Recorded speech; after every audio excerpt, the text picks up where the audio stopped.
So I know you made a new boundary for your stream. We're not going to talk about streamers when they're not here, so I'm not going to ask You, you to do that. you can talk about whatever you Yeah, want. I'm just yeah, I saying know. I'm not. Yeah, you understand. Yeah, yeah, I do. I understand. Okay. I All right. What's up? I've disturbed in my own feelings around them, and I think you could probably guess who they are. But I don't want to guess. I want you to just say whatever it is you want to okay, say.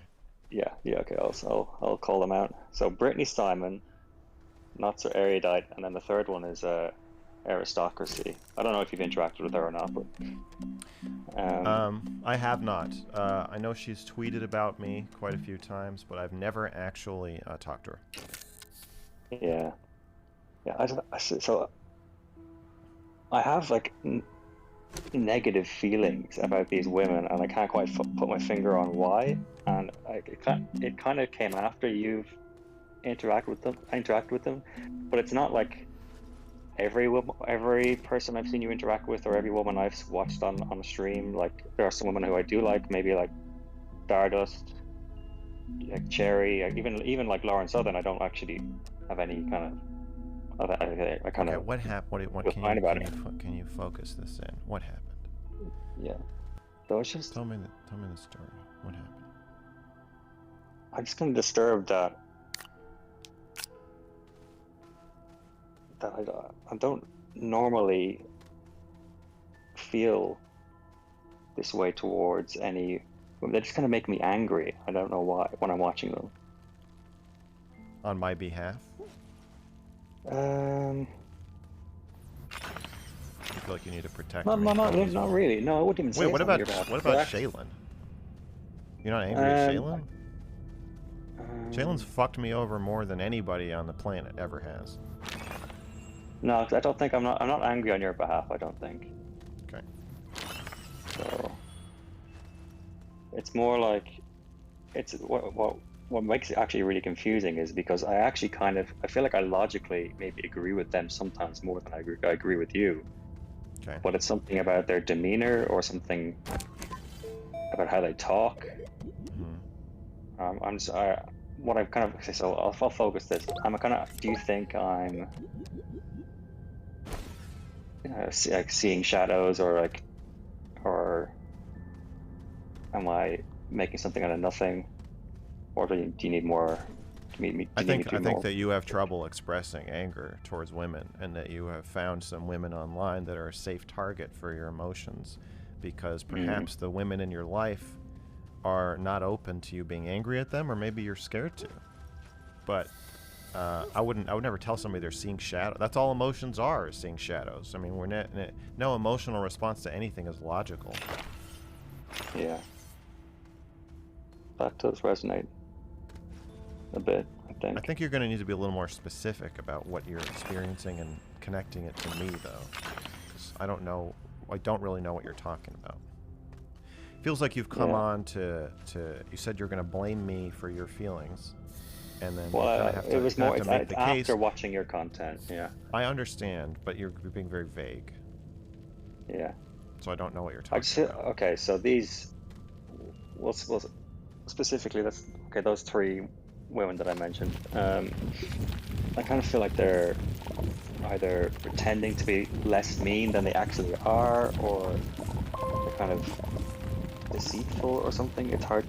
But it's hard to or explicitly show it. And but you said that maybe it's maybe I'm kind of projecting from my own personal life, women that I Okay, know, and I'm so projecting that onto them. you're not blaming me anymore. You are now Um, collapsing. You're now folding into yourself, collapsing like a jellyfish, and blaming yourself and saying that your feelings aren't real and that none of this makes any sense. You've made a huge mistake. You've called into the Mr. Girl hotline, the most bombastic show on the internet, and now you mhm. are folding up like a dead spider. Well, Is that what's happening? you pointed out these things to me, Max. I know, but you said you were gonna you were gonna fight back. You were gonna say no, no. You made me into an incel, Max. I watched you talk to these women, and you showed me that women are actually, literally inferior to men. They're so inferior that on the day that, or the day after, that abortion is no longer a constitutionally protected right, I'm going to call into your show and say that I hate women.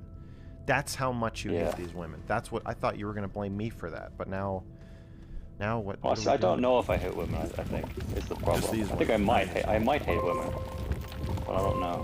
Why do you I don't want to hate. I don't want to hate women. Well, who wants to hate women? Why do you hate themselves? Maybe, I don't know. Maybe they don't. Maybe even they don't want to hate women. Well, what do you hate about them? I don't know. That's why it's hard to because they're not explicit. They're implicit. Because it's not all women. I mentioned some women that I don't have no negative feelings towards, even if I disagree with them politically. Which is these particular women. It's. I think the thing you pointed out, how I might be projecting my personal life onto them. Is it parasocial all the way down, Max? I don't know. I don't think that's parasocial. That's what we do when we watch a movie or read a book or whatever.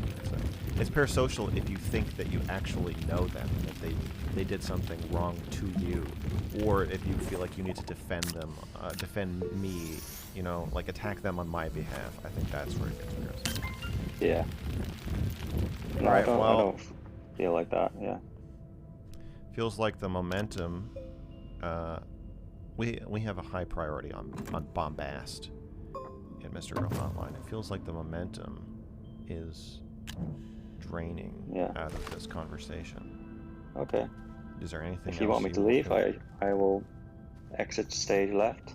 I want you to either leave or self-destruct. You gotta do something here.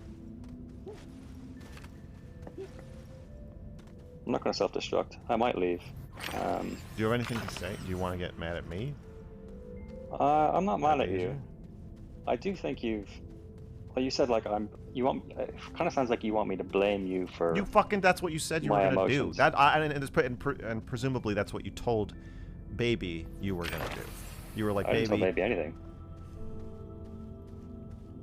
He didn't ask you what you wanted to call in about? No, I don't think he asks anybody what they want to call in about. Oh. Dang. He's a ballsy motherfucker. Okay, any final thoughts then? No, I just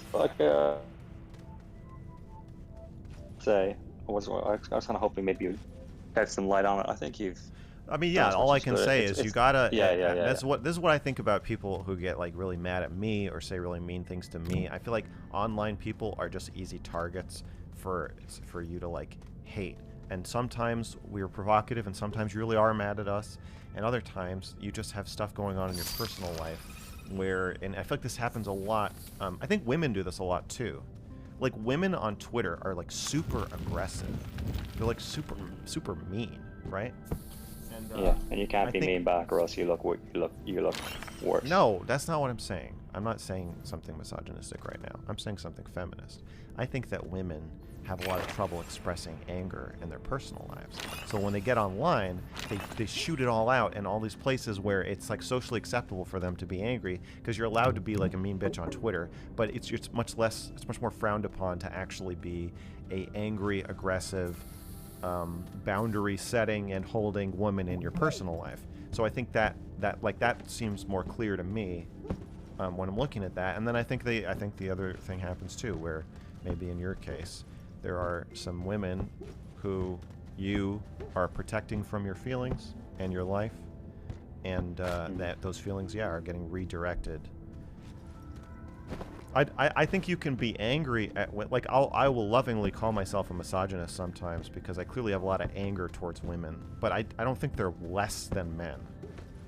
And I think there's a difference between misogyny and sexism. So I clearly have a lot of problems with women, but that doesn't make me think they're inferior. It just makes me like really mad at them. And so I think you can be mad at women, and even mad at some of the women I talk to, without that meaning like you're like a bigot. Yeah, that makes sense. Okay, I'm gonna leave. Shadow's begging me to leave. But I think you should kind of enforce, I don't know, moving people along as well. I think people probably have a tendency to want to hang around in a call with you. That's just a little bit of as an audience member, I would say. Why don't you get the fuck out of here, alright? Yeah, okay. Kick me. Oh fuck, I kicked myself. It could be evidence. I kicked myself and left you alone. Okay, I'm kicking you now. Yeah. Okay. Alright, I'll see you later, man. Yeah. Okay, thanks for calling in. Oh, he left! Ow, I was gonna drag that on for so much longer. Fuck.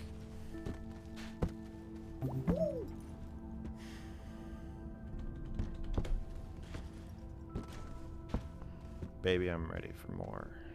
Yeah, so I think it's a good thing sometimes when you see yourself having like an angry monologue, an angry rant about. Oh, hey. If you're having like an angry rant about. Oh, wait a second. Hey, Mr. Girl, this is Sheik yurting us on another account. It was banned by accident during the last hotline. Mods can vouch. Only you can unban me, please help. Oh yeah. I'm gonna unban you. Baby told me to do it twice, and I'm just really disorganized mentally, and I'm a little overwhelmed here. At the end of this stream, I'm gonna unban you. Mr. Girl, please tell me to do my homework, thanks. Lucas, I'm not here to tell people what to do. I just tell people what not to do. The neon sign is expensive, especially if you break it and then get it repaired. Wait, okay, I was in the middle of fucking saying something. If you have a angry monologue about like Mitch McConnell, okay, and you it's like going through your head, I think it's worth thinking about what other people in your life could this really be about. Are there other people that is it resonating with something you're already feeling about something in your personal life? Maybe it's not all about Trump or AOC or Mr. Girl or whoever whatever what's her Belle Delphine. Maybe it's not all about Belle Delphine. Maybe you're having feelings about your personal life that you are projecting. Or maybe it's both. Because then a lot of times people are like, no, that person really does irritate me. Projection is never it's never 100% projection. It's obviously resonating with something that's going on with you a little bit, but maybe more than you realize. I think it's worth thinking about. Is there somebody I need to say this angry rant to in my real life? Okay. Okay. Thank you for... We ready? Yeah. Thanks for calling Mr. Girl Hotline. And how can I help you? So I'm really blackballed when it comes to therapy, and my experiences obviously contributed, but it was also your Dr. K videos, which have sort of blatantly disconstructed this base assumption that therapists are almost always both benevolent and highly capable, and yeah, I think people respond to anything besides the most obvious red flags, like the therapist wanting to fuck you, by taking the therapist side and being very, very good faith with the therapist, and that's okay, also what I see with your response. Okay, you wanted me to be more concise, I see. No. No. I think you're going a little too fast. I want you to break it down. So you're saying, or I want to make sure I'm understanding you. You're black-pilled on therapy. But it sounds you're almost Yes. you're black-pilled around the public's perception of therapy. Is that what you're saying? Yeah, I feel gaslit when I'm You feel gaslit, talking about okay. my negative. Okay, because you're watching Dr. K be horrible. And Yes. everybody takes his side no matter what because he's got his credentials that he's waving around. And no matter how awful what he's doing is, people are defending him. Is that what you're saying? Exactly. Okay. So a therapist can like kill a person in public, and we're still all like, yeah, he was probably, he had good intentions, and he was like he probably didn't acknowledge or know himself that what he was doing was highly unethical. Right. And we see all these very smart and reasonable people like defending him as much as they can. Like or streamers we can't talk about on You this. can talk about whoever you want. I'm not trying to tell other people what they can and can't talk about. If you want to talk about any other streamer, you go ahead and run your mouth all you want. I'm just saying that I am not going to weigh in. I'm always just going to bring it back. So yeah, because like I am talking to other streamers and things happen in those streams. So if you have something you want to talk about that I said or that was said to me, that's fine. I'm just going to reframe it to be about what I was saying, not what I think of them. Okay, I get that. Okay. So yeah, I've made horrible experiences with therapists. I've been to 2 therapists, 2 psychotherapists, and they can I like just shortly say what they did? Like it's like they had this self-helpy approach to therapy, which seemed similarly grifty to what Dr. K did. Yeah. My first therapist suggested some woo-woo hypno shit to me, where I had to imagine my trauma and imagine her stepping in and saving me, which seems like such obvious bullshit to me. And there's this assumption which I also had, that therapists it's a lot of work to become a therapist. It doesn't pay that well. And you have to jump through a lot of bureaucratic hoops and paperwork. So therapists are generally competent and capable, and I'm losing faith in that. So I guess to give you more to work with, how do I select for better therapists? Or like your general advice for people whose lives are shitty in the Advice on Confessions show was always go to therapy. Mm-hmm. And that doesn't seem like that. But yeah, I'm losing hope in that.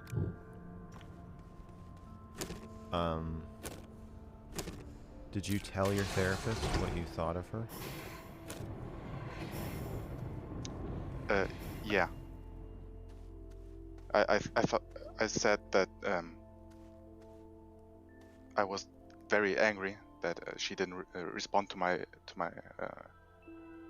boundary setting. She like I told her that that I'm an atheist and that I'm skeptical of hypnosis and stuff like that, and that we should stick to it more scientifically verified methods. Okay. And she kept suggesting and like looping around that and said like, yeah, you don't have to imagine me specifically, and yeah, it just seemed like really grifty, and yeah. I Sure. think Well, wait. the realization. Wait. You're changing the subject. You asked me a question, and my answer to the question with a question. Right? So what I'm saying is, I think you need to give your therapist feedback, and if your therapist doesn't respond to the feedback in a way that it just shows you that it's not going to work or not going to be helpful to you, then I think you should find a new therapist. I think the more you can give people or therapists active feedback as things are happening, which takes practice for sure, the quicker you'll be able to find out if it's going to work for you. And so it might take you more therapists to find one that you like, but it should take less time. Whereas I know some people who get stuck into people pleasing their therapist. Like if you've seen the Reckful and Dr. K sessions. I have. All right, so if Reckful were actually Dr. K's client, how long do you think it would take him before he gave him any negative feedback? Like probably like years. Like I think that's how most people are with therapists. They just want to feel like they're doing a good job, and a lot of therapists, if they're not a good therapist, then they make you feel like your job is to make them feel like they're doing a good job.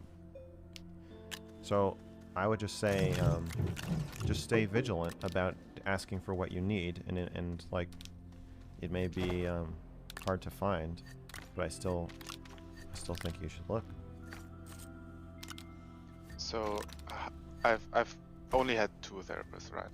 So how many therapists do you think is like an okay amount to go through until you find someone who isn't As many as you is need. I mean, it's like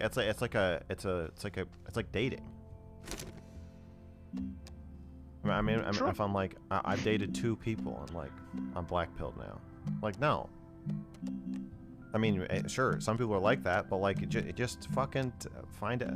I think you'll start to see patterns in what you need, and and then the good thing is you can talk to your new therapist about your previous therapist. Like, this is why this didn't work out because of this reason. And if they're like, well, I'm gonna do the same thing, then you'll know pretty quickly that it's not gonna work. Yeah. All right. Okay, I'm less black belt. I'm gray belt now. Thank you. Hey, you're welcome. Can I just say something tangentially related Just to that? fucking say it. I think that my therapist wanted to like save me with this woo-woo method, and I think Dr. K also has this okay, just breathe through your left nostril and your life will be fixed. Yeah. Kind of deal. And I think could it be that this is a big grift in the field of psychology, wherein there's a type of therapist who is like this dogmatic savior type, who is like explaining to you how you selling you snake oil essentially, like your one solution to how to fix your life. And there's a reason self-help guys are considered swindlers. No, I don't think so. These therapists are very similar. I think the therapist's job is to help you, and to help give you a sense of self and a sense or like a more protective sense of self. And while it is a bit of a clunky metaphor of the idea of them actually being there and saving you, I do think that's part of what therapy is about, is feeling like you are not alone in facing your trauma. And like, so I don't know about the effectiveness of telling the patient to just just fantasize about not being alone facing their trauma. For some people, that might be helpful, or might make them feel like they're not alone. For some people, it might make them feel like they're doing a circus act or a magic trick to make the therapist feel good. For some people, it might feel like a really annoying violation, which it sounds like for you. So clearly, it doesn't work for you. I don't think that when you say that, I'm not like, oh, this person's a fucking quack. They don't need to be a quack for you to not like them. You know? For you. That's fine. Therapists, all therapists are going to do things that some of us would, even good therapists, that can help some people, are going to do things that I would find shocking and annoying or hypocritical or stupid or boring, and I'll tell them that. And like, I've had a lot of falling outs. I really doubt, Max, that you would react this way to people disagreeing with you in this way about Dr. K. Yeah, you can have a different perspective on it. Maybe Ayurveda works for some people. Maybe I just don't think it's fair to guide you and railroad you through conversations. Ignoring everything you're saying. Yeah. So some of my criticisms of Dr. K are about his therapy technique. And he has opened the door for us to criticize his therapy technique because he's fucking doing it in public in front of people. And you can see the way he's doing it in front of people is derailing his ability to do it, making him even worse at it. You can also see that he's like not a very empathetic person and just doesn't seem to really know what he's doing. And also is combining therapy with sale. There's like a lot of things going wrong with what he's doing. However, I don't think it's fair to put your therapist, who, as far as I know, followed all the ethical rules and didn't like flagrantly endanger you to enrich herself. She just did some techniques that you found annoying. You told her not to do them, and she did them anyway. And that sucks. But that's just like that seems like a normal therapist making normal therapist mistakes. So I am not comfortable putting her in a box based on what you said with Dr. K. Dr. K is like super unethical and like hurting people and not being held accountable for it. I'm not asking you to agree just with sounds my like a view mediocre of my therapist. first Okay. therapist. I just want to make it clear that I'm not in like a war against like therapists or being mediocre or making mistakes. Like, therapists make mistakes, and all therapists are going to do things you don't like, and you got to tell them they did it and then see how they handle it. Okay, so where I am at is I think that people are often shitbags and therapists are people, and there's this and the desire to be the hero, to be the one who pulls you out of the river, could be harmful. To be like, It could, self-help but I also swindler, think, grifting but I you. also feel like that's part of their job is to pull you over the river. I always thought it was to help me learn to swim. Yeah, okay, I can understand the difference. Yeah, All right. Thank you, Max. you're welcome. Fappy to Bear, love your shirt. I've lost hours of my life to that channel, learning strats for games I don't even play. Thanks for the content. I'm a big Summoning Salt fan myself. Thank you for the donation. And for the compliment on my nice shirt. Baby, keep them coming. Just keep them coming. Just keep them coming forever. Brain, I don't trust therapists. They hang around crazies. Yeah, that is kind of weird. You gotta wonder what kind of person wants to do that. Hello. Hello, sir. This is Dr. Kilpatient. Oh. You're a regular in the Discord? Kind of, yeah. And DM'd you with stuff on Patreon. Very sensitive topic, and I want to talk about it now.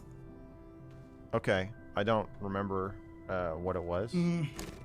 I'll probably make you remember now. I think Destiny killed Breckful, and it puzzles me that you only focus on the poor Indian dude.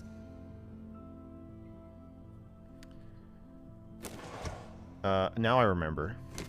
Yes, you have everything, and you looked at probably the clips, you read everything, and you said, "Hey, this is interesting." But Yeah, still, well, nothing. I think we can all agree that what you just said is pretty interesting.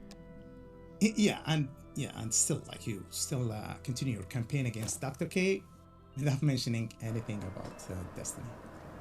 And I would like to elaborate now why you think he killed him, why the other people around Rexel killed him, and Dr. K probably a hero, not the villain. Yeah. Okay.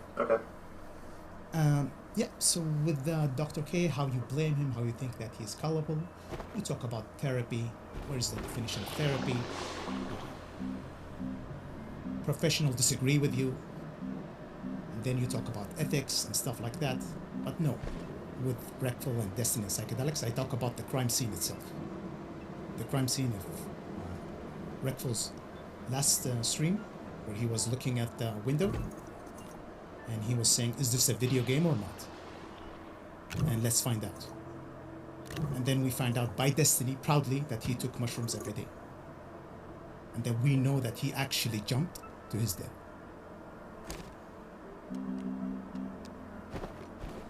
So, what do you think? Are you interested in digging deeper in this one? Well, you've got the floor. I mean,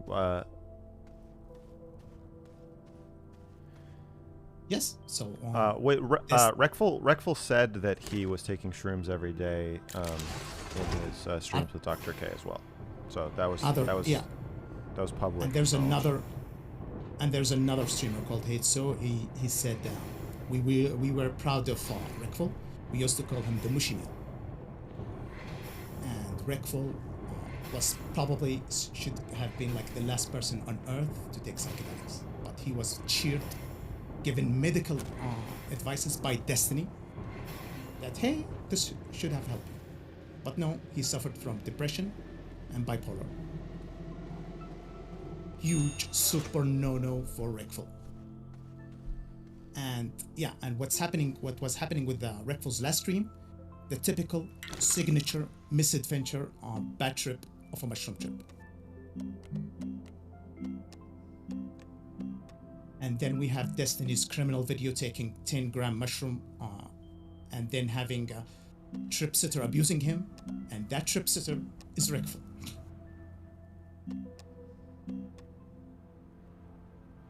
What do you think?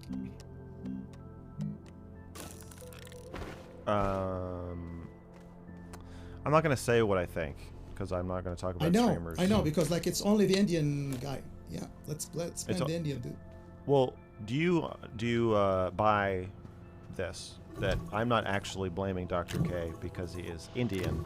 I'm blaming Dr. K because because he is a doctor, and because he explicitly told Reckful that he was going to treat him for his depression, and offered himself as a therapist or alternative to therapy to Reckful, and broke a number of other ethics rules. Do you buy that that is my problem with Dr. K, not that he's...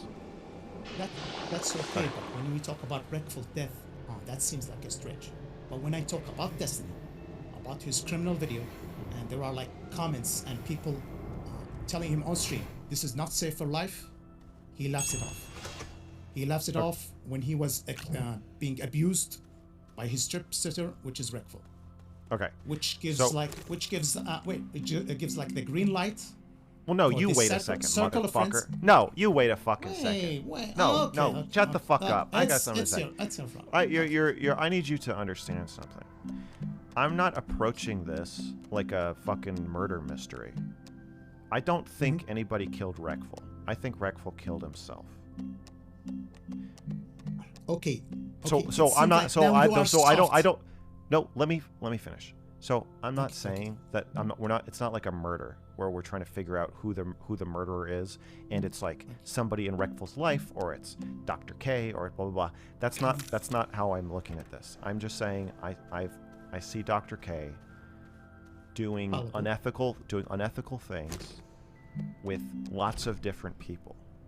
One of the people he did those unethical things to, of having a blurry doctor-patient relationship, offering people therapy with no guardrails and no liability, among other things, one of those people he did that with spiraled and died a few months later. So no problem. this, I know this. I know you know this. I know you know that. I know you know this, but you're Chill, talking chill. like you're talking about it like you don't know this. So I just want to be very careful about how you're positioning me in this conversation when you say No problem. it's Is he not culpable Dr. or not? Well, no. When you say it's not Dr. K, then you're making it sound like the it is who killed Reckful. Like we're all trying to figure out who killed Reckful. Killed himself. End of story. No. I'll tell you who killed Okay. Reckful. I'll tell you. Okay, now you think that Dr. K but is culpable, right? Dr. K is culpable or not? Yes or no? I think Dr. K is culpable Is in Reckful's death. culpable. Okay, you could have saved us time. Okay, now I tell you that psychedelics actually killed him. We know everything like about medical citations, about taking mushrooms every day and having a bad trip, and then like doing this misadventure. Well, In how do you his last explain year, he how do you was explain looking- Reckful's other 2 suicide attempts before taking psychedelics? No problem. Let's say he had like billions of suicide attempts. It doesn't mean that you give him the tool that he to kill himself. You don't give him like a gun or something like that. No, you don't do that. Okay, he was Sure. going to kill, I'm he had I'm just many saying. attempts, I'm just but saying. stay away from him. Don't give I'm him. just saying. Your the argument would be substance. much stronger if you would acknowledge that there's a lot of moving parts in something as complex as suicide, and then you could say there's some component of this that nobody's talking about, and then draw attention to that. That would make a lot more sense than saying like, no, it's not all these other things. It's this one thing. But forget the suicide. Forget the suicide attempts. For normal people, if they took mushrooms every day, they cannot be susceptible to bad trips. And we have all the citations. It's typical for mushrooms to kill themselves from jumping off building. If you Google search now, why people on mushroom jump off buildings. But with Reckful, it's way worse with normal people. With normal because he's bipolar and depressed. And Destiny have him and then make him abuse him as a trip sitter. Then Destiny with that video ignored all the warning, laughed it off, then gave the permission like for the Reckful to be abused during a bad trip. I want you now to know that. We have clip of Reckful in a bad trip, freaking out, and his friend further distorting his reality. The clip is there. Reckful saying, "Am I a robot?" and his friend saying yes. That's a murder. And we know how he jumped. We know he was taking it every day. You don't like jump to the poor Indian dude who saved him. It's insanely Wait, are you mind-boggling. saying Dr. K? Are you saying Dr. K saved him? No, I would argue that, but now just like to wake you up, that we know what happened with Reckful, how he got murdered, but all you care about is like Dr. K. Well, because It's the typical misadventure of mushrooms. And then Destiny is proud, hey, Redfall took it every day. Wow. There's a clip, I can share it with you now. Destiny is eager. Wait. Just let me finish the I don't care. Just wait. I know you don't care. Yes, you don't give a fuck. It's just like the India dude. Do you understand why? But, okay, yeah, I'll need to tell you about that clip, which should have been important. But yeah, go ahead.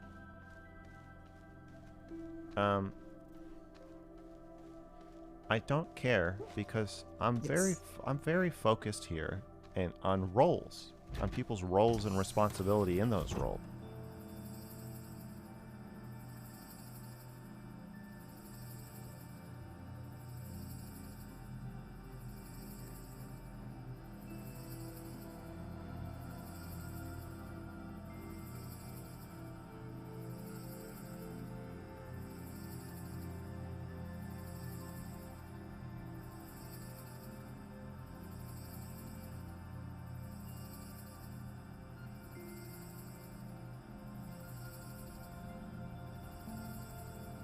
So if you're a doctor and you're offering somebody medical care, psychiatric treatment, then you're liable for what happens to them, and you have to follow the rules around that. No problem. You can't have it both ways. Well, no, that's fine. It's fine if you don't agree. I just need you to you're talking to me like, again, like still we're back on like the murder mystery.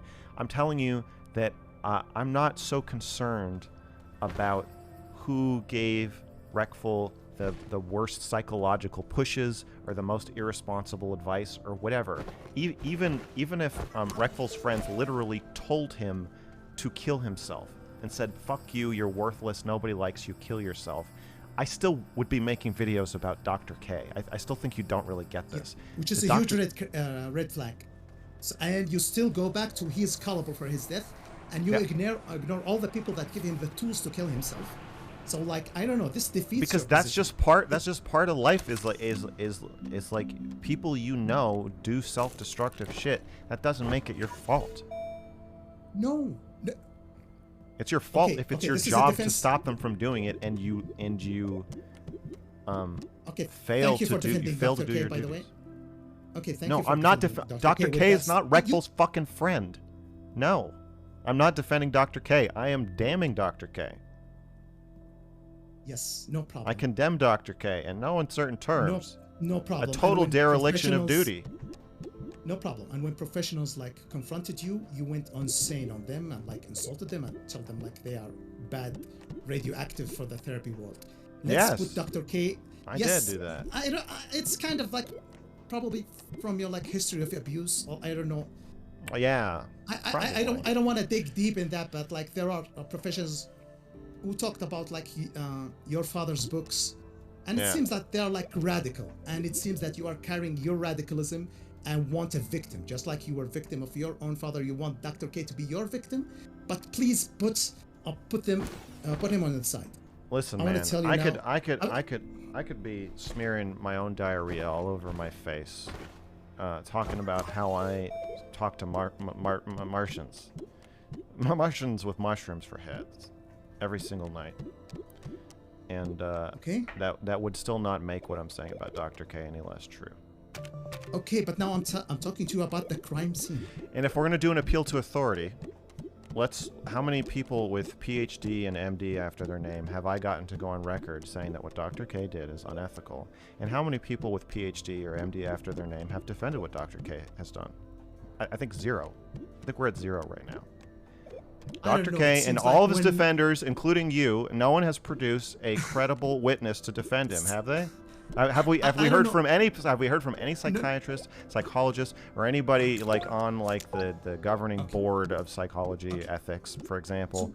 Has anybody in any of those positions of power or authority actually said that what Dr. K is doing is okay? No. I don't know. You have a psychometricianist, and her arguments was like based calm. Yeah. And you freaked out. Okay, you freaked out, and that's the script. Again. And well, no, you're mixing two things. We have the discrediting emotional outbursts, which is a fair statement to make. However, the three experts I interviewed did not have an emotional outburst, and they agreed with me. And then we have the appeal to authority. we have someone who is not a PhD and not a doctor saying one thing, and then we have 3 people who are PhDs and doctors saying that I'm right. So I don't. When we appeal to authority, did they revoke his license? No. Not yet. So, But they haven't cleared him either. Not yet. Not yet. Okay, no problem. Sure. With Destiny, does he have any ethical responsibility as an influencer, as a personal friend of Rick, as a famous person who moves people from the radical left to the radical right to the center? And he give us like, there are like a long video of him giving medical claims about psychedelics, and then talking about like a microdose with Rickful. There is no microdose with Rickful. Someone with bipolar, someone with depression, he should not take it you at are all. calling into a show right now. Yes. And making medical claims right now. What do you think All you're with citation. All with citation. It's not like with you with therapy. Are you a ethical- doctor? I'm not a doctor, but like I have. Do you think that observed- do you think that you are morally liable for what people do after they hear your research? We don't even know your fucking name, but you're still out here saying Are you a doctor? no. I'm not a doctor. Then You're are not a using doctor. medical citation, and I'm using a medical citation, and I'm talking about the crime scene Do you itself. think that you are medically or morally liable for what happens as a result of the things you say on this live stream right now? What?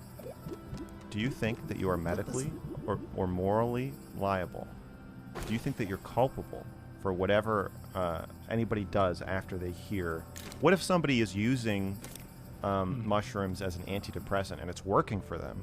What if they've been directed to do this by a doctor, but then they start Googling that mushrooms actually can make you kill yourself as a result of your rant, and they find whatever your sources are. Let's say your sources are shitty and don't actually make sense, but to this person who is, bipolar and unstable, they do make sense. They stop taking mushrooms because you told them to, and they kill themselves. Do you think that you should be held liable, and do you think I should make a video about how you killed this person? You just make like 7 questions. First, who doctor? There's no doctor. I'm who, asking. like, I'm asking. I'm asking. prescribe an illegal. I'm making one point, and if you don't see that, Yes. I can explain it to you. It's about me accusing Destiny of making medical claims. I'll tell you why. Okay, Because he's literally his personal friend. I know that. You already said that. Yes. And Okay. Destiny So- was like actively taking it with him, uploading the harms Yes, I know. that are happening in his video. You said In that. Chudlogic's manifesto, he was demanding that Dr. K remove his video because of the harm that it can do.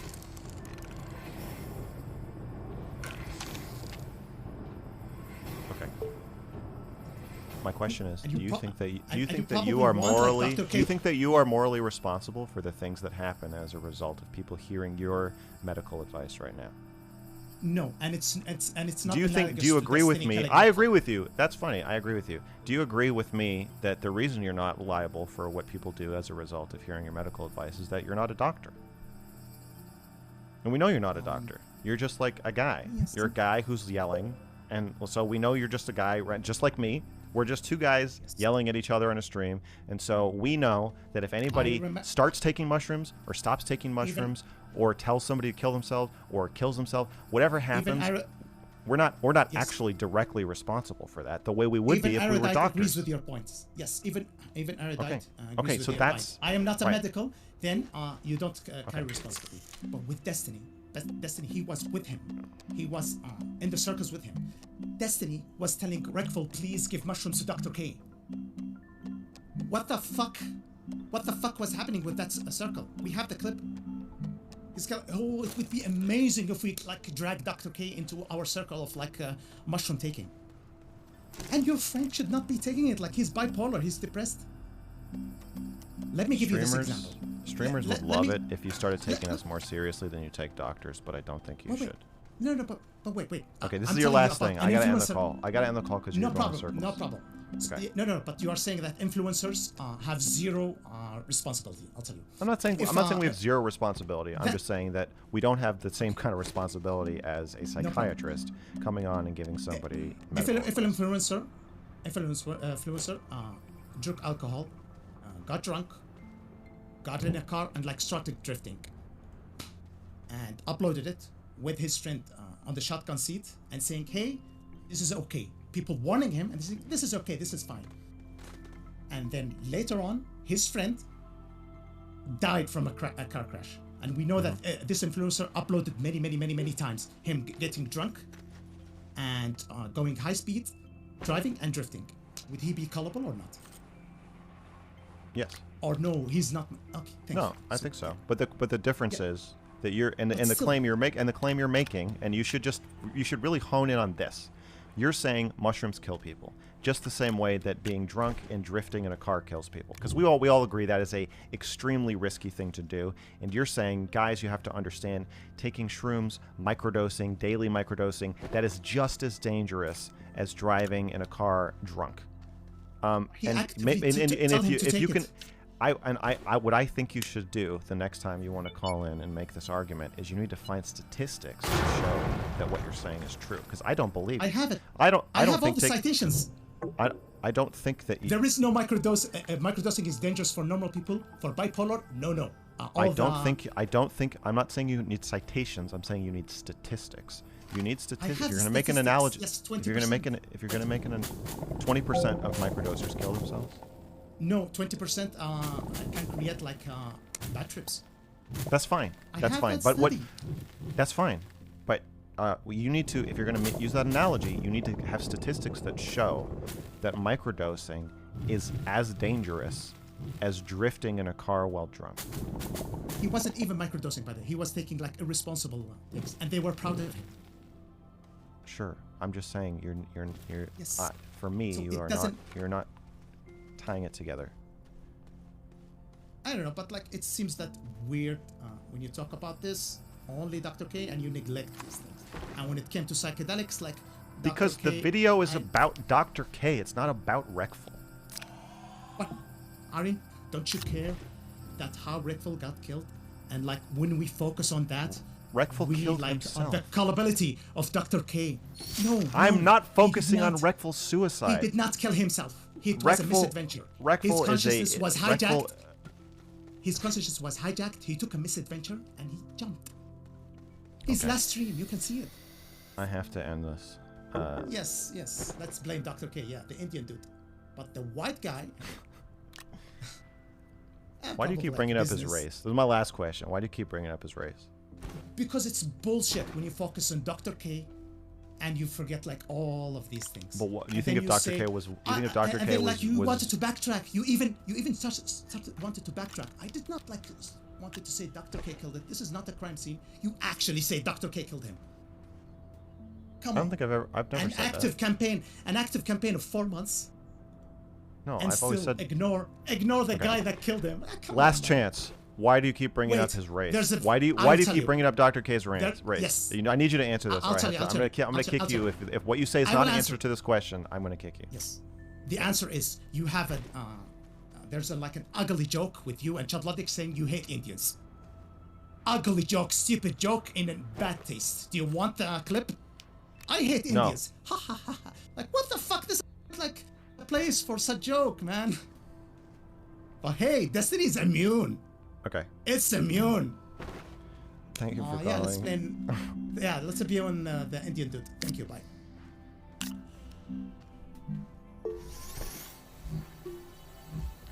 Gammy says, why exactly do you say hi horses? I don't know the lore. Hello, Gammy. Welcome to the hotline.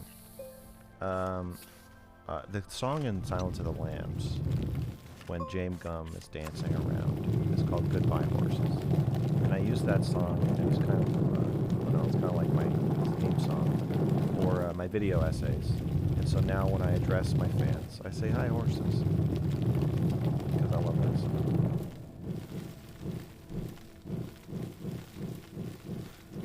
Alright, listen. I know you're in the call. Oh, hi. Sorry. I thought you were, I don't know, just talking about songs. I was. Listen. I'm gonna put my sunglasses back on.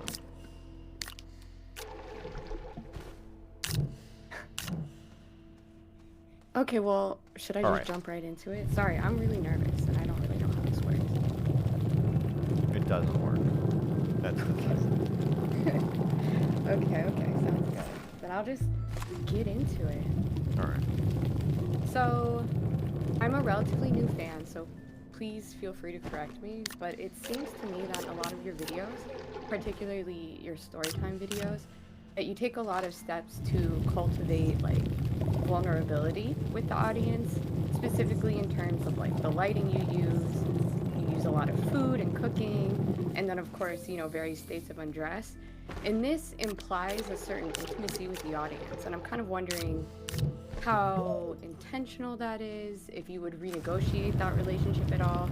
Just because when you compare it to your streams, you can be sort of combative and sometimes uncharitable with the person you're speaking with, which seems to clash anyway with that level of vulnerability. So if you could just speak on that, I would love that.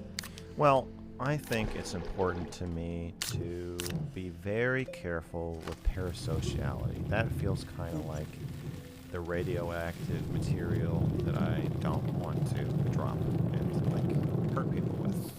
So when I'm making my own content that's like pre-recorded and edited, there is not the same access to me where people can say things and see how they're hitting me in real time, or I have to answer and be quick on my feet. I'm just kind of blurting things out before I really have time to think about the implications of them. So I'm a little more reserved and more guarded because I want to be one, I want to protect myself, but two, yeah, I want to be responsible and protect the viewer. You're more reserved and guarded in your On pre-recorded streams. videos or your stream? Okay. On streams, yeah, and that's why I'm more combative. Also, I think I'm more careful about when I try to get people to open up and when I allow them to open up even. Like if I start to feel like somebody's gonna like unravel or something, I'll start yelling at them kind of, and I think that it's not conscious really, but it's a way to sort of just like shore them up and be. I think when people are more, I want them to be more defensive, honestly, on stream. If I were interviewing somebody just on camera, I'm much more likely to let them kind of spill their guts or encourage them to and spill mine, because I know that if they say something that they shouldn't say, then I can protect them. And protecting them with the editing, you mean? yeah. And also, I'm also multitasking right now. Like, I've got this little thing that has like my songs on it, and I've got chat just like going. I'm not looking at the chat right now, but it's like there's a lot of shit going on in my head right now, and I can't really pay the proper attention to what's happening to have a super intimate, risky, dangerous conversation about loaded shit with you right now. But I can do a little bit, but yeah, it's really just out of caution. That makes sense. So now I'm curious the ways in which, when you're editing a video, when you're doing these pre-recorded videos, that you sort of protect your intimacy, your vulnerability. The reason why I'm curious about this is because it seems that your audience has a lot of, like, I mean, this last caller talking about, your trauma with your father, and people always trying to talk about your relationship with Shaylin, and it seems that there's they have a lot this of sense of knives intimacy. they can stick in my sensitive spots. Yeah, but in fairness, you do. I mean, I'm not saying you deserve it or you ask for it or anything like this, but you do. I show them present where the that sensitive spots are. Yeah, and even in your videos, like, especially with things like lighting, I would love for you to talk about your relationship to lighting and all of this. Like, you invite that. And so what ways when you're editing do you protect yourself? I don't really. I try not to. I'll force myself to put things in that make me really uncomfortable. Because it's totally different. Me pulling my own pants down is totally different from somebody else pulling my pants down. So, like, I can bring up my father whenever I want. And like, sometimes it does hurt me. But I can manage it and I can, like, regulate around it because I know when I'm going to say it, and I can think fast enough to kind of make the decision for myself of whether I want to get really personal and vulnerable. When somebody else is bringing up your childhood trauma, like in the last caller, I went, I sort of got combative. I got a little flustered, but then I got combative. I recovered, but I kind of should have just said, like, I don't want to talk about my father with you. That's what I should have said.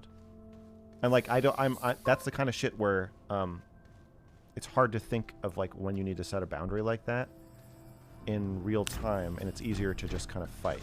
But I wish, well, like when I think about my conversations, when after every stream, I go and I ask Shaylin how she thinks it went or what she thinks, and the subtext of what I'm asking her is, how do you think I feel? When you watch what just happened, how do you think it affected me, and how do you think I'm feeling right now? Because I have some idea, but your input is really valuable. And so I know that after this, that's going to be one of the ones where she's going to be like, you should not have allowed him to do that. And I'm going to say, fuck, you're right. I think it's interesting that you consider being combative and sort of yelling is almost a grounding technique as a way to take you away from, you know, the actual pain of it and come out with anger. That makes sense. It's a way to, it's more a way to take the other person out of a more serious, like, if we go with the last caller, underneath all the anger and accusations is like pain. Mm-hmm. And so like maybe I should have said like you just sound really hurt about all this. You know, did you love Reckful? Yeah. Do you love Dr. K? Like, are these people really important to you? Which is not, but like, and so I'm like, I'm trying to do the hotline, so it is more about asking those kinds of questions. I don't know what his answer would have been, but like that can provoke a much more emotional response. Where like if we were sitting face to face and it was off stream, that's probably more where I would go with the conversation. But if somebody's coming in yelling and people are, you know, it's a very bombastic show. So then I'm like, okay, we'll just yell at each other, and that I feel like that makes it a little safer. I think this show's much safer than Advice and Confessions, especially because people are less anonymous now. The Discord's grown, and I don't know. It's getting complicated. So do you consider the intimacy that you're trying to cultivate, or the vulnerability, I should say, in those videos, is that related in any way to your exhibitionism, nude modeling type thing? No, I think the exhibitionism is, I don't really get off on emotional vulnerability. I think they're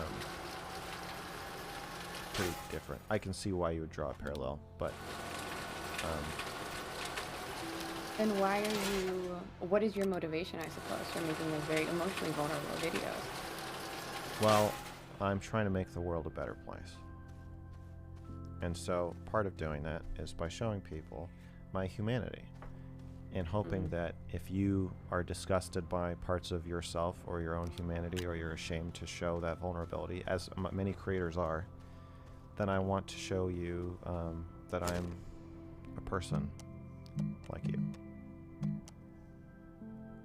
That's beautiful. I appreciate that. And I think that's reflected very much in your use of lighting and your intentional, you know, shadows on half of your face. So I'm wondering what this like pink lighting, this very bisexual lighting you've got going on right now.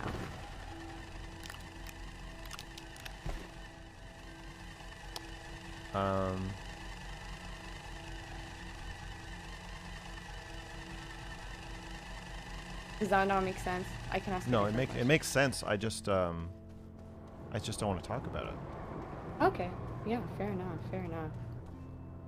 That leads actually very well into my second part of this question, was because you've created, or the audience feels very intimate with you, is there, if you could do it again, would you renegotiate this level of, you know, interest in your personal life?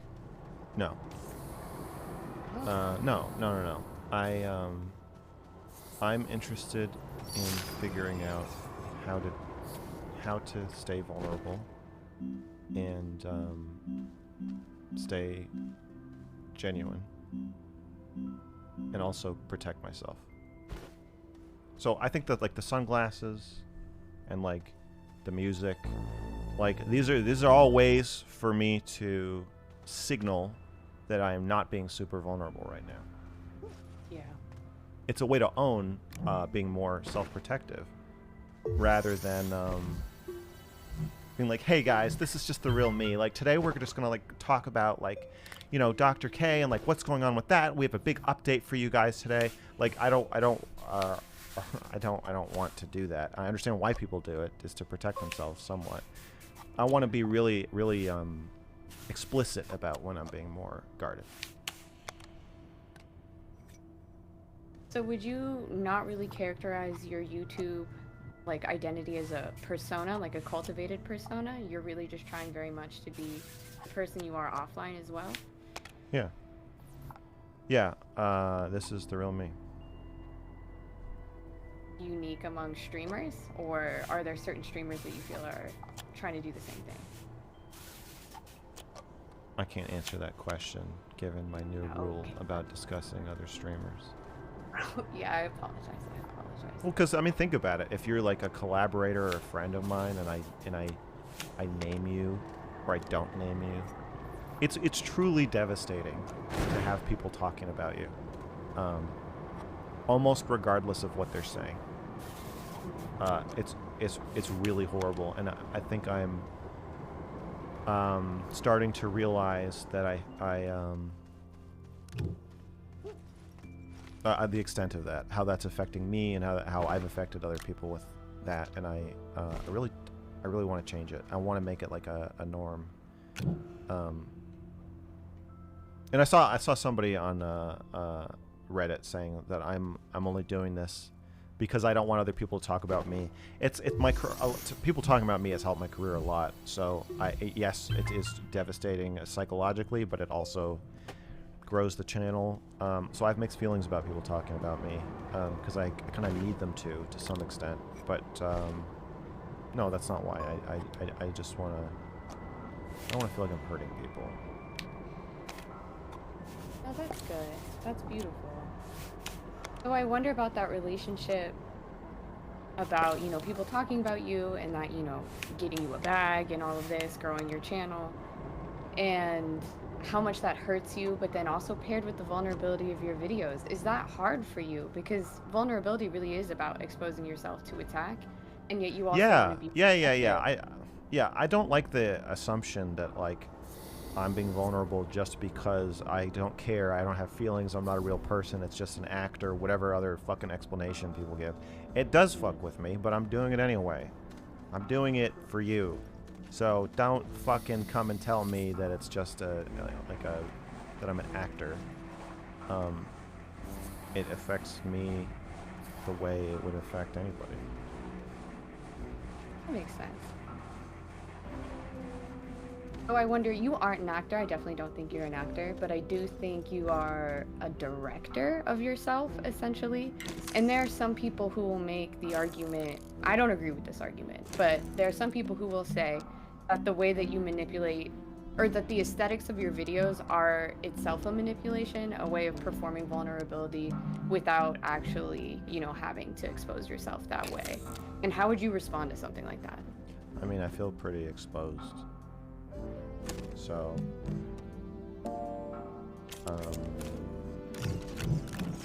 yeah, I mean, I get it. There is some level of polish and control, and maybe that makes it more accessible, but maybe it keeps me safer. I don't know. I think the polish, at least it invites me in. I do love the way that you edit your videos. But I think the people who make this type of argument would say that a lot of your videos, particularly about women, aren't exactly, original. Not original's the wrong word, but it's like a very Why don't you common fucking just say it? Don't tell me what other people would say.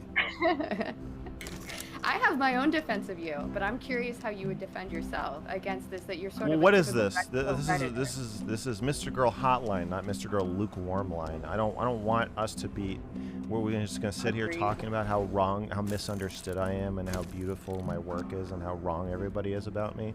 Fuck you, lady. Okay, sorry, that's not entertaining enough. That's right. Should I attack you then? Are you a red pill? Are you red pilled? No. And why are you more willing to be intimate with strangers online than you are? Or why do you fear intimacy with women more than strangers online? I don't. What are you talking about? I'm very intimate with many women. I mean, you joke about being, you know, a misogynist, but not a sexist. Well, yeah, I'm not afraid of intimacy with women. They just fucking piss me off.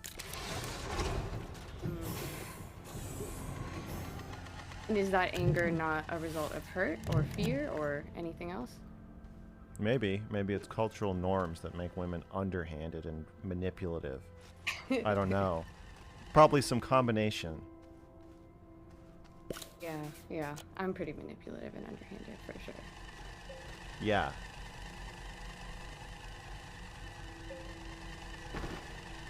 Would you consider yourself masculine or feminine of center as a person? Obviously, I mean, you're a man. I'm not trying to question your masculinity. Why don't you say what you think? Yes, you are questioning my masculine. Don't fucking do something and say you're not doing it at the same time. Why don't you say? No, I mean, like, You your know what? energy- How do you feel about abortion? How do I feel about abortion? Yeah, I feel like it's a legal right, personally. not anymore. Yeah, not anymore. Not anymore. How do you feel I about do that being taken away from you? I mean, it hasn't been taken away from me. I live in California, so... Well, how do you feel about it being the guarantee being taken away from you? A guarantee. I mean... Now states can ban abortion, right? Yeah. I mean, I feel like it's spearheaded under this conservative ideology, but it's really an anti-conservative big government stance. And so I do feel that it's an invasion of my privacy. Okay, you feel invaded. Yeah, I feel as though it's like a... Do you care? I feel like you don't care that much. I live in California, so do I care that much? It sounds like you don't. There's plenty of people in California who are crying all day today. I don't think you. Yeah. It sounds like you don't care that much. It sounds like you feel like you're supposed to care, but you're intellectualizing it, but you don't actually care that much. Yeah, I don't actually care that much. I mean, politics, there really isn't much to be done on my level, so I try not to get too emotionally invested in it.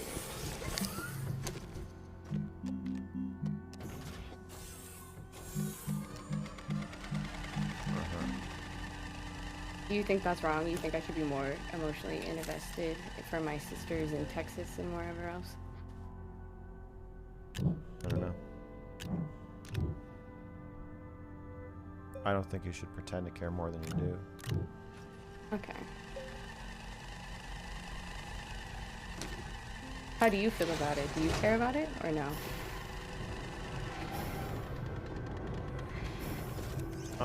I'm worried the country is going to erupt into violence. And so, part of me feels like the only way to not erupt into violence is if states get to make their own rules. Like, I'm glad about conservatives winning some things when it feels like they lose a lot. I know there's not as many conservatives as progressives, but I also just have mixed feelings about abortions, where I feel like it is killing babies, but I get why it should be legal to a certain point. That's how I feel too. I think it's definitely killing babies, but Yeah, at the and same so- time, women have been killing babies all throughout history. It's part of our rights. Well, I guess I don't agree with the it's part of your rights part. I don't know. But I think that,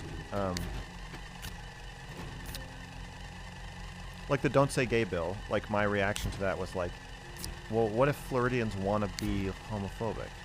What if they just want to teach what if they want to be a little more homophobic?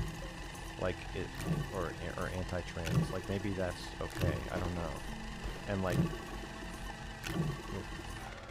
I don't think we should force everybody to like live the same way. And if you can go to another state to get an abortion, letting some states ban it or set different restrictions, I don't know.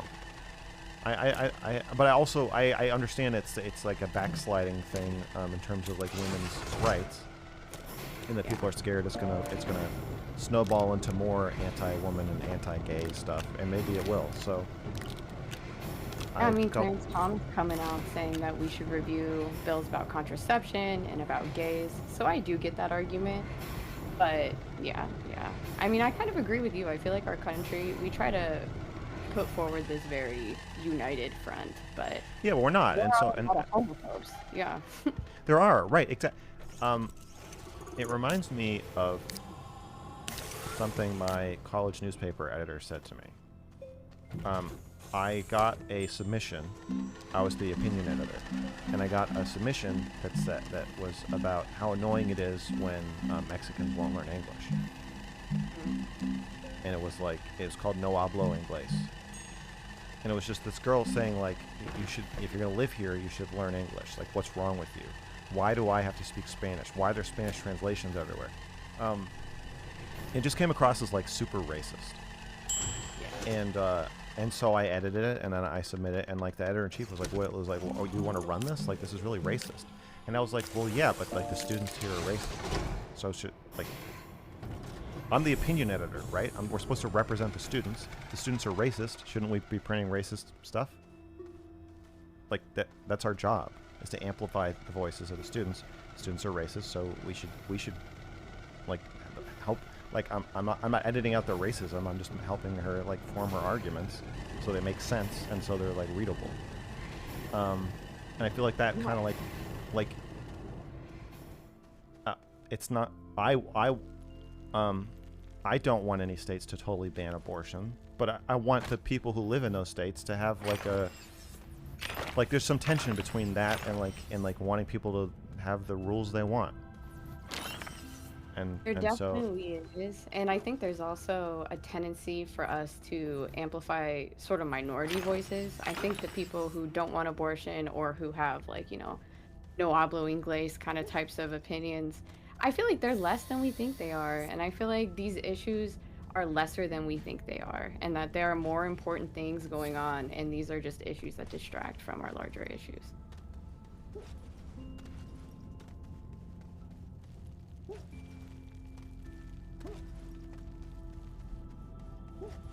I guess. You don't think so? You think there are a lot of people out here that are very anti-abortion?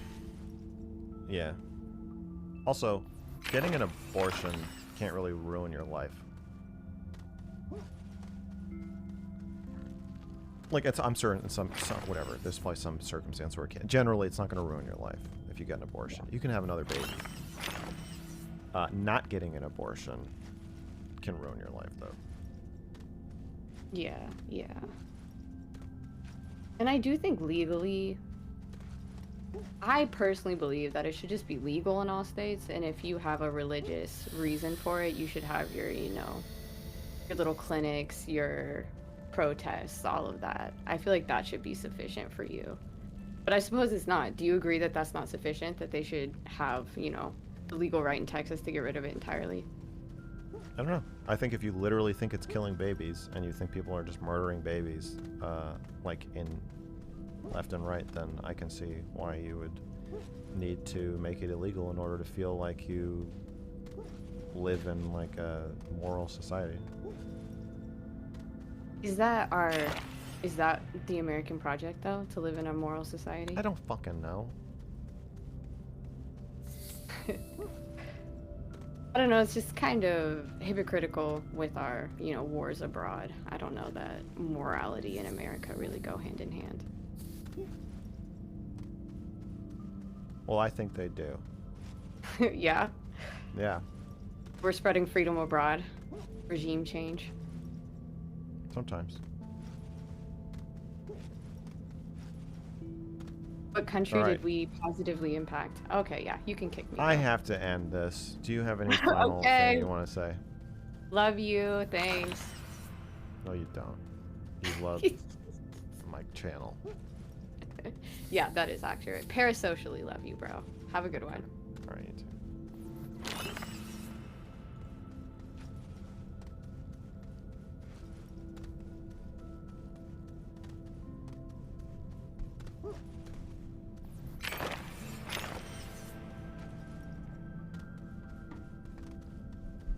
Hey, buddy. Hey. How you doing?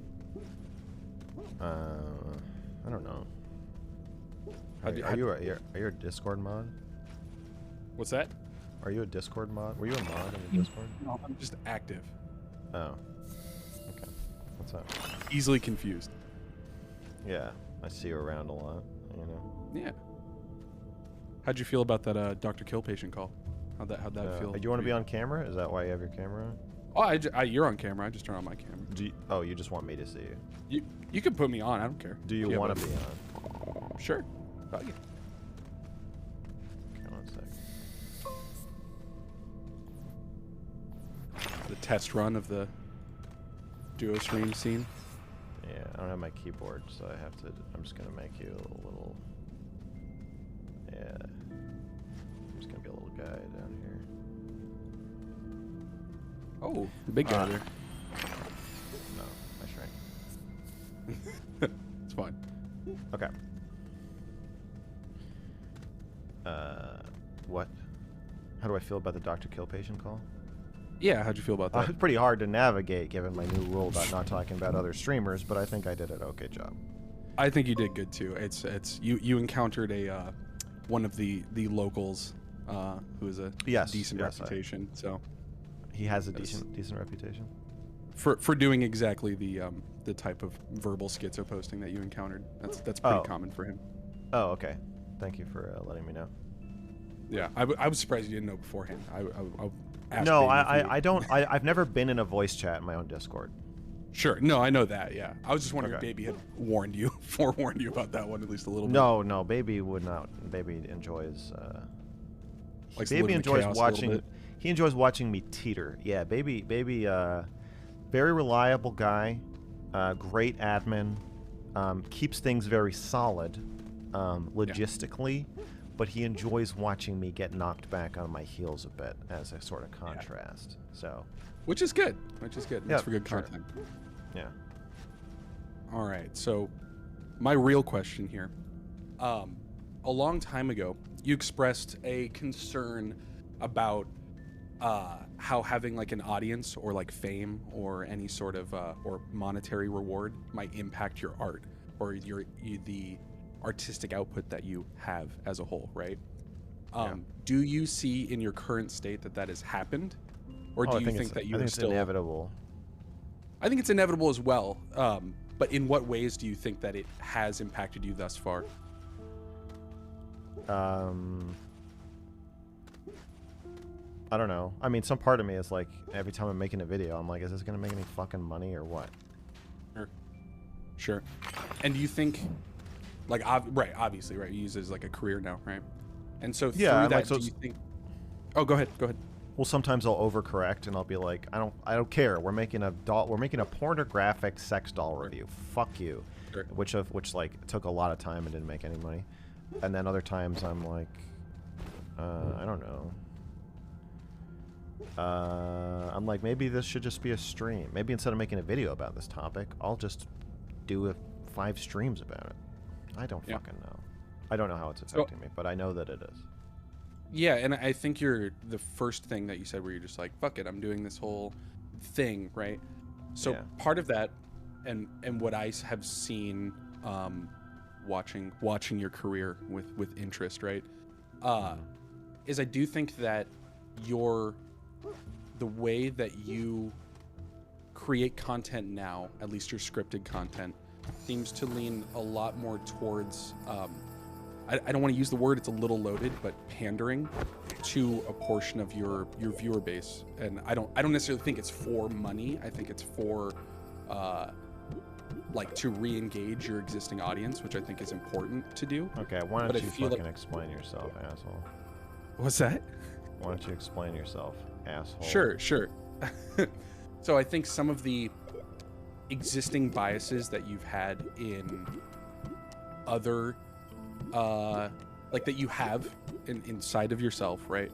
And the way that you have expressed them over time has moved more towards lending credence to those biases instead of like dismantling them like I would expect you to, right? Having like a measured approach like I think a lot of your older stuff was. And I think a good little Can you give me an example? Yeah, I'm getting there. I think we'll get there now. I'm trying. Is your original gender narrative video, which I thought was like a highly empathetic take and a very, very incredibly based take on the entire situation, right, at hand, Yeah. right? Yeah. Versus the transl culture video, where I feel like you took a lot. It felt very reactionary, and I don't necessarily disagree with the contents of the transl culture video in aggregate, but I think that at least a portion of why it was made was as a reaction to a thing that happened. But and I it have different displayed feel. a I level don't of no no. This I don't think this is about money or me changing, because I've made a. Have you seen the video called "Transgenderism Scares Me"? Yeah, yeah. Right. I made that like 3 years ago. Sure, I think that you have, in that format, they felt a lot more like flippant, kind of goofy, where you're saying things off the cuff, and it's Yeah, I'm just interesting. saying that I've got like sometimes I get angry about it. Like when I make Sure. the videos, the professor videos, I'm going for more like what you're saying, and then other times I just don't see this as like I don't think I made the transl culture video because of the trajectory of my career. I think I was just angry. Sure. So part of that, when you do make content out of anger or reacting, right? Do you see how that re-engages certain subsets of your audience, potentially like what I would call negatively, but in like you're essentially generating reactionary content for reactionaries within your audience, right? And I think No. that is, you don't think that? No. Interesting. Do you think that? Wait. Say Yeah. if I happen to be doing that, that's not the same as I'm doing it to do that. From the outside, it's kind of impossible to tell, though, right? So we have. Well, great. I'm you- glad you're here because now I Sure. can explain it to you. Yes, please. I'm angry, Yes. right? So when you're angry and you feel like something bad's happening, you have to sometimes you want to call it out and say, "Hey, stop it." The gender narrative video is more of a meta commentary on like, here's what I think of the conversation, and the transl culture video is like, okay, now I'm in the conversation. Like, stop, just fucking stop. Sure. So I'm not doing that to feed the reactionary geese or whatever you're saying. Sure. So You could say it has that effect, but like yeah, that's but what I but- would say, right? But I've made other videos like that before about gender, at least twice. So sort of. What those were before you had like a viewership, right? Like a large viewership, which I think changes the way. Like, so in my mind, you're a creator and you develop an audience, right? And you are participating in that relationship with having an audience, right? So you're developing content for them to grow and to. Now what? Yeah. No, go ahead. Let me get this fucking straight. Yeah. You're saying that if I make a video that is the same kind of video after gaining some fame and money, you're saying the harm scales you're saying with the audience. Maybe the harm does scale, but I think that's pretty strong evidence that I haven't changed. But you're saying that the fact that I'm making the same kind of video is evidence that I have changed. No. So no not matter what the necessarily. fuck I do, I was asking you how. no matter no, what I asking do, you how. some asshole's gonna say I've changed. I don't think you've necessarily changed. Like that's not. I was It wondering. sounds like if you're you saying thought I that you should had change. changed. No, I'm saying that maybe there You're are saying I'm doing aspects harm. there are aspects of what you were talking about prior to having a larger audience that would not necessarily be harmful as you discussed them then, because like there were like 5,000 view videos, right? Let's. And- Why don't you get more specific? Because I'm thinking that if somebody's not already a large fan of my content, they're not going to have any idea what we're talking about. So why don't you Sure, tell so- me what messages or what kinds of things I said that you think are irresponsible to say? It feels like that's what you're doing. You call in, I mean, just asking all these generally. questions. Yep, fuck you people. Fuck your questions. Fuck your well, don't you think that maybe wouldn't you say, no, just call in and say, hey, I think you're being irresponsible about trans people. It was okay when you only had 5,000 views, but now you have like 20,000 views, and Well, I I don't think it think that's wrong, Mr. Girl. I think you're hurting people, and you're winding up your anti-trans rabid base to go out and say awful things about trans people, and I know you're better than that. I agree with everything you just said. I know, would you so why respond don't if you I said fucking that? say it instead of making me say hear it? you. I wanted you to work through this. I wanted to talk I don't to want you to want. I don't want to. This is. Where are my Sure. sunglasses? This is Mr. Girl Hotline. Get the sunglasses okay? on. Can I This get the is zoom in? I like the crash zoom. I think that thing's just dope. Can't see it through here, but I appreciate if you're doing it. Roast me. I'm a based. Mr. Girl Hotline is not about me working through things. It's about you having worked through it before you call in, and then you coming in and saying what the fuck you figured it out. I don't want you to lead me through it. Don't walk me through it like I'm a little fucking baby. I can follow what you're saying. Most likely, I've probably already thought of it. So just say. I hope you did. So say whatever the fuck it is you want to say, and get to the goddamn fucking point. I think some of your viewpoints, like the way that you discuss trans people, are harmful, and when you have a larger audience, Can that you be more scale. specific about what you think is harmful that I've said and how you think it's harmful? I mean, I didn't prepare notes here. I don't need you. I'm not going to Boy. defend myself. I just want you to have a nobody knows what you're talking about. Okay? No, I think that, so your view, the way that you've discussed trans people in the past is dehumanizing, I think, generally, right? How? And I think that how? Okay. Well, now you want me to do quotes, right? So, No, I want you to How just say you I are- want you to say it the way you'd say Sure. it if somebody you knew, if your buddy was like, "Hey, is Mr. Girl transphobic?" And you're like, "Well, kind of." And he's like, "What do you mean kind of? Either he is or he isn't." And then you'd say, yeah, I think his, Mr. Girl's, yours, prescriptive, gender based upon sex is a harmful narrative to report outwards generally. And I think it's okay in the context of the generalized, what do you call it? Gender abolitionism, right? I think that's fine to acknowledge that, but you take it a step further, and you have a prescriptive notion beyond the gender abolitionism, wherein you reassert that the biological essentialism of gender back on people, and I think that is harmful. It can be discussed well, and I think in the past you may have done it, like in the gender narrative thing, right? But in How's it later harmful? videos, how is it harmful? "I know what I did. How's it harmful?" Yeah, how's it harmful? So when you say those things, especially in small videos like the transfer culture one, right? Without the cushiony context of No, I know. But so when you use those things and you have an audience and you're saying those outward, what your audience takes. when I is say like, trans women are not actually women. Is that Sure. an example? yeah, sure. You think it's transphobic to say trans women are not women? At least a little bit, yes. But let me explain why, right? Because for you, like I think I understand what you are saying with that, and I don't take it as immediately harmful or hateful, right?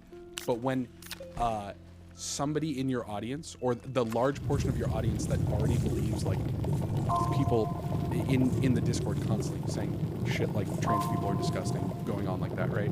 So when you have an audience that already feels that way, and you talk about it like that, as direct as that, they take it as that's free bait. Mr. Girl's a transphobe, and we're moving forward right along with like being pure transphobic, like a pure transphobic community generally. So your audience only gets a filtered down version. Okay, so of wait. what you're saying. Okay, so let's walk me through it. So I say something like trans women are not actually women. Yep. And you're saying that's true. That may or may not be true. Do you think it's true? How you're discussing it. Do I think it's true? I think trans women are women for societal purposes, yes. Obviously, they're not biologically female, but they are True women or false? True or false? Trans women are actually women.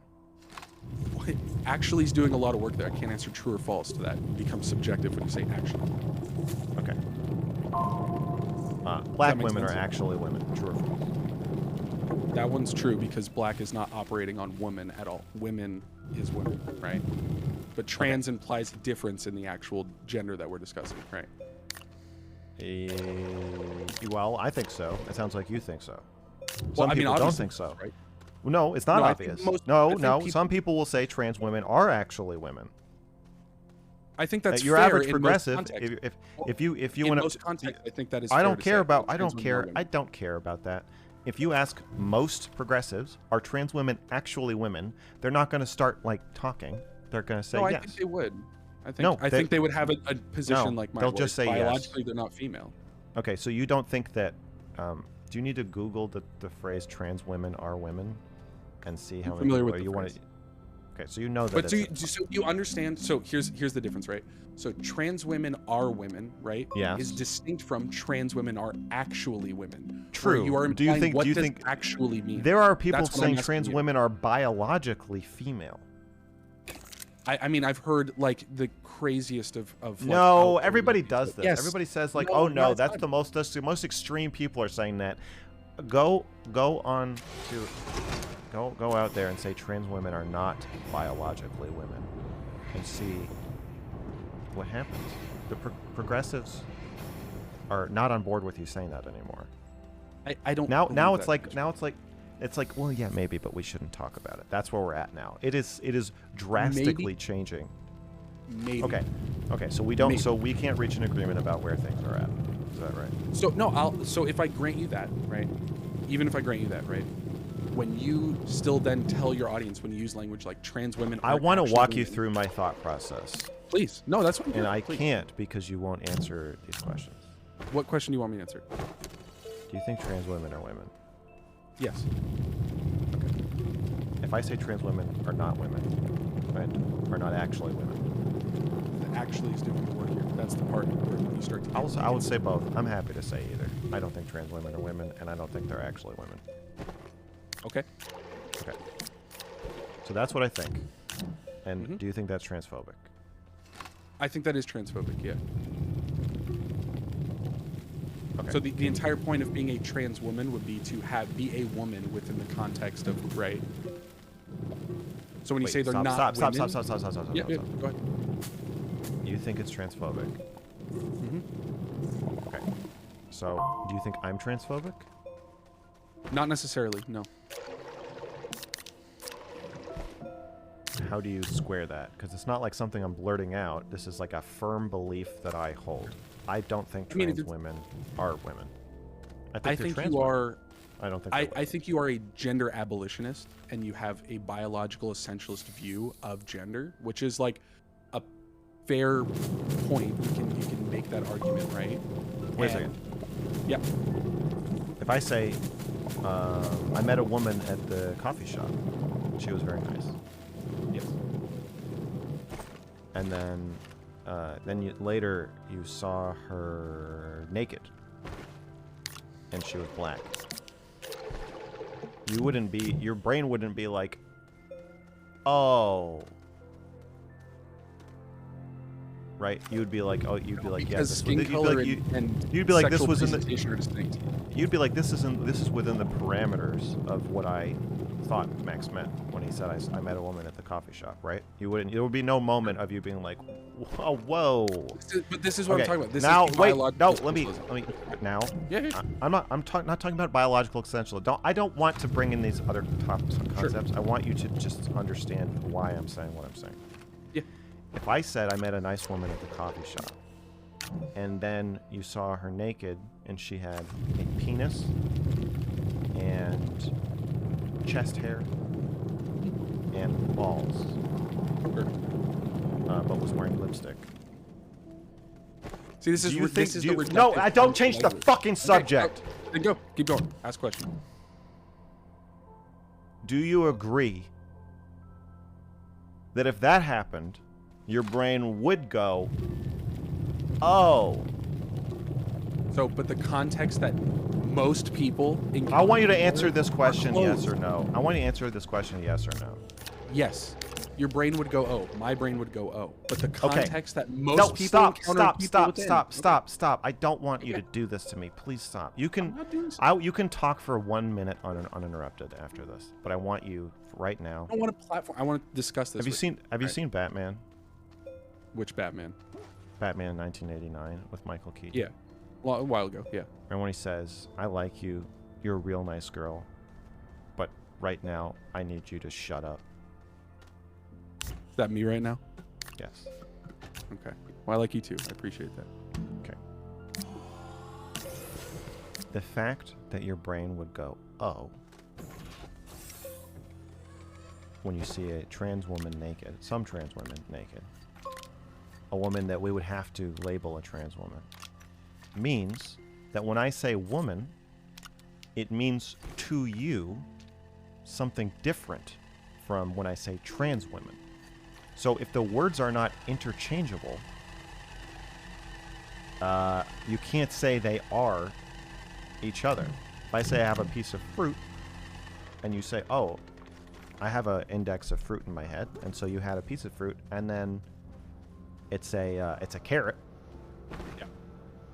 Then I can't just say carrots are fruit, because that doesn't hold up when we're using the word. And so you're focused on my conceptualization of gender, but I'm saying it's a word. The words are concepts, and we're putting an equal sign between them when functionally we can't actually use them interchangeably as if there are equal signs in between them. So there aren't actually equal signs in between them. We're just saying there are so that trans women don't get upset. Trans women want to say that there's an equal sign there because of their own personal psychological reasons, which I understand and have some empathy for, but it's not fucking true.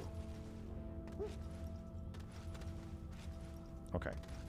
And I know, so I hear you saying that when they have clothes on, it is true. When I say woman, I met a woman at Starbucks. I'm not saying I met somebody dressed like a woman or who thinks they're a woman.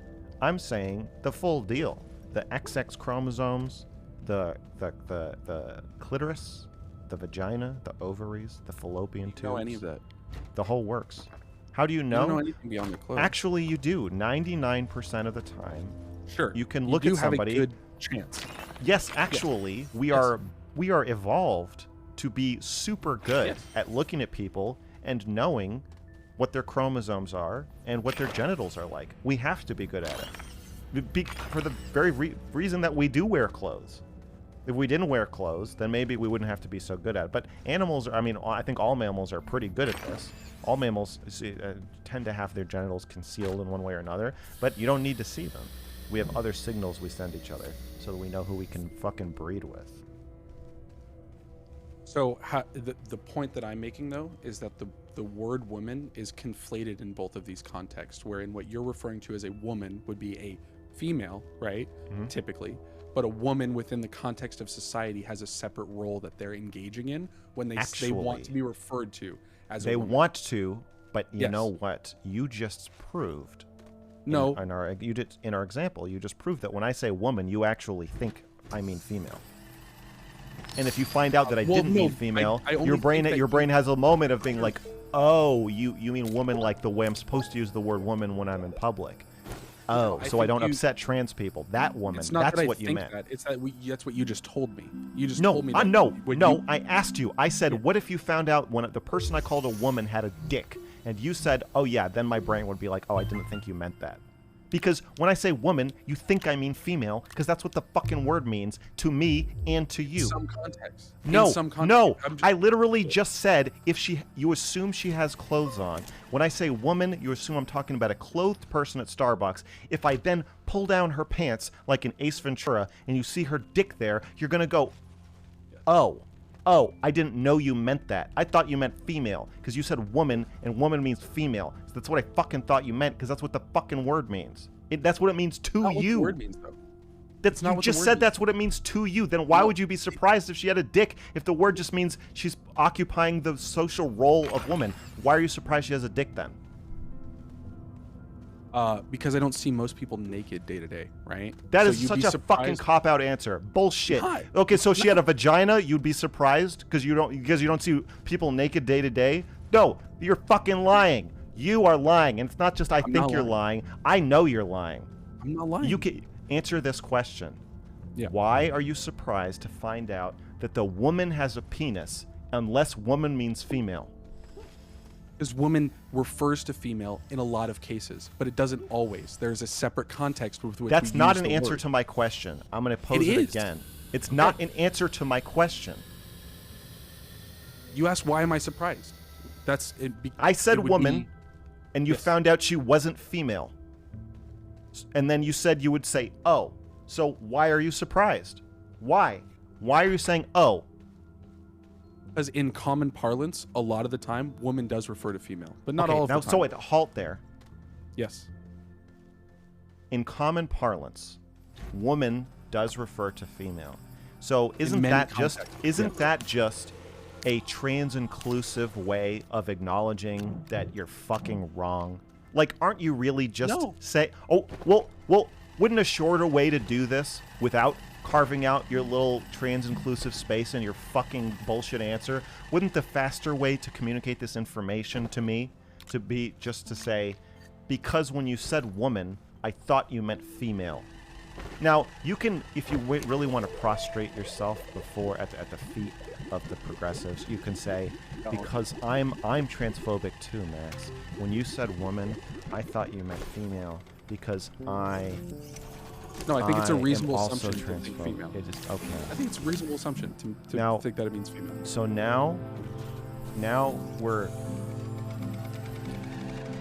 entering a strange territory here. I'm playing music, by the way. Oh, that's fine. Okay. Let's do it. We're entering a strange territory where, in order to not say woman means female, you are willing to say, in common parlance, woman sometimes might mean female, and I would have assumed that incorrectly because I'm a stupid bigot.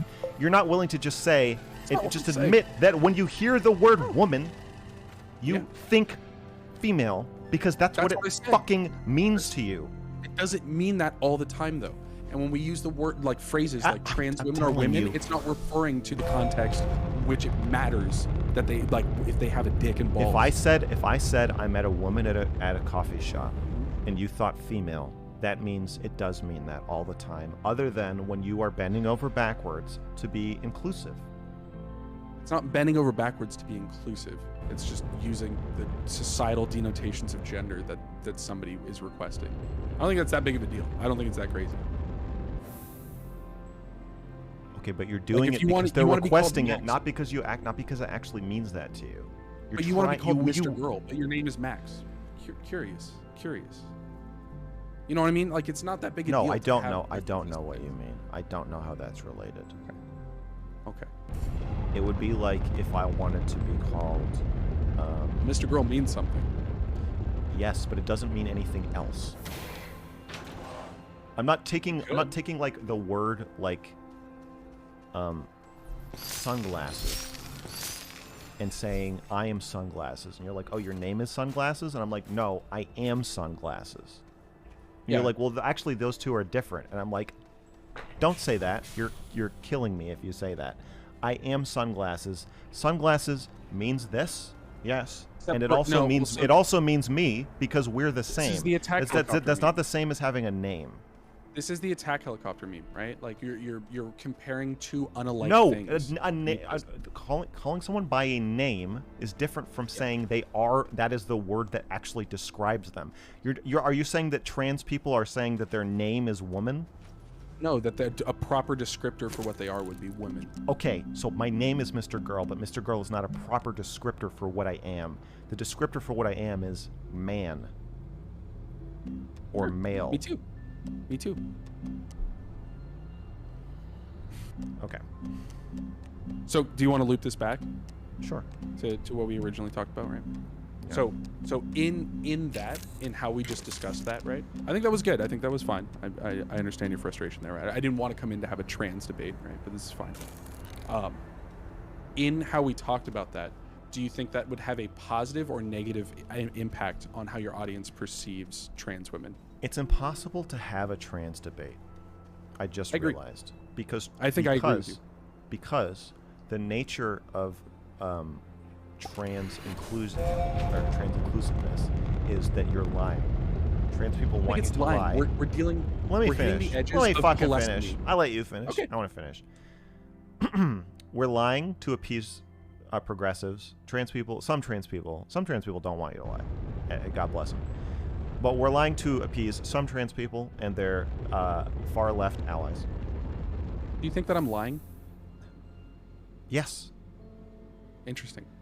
And so there's no way to talk about it without lying, because I'll get really frustrated whenever I talk about it with people, but it's because the whole setup is that you're lying already, and so of course you're going to lie in the conversation about I'm it. lying. I'm not lying. I think What do you you think are I'm lying about? literally lying. What do you think I'm lying about? What do you think I or other progressives are lying about when we discuss this? You, I said, when I say woman, do you picture someone with a vagina? And you said yes. And I said, okay, so it means female to you. And you said no. In that in the No, context all of the how I extra feel about it. talking, that's the lie. Yeah. Where you said, where No, you that's just called asked me a question. nuance. You're already lying again. You asked me a question. You asked me a question, and you can't let me finish the answer without blabbering. The reason you're blabbering is because you don't want me to actually finish the answer. That's the lie. I want you to be clear in what you're saying and address what I'm actually Are you saying what I'm saying isn't clear? Are you fucking insane? I'm saying That's that another lie. have- That's a lie. No, It's a lie not. that you can't follow what I'm saying. It's not. I can follow, but what I'm saying is when you're discussing Okay, it, the you're lie is that leaving you're pretending nuance that out. you're stupid. You can't. You're not I'm not. stupid. I know. I can I'm see. not I can tell from talking to you. You're not stupid, but you're saying things Sure. that are super dumb. And so I don't think they're dumb. What I'm saying That- is, so you have that's you have a lie. thing, I think and you're lying. focusing in on here, but the whole No. thing is here, right? No, you don't. No, because you're that's the asking me my own perspective, and you can't even let me finish explaining my perspective We were without discussing jumping my in. perspective. You can't even let You me were finish a discussing my- sentence. You won't even let me can't- explain why I think you're lying. You just asked how you're lying, and I'm trying to answer, and you can't shut the fuck up for 5 seconds to even let me answer. That is the lie. It's not the lie. Continue then. Keep going. It's fine. When you say that's not the lie, are you saying that you think that you're not lying, or that I think you're not lying? I think adding nuance to a discussion is not lying. It's actually the opposite of lying. I think cutting out things. I think you're deep- lying. that Do you deeply want is lying. again? You won't. It's like you can't stop talking. I think you're lying. I'm answering your question. I don't know why. I'm not is asking this you an a question. interrogation? I think you're lying.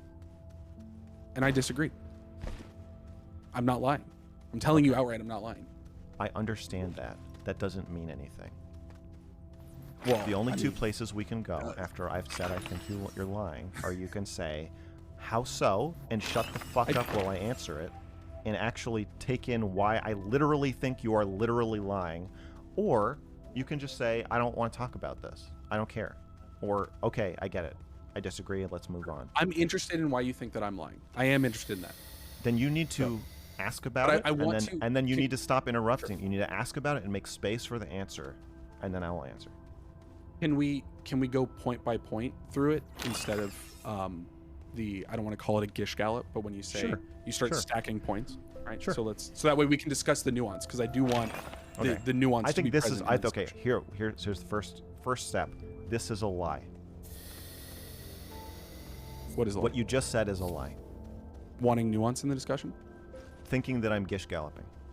You don't think that. No, I said I That's- don't really want to use the term, but it's essentially when we have these elongated. You did points use and the we're not term. having- Implying the term is a lie. I don't want the baggage with the term. I just don't want you to make several points in a row that then. And I now, have to come okay, back do you to. see how now That's we've fine. established what to do when I say you're lying, but you're not doing it? You said you were curious. So if you're curious, you'd say, well, how is it a lie that I said that, Max? And then I would answer. But you're not saying that. You're just trying to get me to retract my statement, or I don't know what the fuck you're You doing. need to track anything. Let's do it again. I think you're lying by implying that I'm gish galloping. I'm not implying. I specifically said you're not gish galloping, but you are engaging in stacking multiple points, and that's what I don't want to engage in. That's what gish. Do you know what gish galloping is? I'm aware, but I don't think you're doing it in order to like score a dunk or do debate. Do you know what tactics gish or anything. galloping Just- is? Yes. What is gish galloping? Yeah, gish galloping would be stacking multiple points in order to not let the other person respond to individual points. Okay. Do you think that most people who gish gallop think that that is why they are doing that? No. Okay. So would it be fair to say that gish galloping is not really about the intent of the gish galloper, but more about the function that it's playing in the in the conversation? Much like the word woman. Yes. Okay. So we agree that for me to be gish galloping, I don't have to be intending to gish gallop. So actually, if you say, I don't mean to say that you're gish galloping because I don't think it's on purpose, but you're stacking points. On purpose. I don't think Actually, it's malicious. I want you to stop interrupting me. Can you do that? Try. Okay. So if you say, I don't think you're gish galloping on purpose, but you are stacking multiple points. You yourself just admitted that that is actually the same as Gish Galloping. Nobody thinks they're Gish Galloping. Nobody identifies as a Gish Galloper. So if you say you're Gish Galloping by accident, you're actually just telling the person they're Gish Galloping. So you did say I'm Gish Galloping, and then admitted that what you said I'm doing is your definition of Gish Galloping. I just So don't want can the we just- negative baggage. That's all I was not wanting to bring into that. Well, you know what? You can tell me how I should emotionally react to you saying I'm Gish Galloping by telling me, don't have any negative feelings about this, but you're Gish Galloping. But you are saying that I'm Gish Galloping, much like everybody else, without knowing that I'm doing it. So you said I'm Gish Galloping, and now you're immediately pulling a 180 and saying that I'm not Gish Galloping, while saying that I am meeting your definition of Gish Galloping. So could we just dispense with all? So could we just dispense with all that and say you said I'm Gish Galloping? Sure. Yeah. Great. Okay. So now this first lie is, there's a new lie. The lie is that I'm reacting negatively to you saying I'm Gish Galloping because I don't like the negative bagging. I don't like being accused of Gish Galloping, so you're going to soften it by saying that's not on purpose. Never said that. I can't lie about something I didn't say. I can't lie about something I didn't say. Okay. I think it's a lie to say that I'm Gish Galloping. I think you're lying. Do you agree that you were stacking multiple points in a Yes. discussion? Yes, So that's not the by lie. my definition, No. is that's not what's the your lie. definition of it? That's not the part that's a lie. What part is the lie? The part where you don't already know all of the points, and you don't already understand my perspective. This is This is part of trans-inclusive culture is to pretend that you are stupid and can't think through logical chains that have more than one link. But you can't. I know that you can't. I know that you're smart enough to follow everything I'm saying. You probably knew everything I'm saying in the whole conversation from before we started. So the only way to honestly engage with me is to be like, as soon as I say, would you be surprised if she had a dick? You would need to say, yeah, I get what you're saying. You're saying that because I would be surprised, that means that woman meant female to me. And in that context, it did mean female. You're right.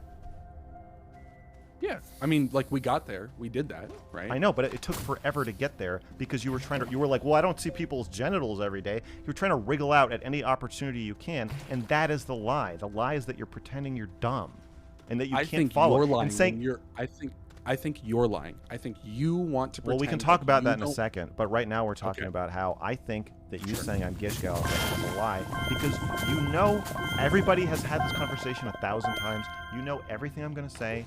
You know everything backward and forward. You know my perspective. Do you think my perspective is logically inconsistent? No, I think it's pretty consistent. Yeah, It's probably even more consistent than yours. probably. Maybe to a point. I think again, the whole Maybe point to a of what I fault. was talking. What's that? Maybe to a fault, but you can't. But I don't like think it's the to a idea, fault. but okay, but I get. This So is anyway, this is the Gish Gallop, right? This is what I'm talking about. I want to tell you that there is a nuanced portion when you tell me I'm lying and you say that I have a thing, and I think you do this with some frequency, right? When you say someone is lying and you want to bulldoze over their points instead of listening to what I'm saying. And when I say that I think you're lying, I think that you're lying when you're trying to honestly engage with this. Because I think what you want to do is bulldoze your points, and if I have nuance to add to any of those points, you don't actually care to hear it. You don't want to hear it. So there's a common misconception that I think people have that if I say I think you're lying, that is a good time for you to start talking a lot, and it's not. You could say I don't want to talk about that, and so because I've made a statement about what I think is happening in the conversation, and that I don't think you even understand. And so the you went idea beyond that saying you think that I was lying. You told me I am lying, right? great. So if somebody says you're lying, lying, I think the prudent thing to do is either actively dismiss what they're saying and say I don't care, or say how do you think I'm lying, and then hear them out. But most people respond to being told that they're lying by just like jabbering, and it makes it seem like it's confirming what I'm saying. Tactic that you're using right now to discount me because No, I'm okay. telling You want to role play? Let's switch. Okay, you said so. It'll be your turn now. You said I'm lying. How am I lying? I think you're lying about wanting to honestly engage in this topic, and I think that is your bias coming through. Okay, don't change the topic to my bias. I want you to explain. Sure, but that was how, called back to a previous point. Okay, fine. But I want you to stay real focused, like I was, on why you think I'm lying. So, what have I done to make you think I don't want to honestly engage on this topic? I think you have engaged in debate tactics like gish galloping and accusing other people of lying and not honestly engaging in the points that I am making in favor of bulldozing over those points and calling people a liar or calling them in various ways bad faith or accusing them of debate tactics first, when I'm just not trying to do that. Right? I'm not Okay, lying. so can we go through your points one at a time? Yeah. Okay. So, you said I'm gish galloping, so I will stop doing that. Appreciate that. Even though I don't believe you, I think you're lying about me gish galloping. I will agree to not do that anyway. You said I'm using debate tactics. Are there any debate tactics you'd like to call out that I will agree to stop using once you call them out? Yeah, I think specifically you're engaging in ad hominems when you denigrate me as a liar and you expect me not to respond, and then you criticize my response by saying the smart thing would have been to not respond. I think that's not fair. I think that's not a fair way to have a conversation. Are you engaging in an ad hom by calling me a liar? I think so, yeah, but I'm not above countering debate tactics with debate tactics, right? So if you can call me a liar, I can call you a liar, right? I wouldn't do that first. I wouldn't say you're a liar.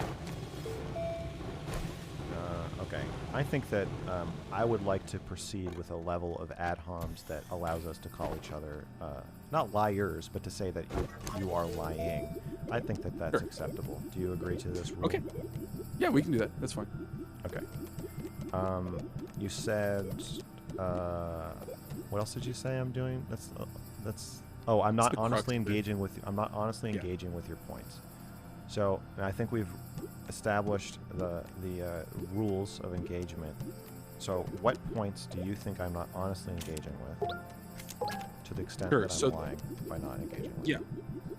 The crux, the main point here, and at least the trans discussion we're having right now, is that the word woman has contextual meaning that is distinct, right? When I can say woman, I can be referring to a trans woman. I don't think there's any problem with that in most contexts. When you say, oh, but what if she was naked and she had a dick and balls and a hairy chest, bro, and she looked like me or you, and it was like, you know, and she was right in front, and it's like, that's not the same context. And I think that's an obvious point, right? Like we're at a point where if you said that, when you are saying that and you are conflating those two, I don't believe that that's honest engagement at all. I think you're lying intentionally to protect your bias when you do that. Well, isn't that our central disagreement? That I'm saying woman can't refer to a trans woman, and you're saying that it can. Yes, but the point that I've tried to make... I've never used it to refer to a trans woman. You've never called a trans woman a woman? No, I never have, and I never will. You never called ContraPoints a woman? I don't talk about other streamers. Oh, okay. Sure. I should have seen that coming. Still adjusting to the new rules. I don't know any other potential trans women in your life, so it's hard to give examples. ContraPoints is not in my life. Yeah. I just mean, she's in everyone's life, right? We've all seen the videos, right? I've never called a trans woman a woman, and I never will. Okay. And do you think that that is a harmful message to send to your user base, your listener base? I think you're changing the subject. Well, I think this was what I wanted to talk about coming in. Well, we can get there, but I think first we need to establish where we're at here, and I think what we're coming down to is our central disagreement is you're saying I'm not accepting this nuance that you want to add, but I'm saying with the nuance you're adding is the central fucking point that I disagree with you about. Sure. Woman cannot refer to a trans woman. Woman does not refer to trans. What do you mean? Why can't sunglasses refer to my watch? No, it's just they're fucking. You just. No, I'm saying they're different. I'm saying I think they're different, and you think they're not. And when I come up with a hypothetical to show you that you also think I mean female when I say woman. Yep.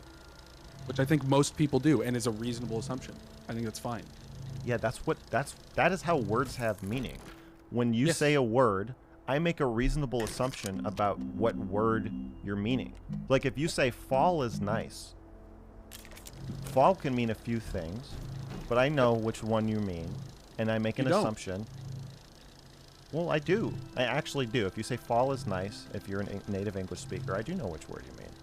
I make my assumption, and that's how meaning is passed from you to me. understand. Okay, so you're asking, I believe, in my view, that you are asking for a hyper vigilant level of specificity and contextual awareness. I'm actually asking for the opposite. Can I finish a sentence? Are you ready for me to respond, or do you feel like I'm not engaged? I feel like I'm trying to engage with your point right now. Do you not? Sure. think Yeah. that's No, I true? believe you. I believe you to be. So I thought you were done. Sorry. Pause. Okay. So, so with most words, like attack helicopter, yes, sunglasses, most nouns, nouns that refer to physical objects. And this is another point of contention, is I believe woman refers to a physical object. Just like rat or demon. Okay? So when we say woman, I think we mean female. And in the example, you also thought that. And so now we come to the question of why is it that you're willing to acknowledge that you think female when I say woman, but you also want to say, oh, but it's really nuanced and it could mean other things. Well, why could it mean those other things? Why do we not just call trans women? Why do we call them women? And I think we both agree that's because they really, really want us to. And so then we have this conflict between how is language like easy to use and understand, and how does it work, and how are we actually understanding it? And it sounds like you're saying when I say woman, you actually think female, versus how do people want us to use it? And the way people want us to use it. Yeah. Oh, if you have more, you can go ahead. Sorry, I thought the pause. Well, I don't think it's good for anybody, including trans women, to tell trans women that they're women. So, if we were to look at the word woman in reference to gender expression, right? So for referencing gender expression, why is it a bad thing to use the word woman, right? Because that's not what it means to anybody. It's what it means to a lot of people, though. It's actually more accurate, right? You have sexual expression, you would have gender expression. And you if woman means gender expression, why do trans women have to get gender reassignment surgery? They don't. I don't think that they do. I think that's a. Why do any of them? Why do any of them want it? Because I think something like 90% of them want it. So why? Why? I don't know. I'm not a trans person. I can tell you why. But I think the gender. Well, I can tell you. is I part can. of that. I can tell you why. So the sexual. If you don't want to, if you don't want to opine, I'm happy to fill in the gap for you. Yeah, go for it.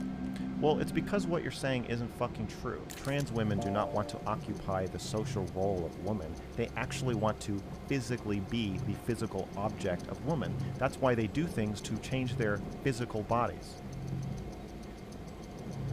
Do you think that in a social space, being the physical object that is operating within that social space is very relevant? Well, it's understandable. It really underscores my point that when we say woman, we actually are referring to a physical being. No, so I don't. So to be treated like a platonic, woman, I agree. To be treated like a woman, I agree that you would have to try to resemble a woman, but it's to operate within a social space, which is distinct from like. Yes, but the reason the reason you would have to resemble a woman to play the role of woman is because to all of us, woman means female. And so if you want to be treated like a woman, you have to appear female. Sure. You would be inflecting feminine appearance, right? No, it's femininity is what you're inflecting. Not necessarily female, but feminine. No, female. Trans women do things to make themselves look naked, more like a female. Some do, yes. I would say but that's part of the gender expression, right? I don't know how that's not. Well, you can call it whatever you want, but you're just changing the subject away from the fact that when somebody wants to become a woman, they're not just playing a role in society. They actually are changing their physical being to be more female. Yes, to be more like the understood gender roles that are around them. Yeah. No, that's not what I said. I said female. That's what changing their physical. Regardless of why they're doing it, do you agree that trans women generally take steps to make their bodies more like a female body? Yes. Okay. So to me, that means that, like me, trans women think woman means female, and to be like a woman, you have to be more like a female. So I feel like we all know this. but we It's just don't feminine. want we just would like be don't want to the say it. descriptor. No, I think female also works as a descriptor. Like female humans some tend to contexts, but I don't have think- breasts, tend to have wider hips, tend to have higher voices. These are feminine traits, right? These are also We would say female a traits. man- They're actually Well, no, female. You're changing the on. subject. Do you No, think I'm that not. female humans tend to have breasts? Yeah, but can you say like a man can also have gyno, or you can have a feminine man? Do you that know also where? has You know what the hips? root of the word gyno is? I've totally understood. Yes. Great. Okay. 'Cause it So references something. It so references you can a you female- you can, that so doesn't now mean- you're lying. You're lying. Nope. No. I think you're No, lying. because I'm not. So if there is a very feminine-looking man who is a man for all intents and purposes, That's not what I'm talking born- about. I'm going to lead No. you through a little chain of logic. Okay. Are you willing to go Okay. along? Yeah, I mean, I think again, Yes or no? We can go back to it. Yes, Yes or no? but I do think that you're lying about your honest engagement. My point, in what you just did right there, because Okay. you won't let me So respond. it sounds like you're. It sounds like you're. Okay. Do you want to respond now? No, just lead me down the thing. I'm moving past it. Okay. Female humans have breasts, usually. Yes, Okay. They have vaginas, typically. usually. Okay. So when trans women augment their bodies with artificial breasts or get surgery to have vaginas, they're making their bodies more like a female body. And what is the scale by which we refer to female traits? But femininity. No, that's not true. I don't think I think so. femininity. Really? I would invite you to look at a biology textbook and find the word femininity in it when referring to breasts, ovaries, vaginas. Understand I you're don't think describing female think sex you'll- organs. Yes, I'm talking female about female. dimorphism. I'm talking about female biology. Yeah, you're talking about like the female human like dimorphism, right? So this is what a typical female human looks like, right? Yes. Do you see how you're not actually willing to follow my chain of logic and you're changing I the am, subject? but again, I'm offering a word like femininity, right? Yes. Do you know why you're offering that word? Because I disagree with you. No. You're offering the word because it makes the leap from talking about females and biology and physicality to gender. Yes. Yes. But the point- But, we're but that's not talking what I'm about talking. gender. But I'm not talking about gender. I'm talking about sex. So when you Sure. do that, you're changing the subject. Well, I'm trying to relate it to the subject that we're talking. I don't want you to about, right? relate it to the subject that you think we're talking about. So- I but want we you can to agree. answer my questions. We're not going. I to, can just. state we're it not going. outright, We're not right? going to agree. I want you to just answer my questions. Can I just say I agree that males are males and have male traits, and females are females and have female No, traits. I don't care Isn't that about what okay? you're saying. You were just derailing Okay. the conversation. You said you would roll down a train of logic, and now Oh, you're let's go. changing Let's the keep going. subject. Let's keep going. Okay, great. Let's keep going. So, when trans women alter their bodies, they alter them 100% of the time to make themselves look more female. Sure. You agree with that? Yes. And in fact, I think most trans women, if you could they could push a button to become 100% female, they would push it. Probably. In fact, I would even say that a trans woman would push a button to make themselves physically 100% female, rather than push a button to make themselves perfectly occupy the role of female in society, but keep their penis and chest hair. They might. I mean, I can't speak for everyone. Well, it just seems in keeping with everything they do and say. Do we agree with that? Some of them, yeah. Okay. Some of them. So this is why my sense is trans women want to not occupy the role of woman in society, but actually want to be literally female. That seems to be their goal based on everything that they say and do. This not all of them, but just as like the general push seems to be toward that. So to me, when we say trans women are women, and that's the thing they want to hear, when to the extent that some of them do, they want to be told that they're female, and they're not. So we both understand, and the globe collectively understands, that it is not possible to change your genetic code to be a female as somebody who was born male, or vice versa, right? Well, don't throw your hands. Come on. I want to dive into this, right? You're can we just admit that you're blending the definitions of sex and gender because they want you I to? think you are. I think you are blending them. You want woman to mean a gender, Woman does mean a gender. and it also means a sex. It can refer to a sex, yes, but it doesn't always. Female does refer to the sex. That's accurate language, right? That would be accuracy in what we're talking about, right? Right. So this is our central disagreement. Sure. You think woman refers to gender, and I think that you're only saying that because progressives want you to. No. I don't think so. Well, no, I do think that. No, but I'm telling you, I disagree with you thinking. I know. I You know. can't- you I said can you think disagree. that, I but- said your I said Sure. your stance and my stance. Do you agree that these are our two stances? Yeah. I do. Okay. So, given that, I think we are in an topic- impasse. yes, great. So let's Yeah. leave it there. And the topic you want to talk about is my fans, who you believe are more transphobic than me. I think they are. Yeah. After interacting with quite a few of them, I think they almost definitely are very actually transphobic. Not having at least a thought out point, right? Like, because I agree. I'm glad we had this conversation, right? I think this is more nuanced and provided more context to a lot of what you've said in the past. And I think that was very good. And I think a lot of people in your community don't share that nuance, context, or thought throughedness. They just are transphobic. I think that they are not mad at trans people. I think they're mad at you. So why is it my fault that they are? But they are. So like I don't. If I'm Because just in they there, think. right? Listen But- to this super chat. He's not lying. He believes what he's saying, like people believe communion wine is actually becomes the blood of Christ. This is an article of faith. Logic does not apply. Are you reading chat? We didn't agree to read chat. This is why they're transphobic, I think. Not because they hate trans people, but because they hate you. So, but it's expressed as hating trans people, right? Which I think Yes. is harmful. I Yeah, agree. I think that's not, regardless of if you think they are women or I think your stance is fine because I don't think that you actually hate trans women at the end of the day. I don't think you I don't think find they them hate trans disgusting. women either. I think they hate you. You should look at your chat sometimes. I don't think that they hate me. The chat itself speaks for itself. I don't need to participate. And I actually don't participate in those because it's pretty vitriolic. And I think it's not. I think you're referring to you, like me, as the progressives as a whole, right?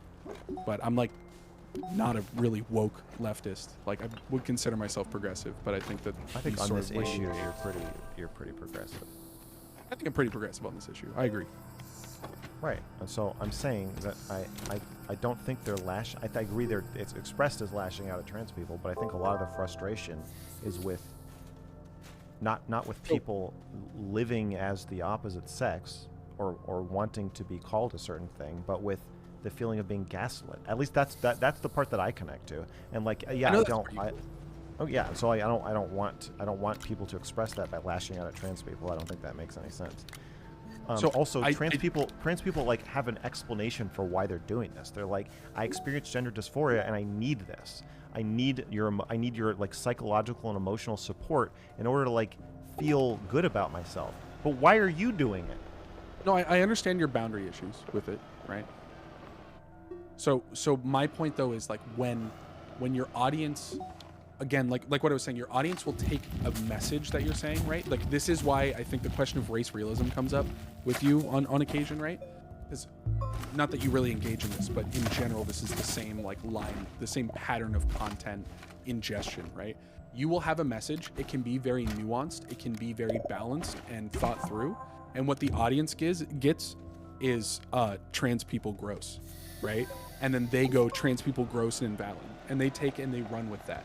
And so when you have flippant discussions of these things, right, or like small videos like the transfer culture video, all that does is feed them the red meat hate spiral shit that they want to actually go out and continue to be aggressive and hateful towards trans women generally. And I think that's the part that I take issue with, right? When like, I don't think it's necessarily not a safe topic to talk about. I think you can talk about it. I think how we talked about it here was probably fine, right? but in certain contexts, what it does is it just throws the hate content that people want, and that's what they dig into. And I think that's the crux, the real core of like a lot of people. It's like, I mean, I'm not going to compare you to Tucker Carlson, but someone like Tucker Carlson and shit does. You this are all the time. Stop doing that. Stop I saying am. you're No, not no, doing you're right. what you're doing. I am, but I don't want you to. I don't want to say you're Tucker Carlson because it feels gross. Because I don't think that you are Tucker. But you Carlson. are saying it. That you- Stop. This is you why. engage- This is. You're an unreliable word user. This is. It's all part of the same thing. It's all. This is exactly the same problem I have No, with you I'm calling not trans people women. unreliable. You're literally saying, I'm not going to say you're gish galloping, but let me describe how you're gish galloping. I'm not going to compare you think to that Tucker I can- Carlson. You're trying to have it both ways, and you. No, it's I'm like trying to if take you're a if you're single unwilling to say like, hey man, I think that you're doing a lot of the same damage that somebody like Tucker Carlson's doing. So I'm trying to give you a wake up call. Then I would have more faith that you're not just fucking placating trans people and pandering them by lying to them, but you're lying to me right now. I think you're doing a lot of the same damage that someone like Tucker Carlson is doing, and this is your wake-up call. I appreciate that. I don't want to do that kind of damage. I know you don't. That's why why I feel concerned, right? Because I don't think that you want to do that, right? Well, what do you suggest? I think in the future, however you're engaging with certain like spicy topics, right? I think that you need to come to it with like your typical empathetic approach, instead of like where I think the transfer culture video, you were angry, and I think it's understandable that you're angry, right? Like Destiny was banned, it was a whole thing, it was a bad time, right? So I think you were angry and you were right to be angry, but the way that you approached it was from a point of anger and not from like a point of empathy where you're willing to discuss the topic further. You think I should be more careful with how I express my anger? I think definitely you should be more careful with how you express your anger. Because I want you to do good. I think you're doing good, and I think you want to do good. And I think that in things like that, we misstep and we don't necessarily notice that we misstep. You know, I do it all the time. Like you can ask anybody here. I've seen it. We've all seen it. Yeah, I'm sure you've seen it. Okay. I have to move to the next caller. That's fine. I thought this was good. I'll think about what you said. I appreciate that. That's all I asked for. My honesty and artistic integrity being pitted against responsibility, being pitted against money. Artistry is hard. Artistry is hard. Being pitted against my emotions. Yeah. So I have to think about it, but I do appreciate it. I appreciate that. Thank you. You're welcome. All smiles? We good? Not all smiles. Not all. Pensive smiles. Pensive smiles. Optimism, at least. Cool. I don't have anything else, so you can kick me out as needed. Appreciate it. Yeah. Have a good night. All right, you too.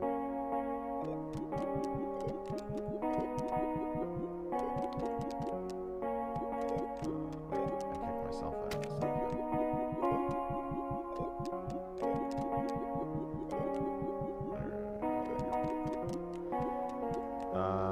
Here's 10 to say, yes, we don't hate trans, we hate people like Caller. It's not even, I don't hate him, obviously. I don't actually hate him. I hate feeling gaslight. That's what I'm mad about. I'm not mad at him or people like him. I get why he's saying what he's saying, and I think it's something everybody does. We all tread carefully about certain topics in certain ways. I just feel like it's gone too far, and it makes me feel like I'm losing my mind, and that feeling of feeling like I'm crazy.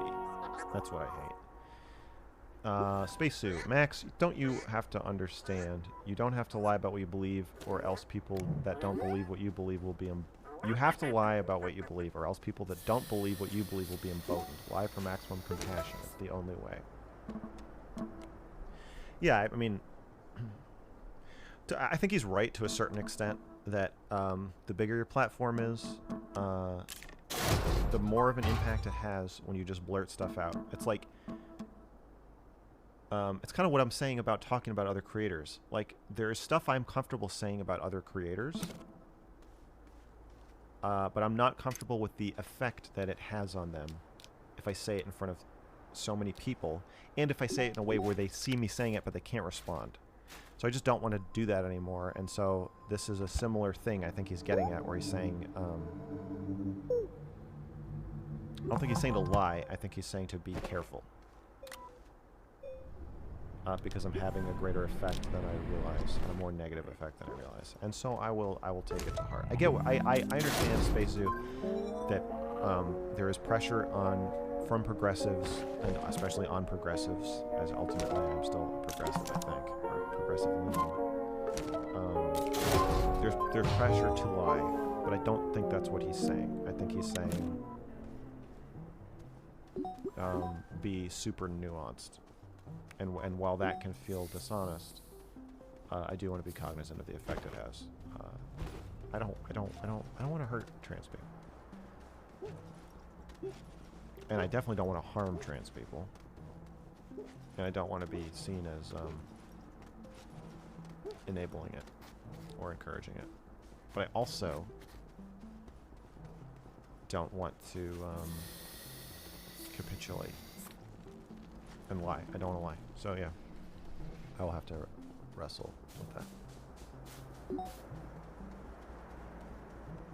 You always want people to let you finish your sentence, but often interrupt people yourself.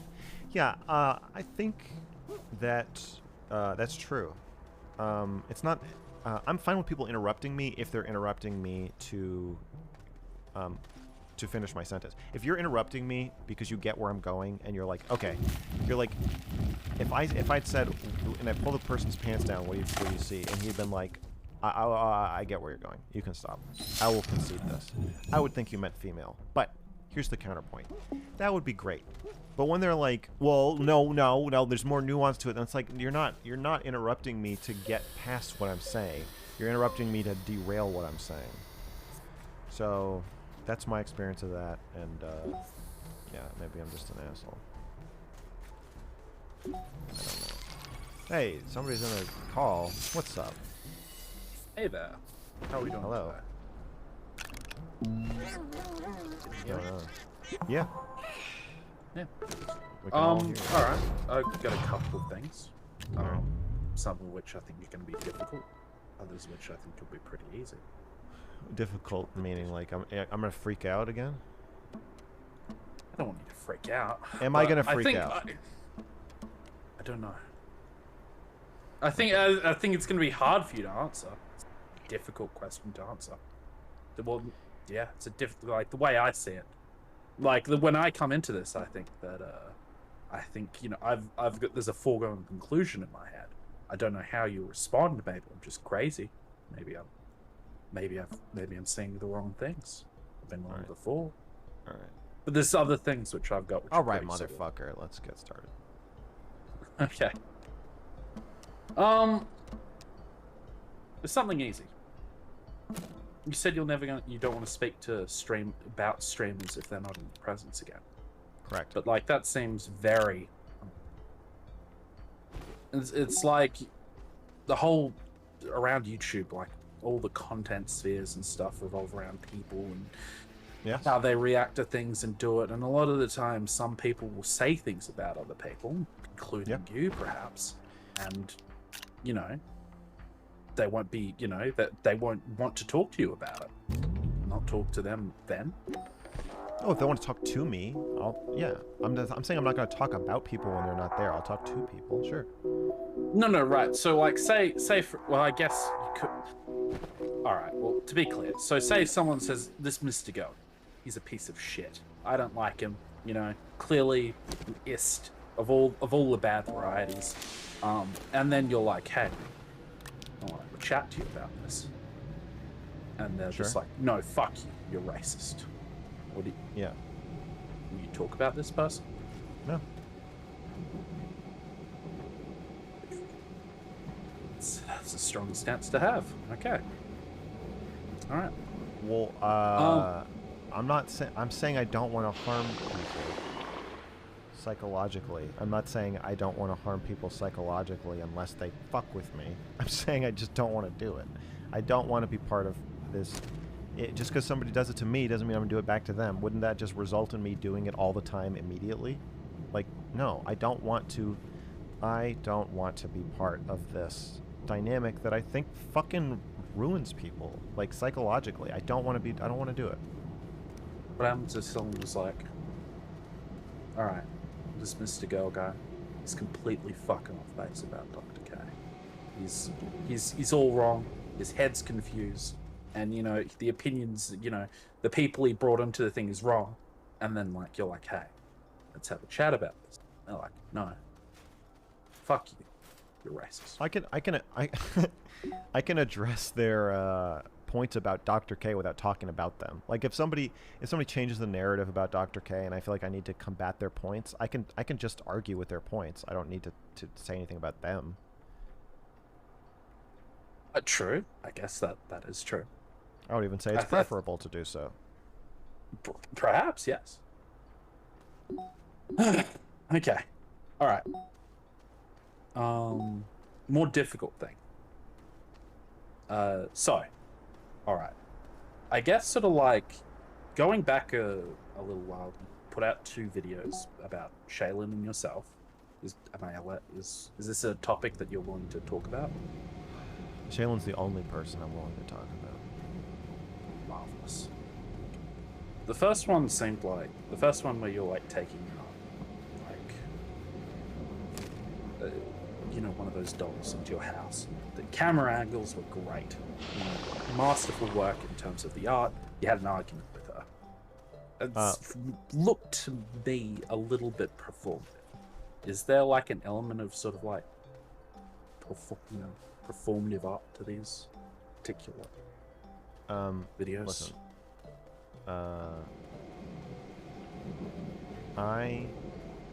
Can I trust you to not say any like slurs or anything for a minute? Okay, yes. Okay. I gotta pee. Okay. Bad. Okay, yeah, that sounds good.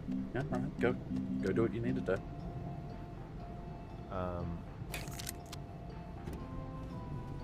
So you can, I can still hear you actually. As I'm peeing, I'll be able to hear you. Oh, jeez, that means feel it's free to gonna keep be. talking. Yeah. Okay, tell me when you can't respond again. All right. Listen. All right, chat. What you guys don't understand, he's completely wrong about Dr. K. He's so wrong. He's hot. He's delusional. He doesn't understand. All right, you know. I'm kind of expecting him just to come barging back through. What did you say about me? You.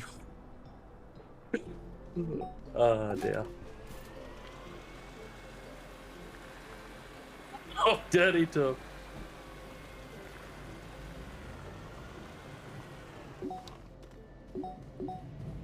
What type of story would you guys want to hear?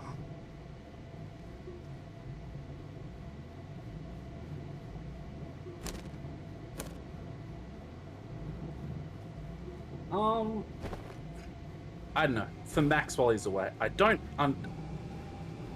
How about this?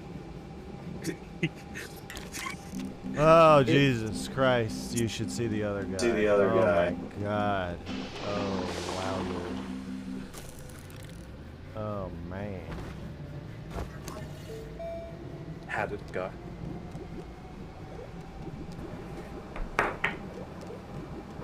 It's good. So, where were we? Shaylin. Yeah. No, it's not performative. We actually, it's just how we are. So, I mean, like, yeah, like, there's a. What do you mean by performative? Like, the real doll? You're talking about the doll review? You're talking about the doll review, the conversation? Yeah, there was that. Yeah. Yeah. I mean, like, yeah. There's an aspect of like like we know people are watching, and so like this is the way we're talking to each other then is like how we would talk to each other if we had like a friend over. Like that's how we talk in like a group of people. We're having a conversation in front of people. That's a pretty accurate representation of how we talk to each other. Oh, okay. All right. Well, then, I guess sort of like.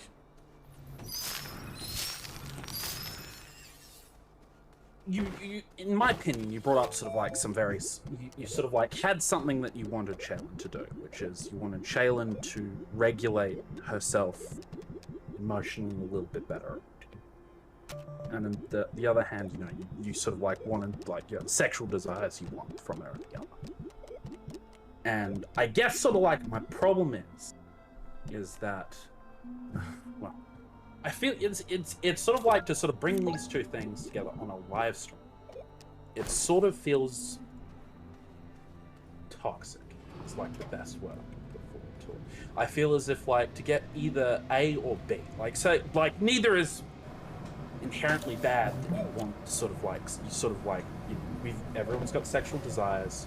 Everyone's sort of like got ways they want their partner to sort of behave. However, I feel as if the process of you going around and getting sort of like your desires to be realized is a little bit toxic. I guess is how it's the best way I can put it forward at this particular point in time. So. Do you not feel as if like that? Don't.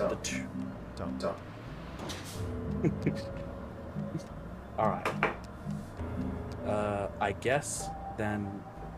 Wouldn't, like, say if you wanted A or B, wouldn't it be better to sort of bring them separately and not you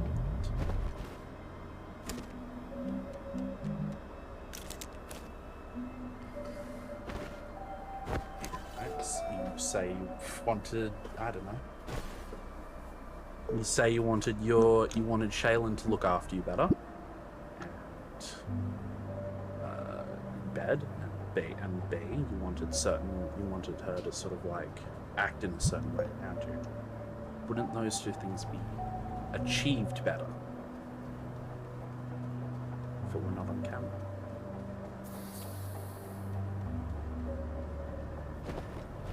Yeah, everything in my life would be achieved better if it weren't on camera. That's Yes. true. Is there... You're saying the act of filming it is toxic? The whole everything. Fucking the doll would have gone better if it weren't on camera. Reviewing the doll would be better if it weren't on camera. But I mean, like these desires seem like incredibly. They're personal desires. They're sort of like they're core to you, and I can understand the desire to film. I get that. It's great content.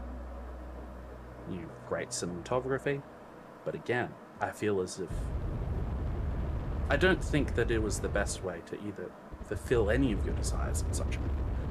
In fact, like people engaging with it, sort of like.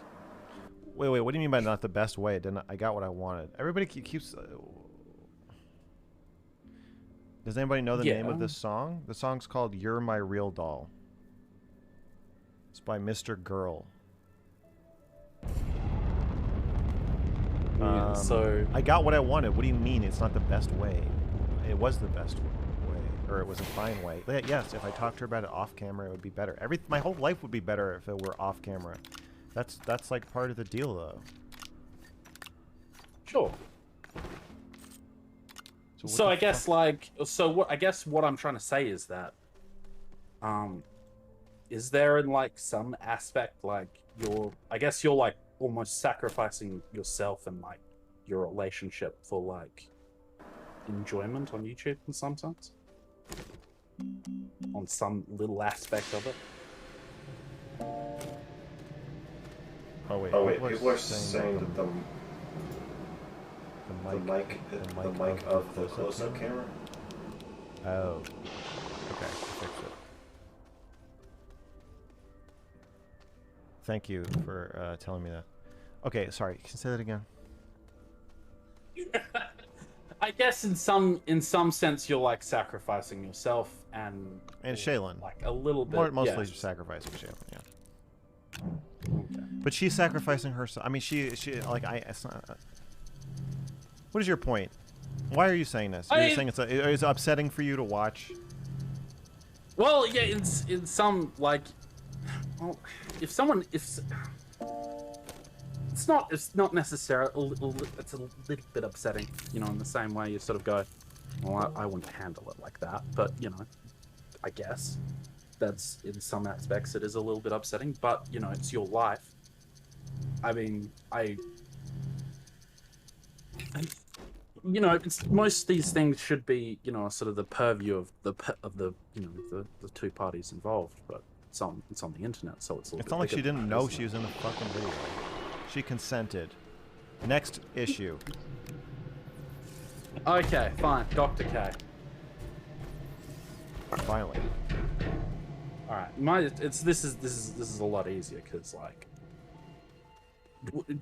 could you be wrong about Dr. K? Could you be completely off base? No.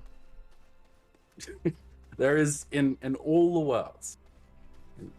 You know, if you go by, you know, if there's like a billion worlds out there or infinite realities, you're never wrong on this particular issue. I mean, do you want me to get the rule book out? Did you watch my video? I watched a couple of them. No. I'm not sure if I watched all of them. I made a video called Reckless. Did you watch that? I think so, but it was some time ago, so I don't have the best. I believe the rules say the psychiatrist should make every effort to have the doctor-patient relationship begin by mutual consent. Statements or advice should not be given until the relationship has officially begun, something like that, in order to avoid confusion. Yeah. Okay. Yeah, I agree with you that something was. I agree with you that something. You know that this. That no. Stop. Not something. Do you agree that that rule, the first rule in the book, was broken? It seems to be. Not that it seems to be. Do you? Well, I mean, I don't know enough about the subject. It looks that way. Do you think that Dr. K was Reckful's therapist? Whether he wants to admit it or not, yes. Okay. Does he admit that he's his therapist? Hold on. Okay, right. But let me caveat that. But I'm not. I don't want you to caveat it. I just want to show you that you agree with me. It's not complicated. It ain't fucking rocket science. I know that a lot of people are like really. Say I did agree with you. Say I did agree with you. You do. You already agree with me. All right, but we take that. But okay.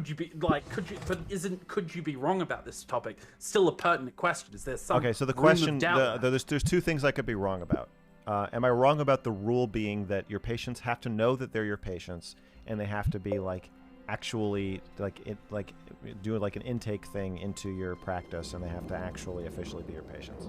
Am I wrong? Do you think I'm wrong in understanding the rule? I'm not asking about whether.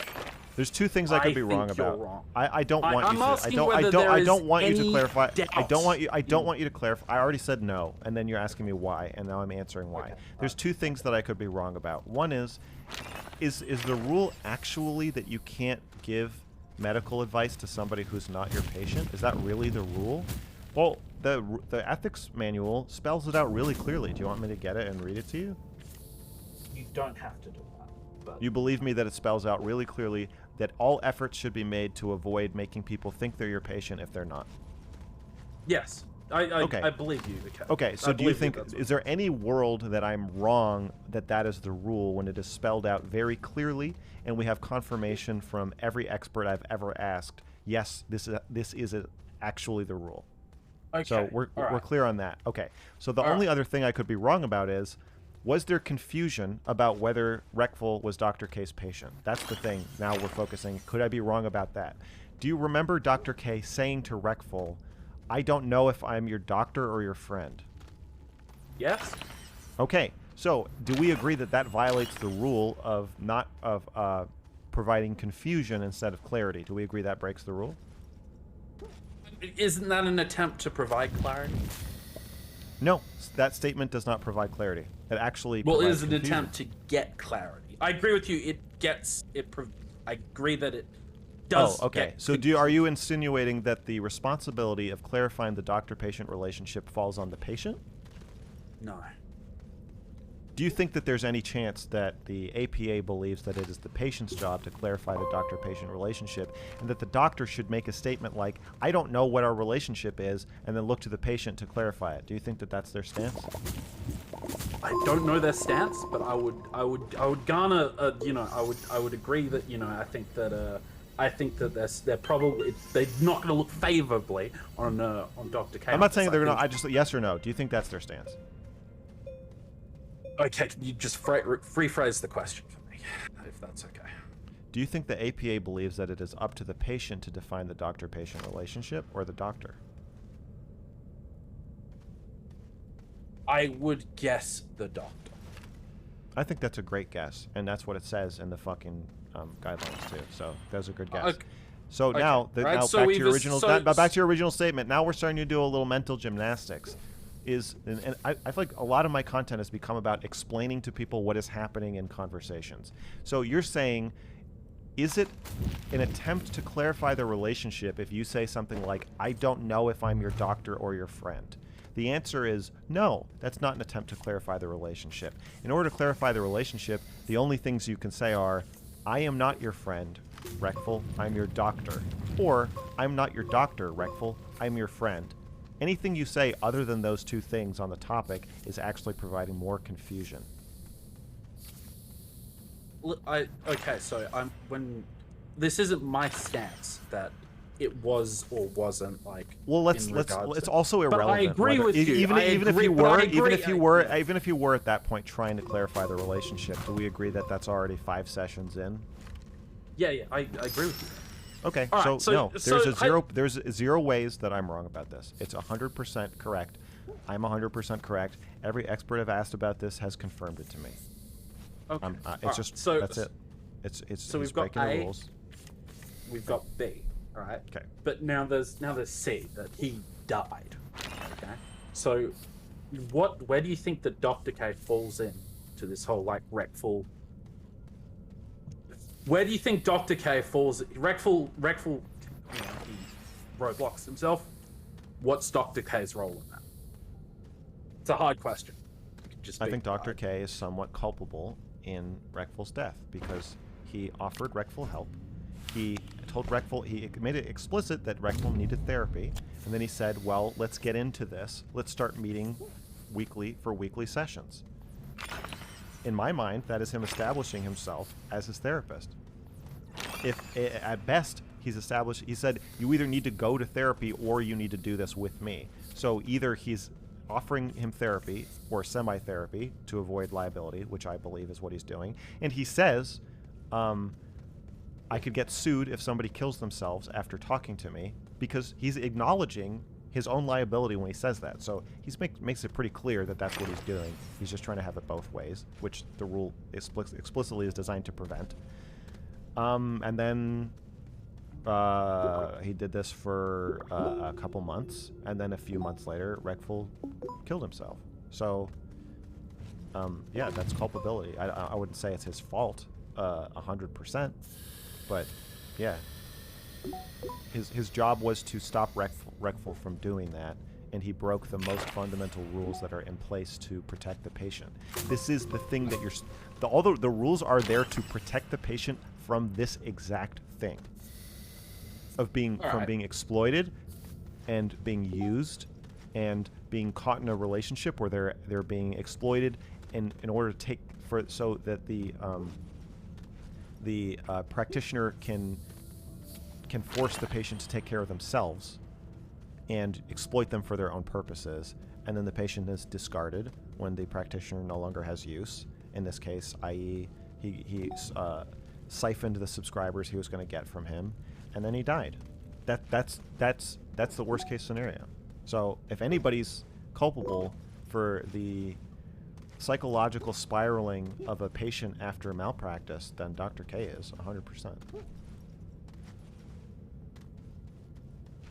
It's really I'm not disagreeing with you on like, so just so I don't disagree with you on like, I'm not against this point. I would probably agree with you on a lot of this. When I say probably, it's because there's a level of uncertainty which This is not my field of expertise.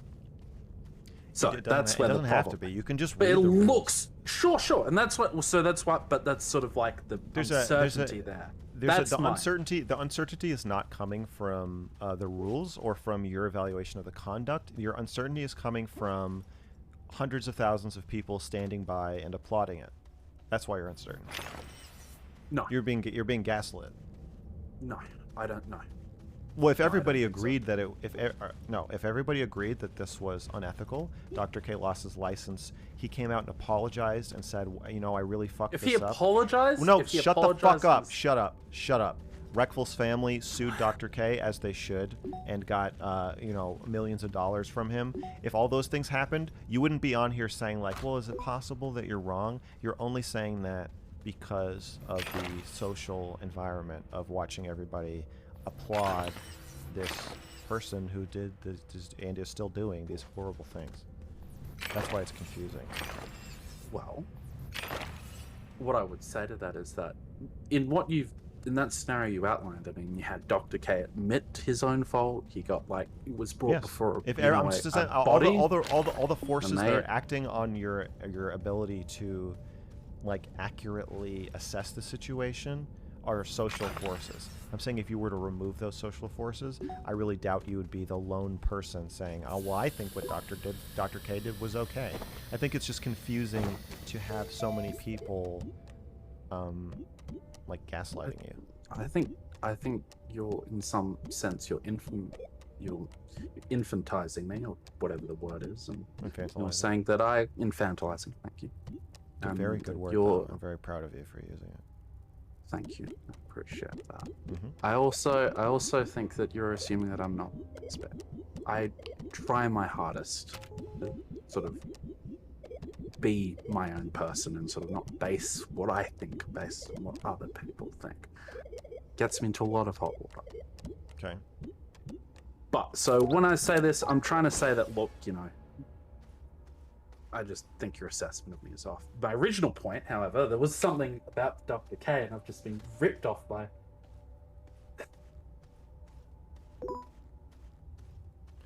Take your time. Do you think that Reckful that this could have all played out the same way if Dr. K wasn't involved?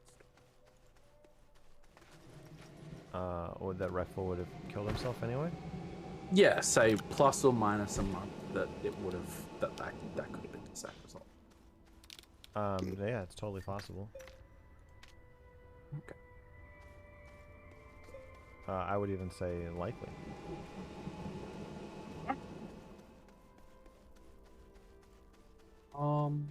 Okay.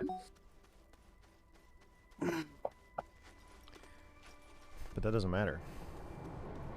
Kind of. No, it doesn't. Kind of does. No, it doesn't.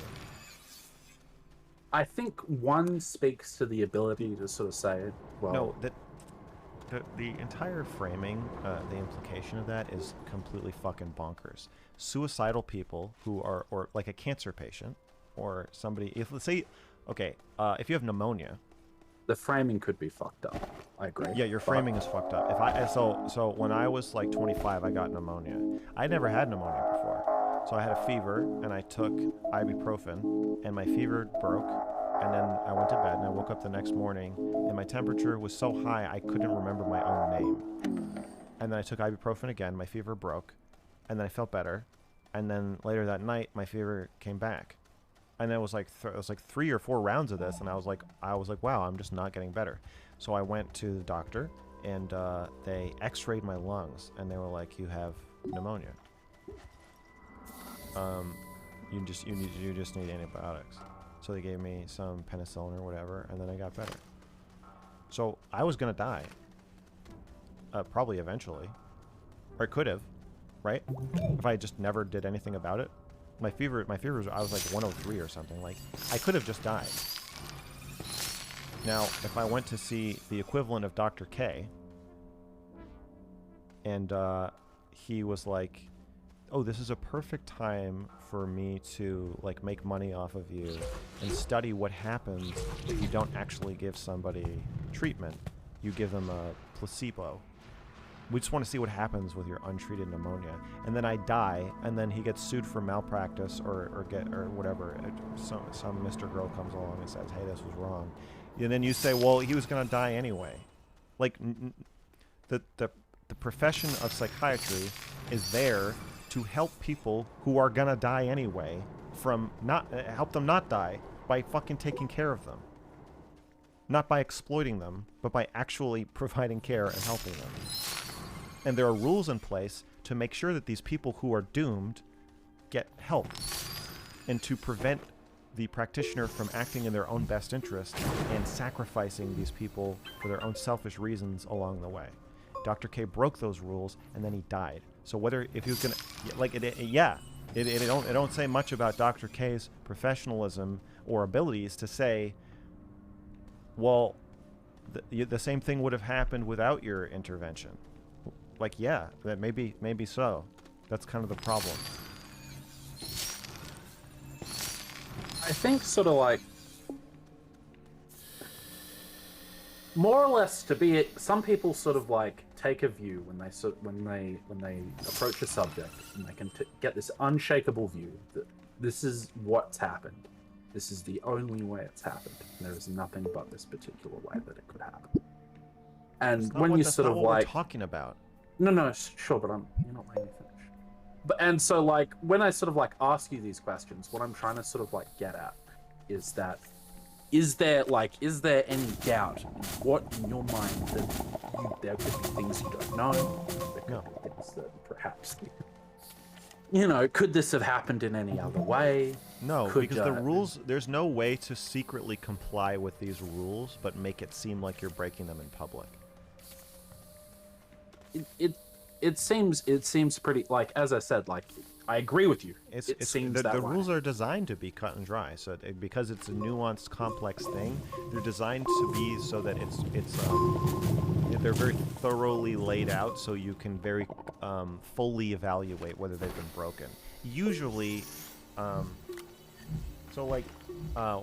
talked about this before. One of the more recent cases that was resolved in Massachusetts was a physician received a complaint because he gave a woman a boob job, and she came by his office and asked him out to dinner, and he said no, that wouldn't be appropriate. Then she emailed him some non-sexual pictures of herself, and he didn't respond to the email. He got a reprimand on his license for not responding by telling her it was inappropriate for her to send him pictures of herself. His lack of response was taken as blurring the boundaries of their relationship by silently allowing her to, or perhaps silently encouraging her to send more pictures. So that's the kind of case where it's like, okay, like, is this a dereliction of duty for you to not respond and block her email or do whatever you need to do to make that boundary really clear? Those are the cases where it's like, oh, it's nuanced. It's like, probably he should be reprimanded for that. But you can see why it's asking a lot of somebody to be like, no, you have to be so ironclad. Every single contact, you have to reach back out and say, this isn't appropriate. Don't do this. It's a slip up. It's an understandable slip up. This is Doc. If that is one that's like, yeah, you could make the argument either way. I think he should be reprimanded for that. Dr. K is fucking over here. It's not. No, it's not nuanced. I'm not saying it's nuanced. Okay. What I'm saying to you is that like it seems so. It seems to me, like it seems to me that the case as you've laid it out seems to be roughly on the money. All right. Okay. But there are things that potentially I don't know about this. Like, would this have happened? Could this, was how, to what degree did Dr. K actually play a role? Yeah, absolutely. To what degree did to what degree did Dr. K actually play? Like, I don't know to what degree he actually, like, I reject the framing. It doesn't matter. That's a fair call. You can reject the frame of this. Yeah, sure. I have a wonderful day, Mr. Go. You too.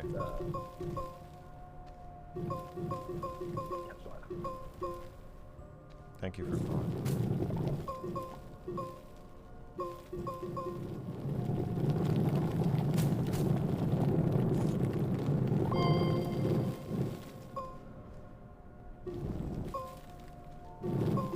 Okay, why?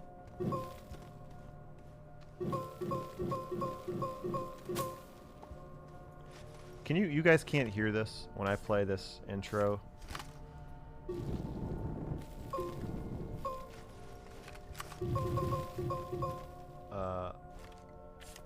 This. Can you guys can't hear this?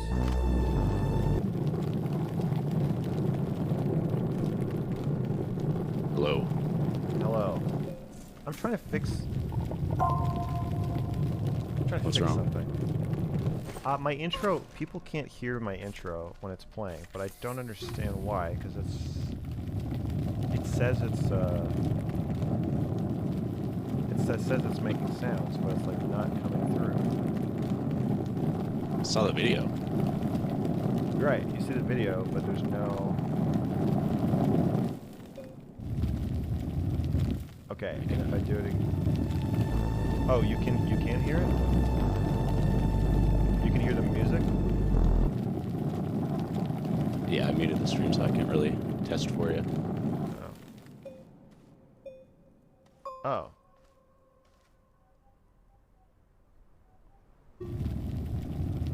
Okay. I don't know what's... You can't hear it. Why are you trying to play the intro? Yeah, I'm trying to play the intro. Everybody's saying that there's sound. Okay, you can hear it. You can hear it. Okay, because I can't.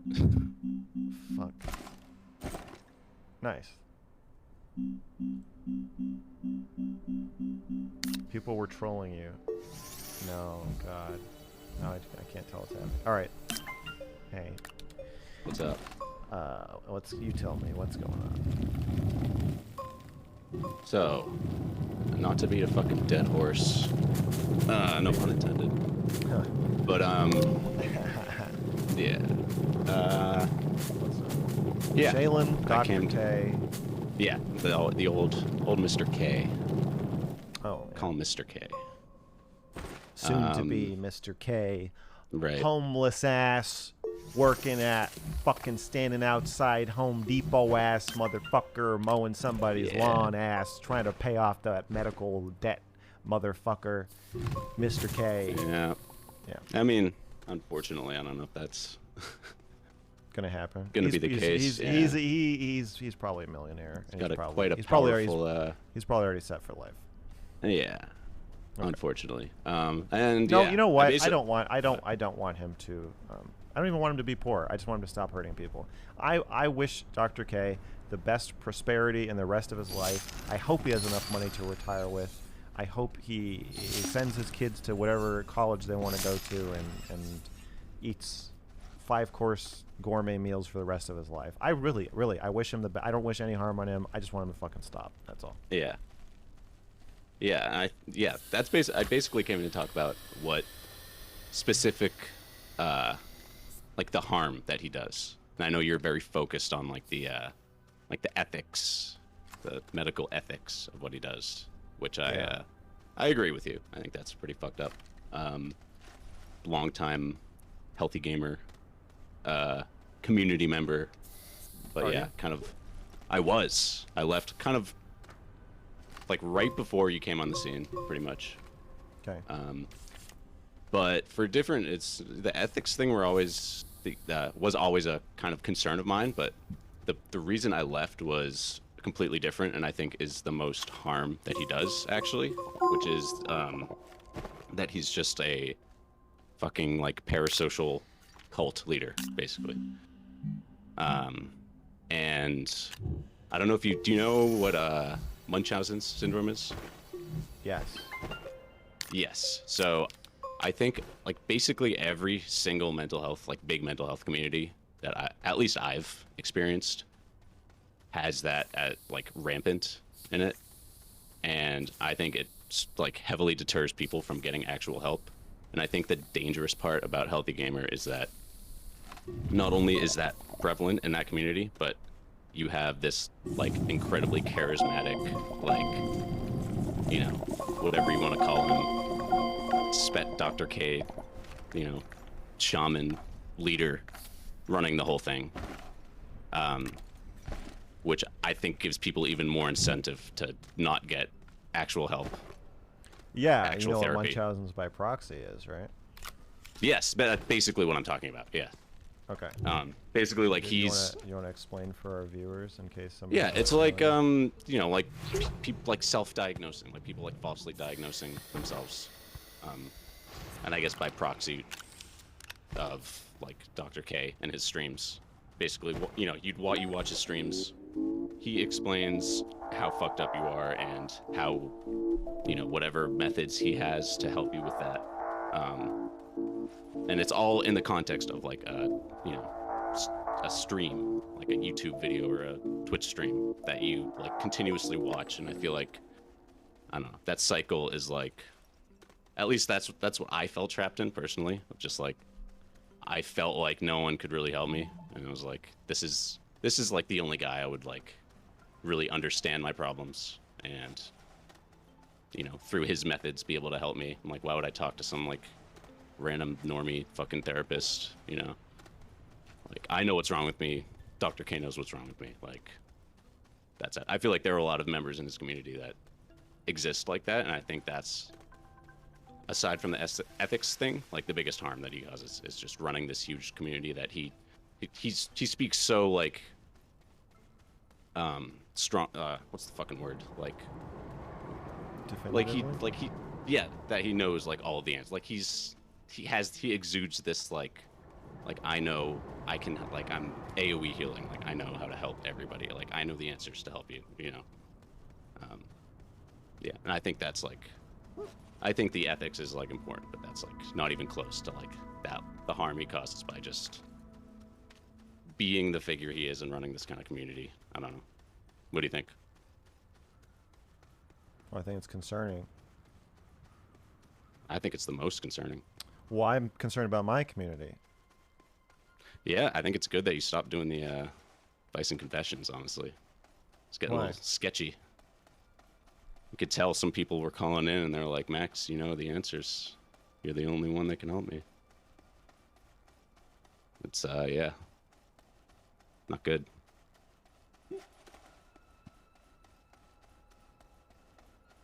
What's not good about that? The idea that I'm telling people to go to therapy, but if I also you are. But if I also but you have this. You have. Let this, me fucking like, finish. Don't okay. Shut the fuck up. I'll shut up. I'm tired of all you fucks. Me too. Okay. I'm saying that if I tell people to go to therapy, but I also communicate to them that I'm the only person who can really understand them or help them, I'm simultaneously. Yeah. Yes, I understand. You're not saying I literally said that. You're saying I communicated it to them.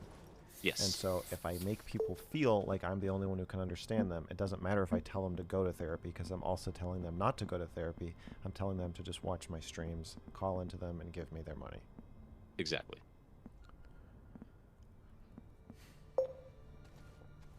Yeah, and like, I don't know. I think that's just the hardcore, like, you know, every call telling them to go to, I think that's good, just saying go to therapy basically, but like, you know, what do you think the chance that, like, you know, therapy, it's a difficult thing to, like, you know, do as it is.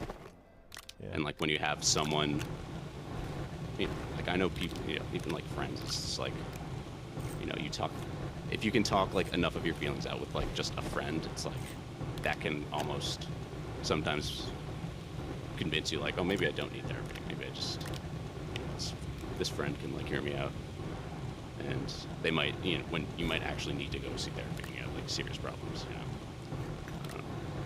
I think it's I think more people need to be convinced that like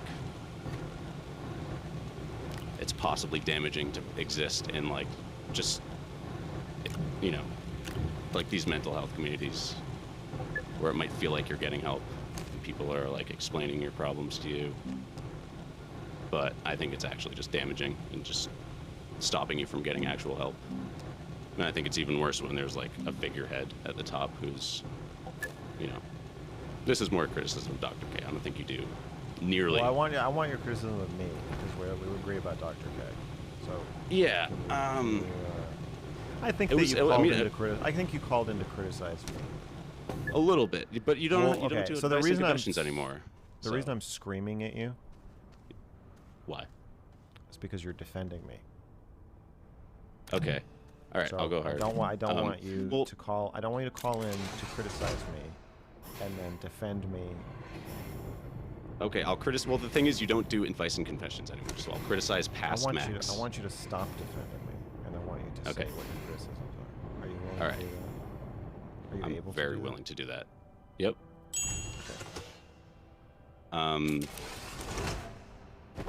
Okay, I'll go really hard then. Let's hypothesize. Like maybe it's actually worse if you're not like a licensed therapist and like you're just like a guy, like, you know, Mr. Girl doing a advice and confessions thing, just like, you know, not necessarily a therapist. I'm just like a cool guy you could come in and talk to, like, you know, I get you. I feel like there's almost more of an allure to that of someone who might need help and is just like, you know, well, this isn't, because with Dr. K, there's the blurry lines of like, is this therapy or not? It's like, with you, it's not therapy. And like, a lot of people have negative opinions of actual therapy, you know? Like, it's complicated. But you know, I think hosting a show where it's like very obviously not therapy, but still has the kind of mechanisms of, you know, airing out your problems and asking for advice on them. I don't know. I think it's could be harmful. Probably is.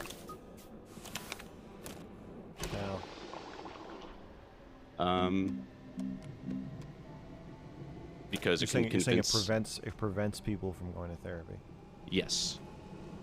By justifying that, like, oh, I don't, you know, I could just do this. I could just talk to some, you know, some guy who's not a therapist and just figure my problems out that way. Fuck therapy. Why would I pay money to do that? Talk to some just normie who's just probably boring and just has a degree or something. You know?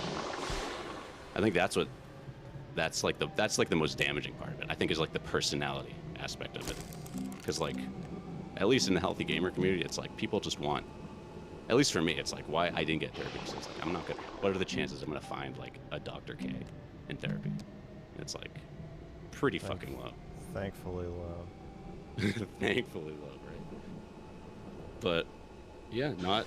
You know. Okay, there's a feeling. So when Dr. K is like, no, that's not what unhappiness is. Unhappiness is when you're not playing your video game on the hardest difficult, whatever. He's telling you, he's restructuring your view of life. That gives you a special feeling. It does. Of like, the same way when someone's like, are you truly happy? Yeah. Are you truly happy? Are you truly happy? Yeah, it makes basically you just begging the question, yeah. Yeah. It makes you. Oh, my close-up didn't work. Are you truly happy? It makes you reframe your entire view of your life. Yeah. Where you're like, it introduces the idea that being truly happy is possible. There's a whole new world that you've never even known existed, that you could ascend to and become part of and leave all your earthly troubles behind. I think I have a way of interacting with people, especially in such a controlled environment where I can be so evocative. Let's get some music. Set the vibe. I can be so evocative. Yeah. Wait a second. This is too loud. Okay. I have so much control over the environment, and I can be so evocative that I can create this emotional experience for you that cannot possibly be matched in therapy. And so the feeling of the idea of go to therapy, actually it's just this like cinematic emotional provocation, exactly like what Dr. K is doing, that builds up the fantasy of therapy as this thing where somebody's immediately understanding so much more about you than you thought they were going to, which is like an ability I have, but it's not the foundational. It's not what you need. It's not what you need. You don't need somebody to do a parlor trick where they can read your mind. And like I'm good at doing that, but you need somebody who actually cares about you and who can really see it through and build a real bond with you. And it can feel like I'm giving you like a taste of that, but I'm not really. I'm doing it in an entertaining, fake way. And so after I tell you to go to therapy, when you actually go to therapy, it's just going to feel mundane and disappointing. The fantasy of going to therapy that I sell is always going to be 1,000 times better than my real life. Yeah. Yeah, and it's one of those things too. Like I'm actually in like real therapy now, and I find myself like trying to, like, it's weird. I'll find myself trying to like manipulate the session to get to something like that, or I'm just like, I'll like catch myself. I'm just like, what the fuck am I doing? Or like, I'm just trying to like derail this like important session to like try to get some sort of big like explosion aha moment where it's like, no, I gotta do like, you know, and my therapist is good and just like, yeah, let's just stay on track, just keep talking, just gotta deal with the boring bullshit. Yeah. What about all the happy customers I had who said that they went to therapy because I told them to go? They want therapy from you? No. There's people who said that they went because I got. Oh, that's good. Went and well, yeah. Would you say that I'm a net good then? Well, you gotta. What are the percentages? It's like, say you had like 50 people on, like 3 of them say they went. You know what I mean? They were gonna kill themselves anyway, so they might as well give me some super chats. Okay. Sounds like at least slight net good. I don't know. Flight. What do you want me to do with this information? I don't know. I think it's just the only way to fucking get his fans to like. No, what do you want me to turn do? on him? What do you want? Oh, for you? Yeah. Oh. With callers. How do you want me to proceed to respond to it? You want me to stop streaming? You want me to stop talking to people about their lives? Do you want me to just package it differently? I think. No, I think you're empathetic. Don't. I think you can. Shut the fuck you can up. Tell. Don't. Okay, go. Stop. Do not tell me that I can tell or that I can somehow do this. You just made the case that it is inherently irresponsible and harming people, and now you're saying, actually, you're so smart. You are the one, Max. You're so smart that you can do this.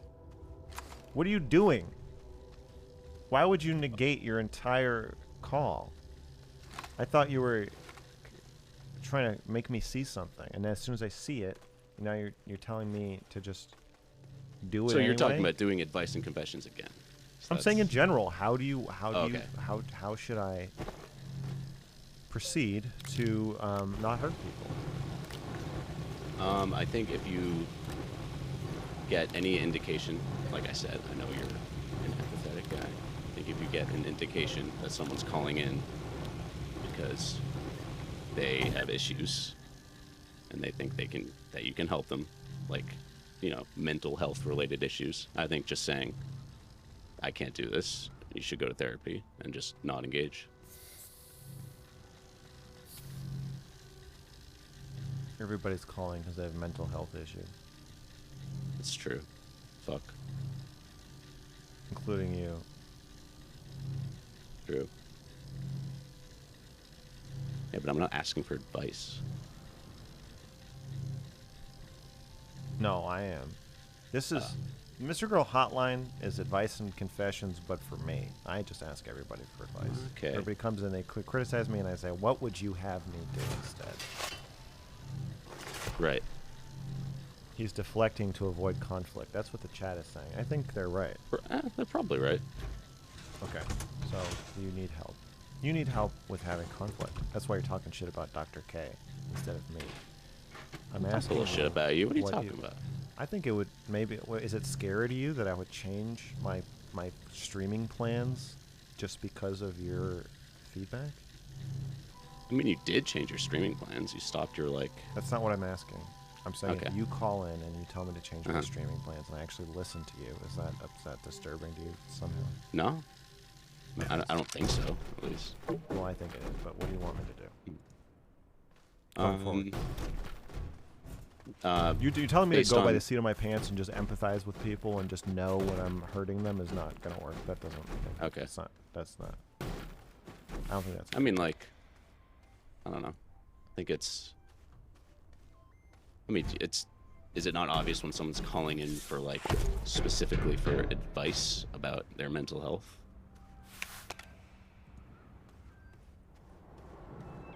You know what I mean? Oh yeah, sure. I can avoid those conversations. Yeah, I guess that would be the only criticism, and it was more rooted in your old show, where like that was kind of the crux of the show, and you stopped. So I was actually trying to call in when you had your like hate streams. I was gonna call in to one of them, but I don't think I had time to criticize you while that show was going on. I would have gone much harder then, but what would you have said? You stopped. Pussy. Yeah, I would have said you're hurting people, and I think you're doing maybe not as bad, but still pretty, bad damage, akin to Dr. K, by having people come on and create an environment of, like, I have some answers for you, or could have some answers for you, and I'm a likable guy, and, I'm calling, talk to me about your problems. And then they do that, and they're like, wow, he really helped me a little bit. And then they think about going to a therapist, and they're like, yeah, I'm not, like, I just, like, Max understands me, but what's some fucking random internet therapist gonna do, Chances are they're just boring and uncharismatic and won't get me. Or that's what they actually need, is just to go to some fucking boring, uncharismatic, whatever. It doesn't matter. It's almost better, I think. It's absolutely better just talking to someone that's not like, I think it's just in general having an environment where you're like some, big personality that says you can help people. I think it's always damaging. It's always bad. And fucking Dr. Phil, fuck him too. I don't know. Fuck them all.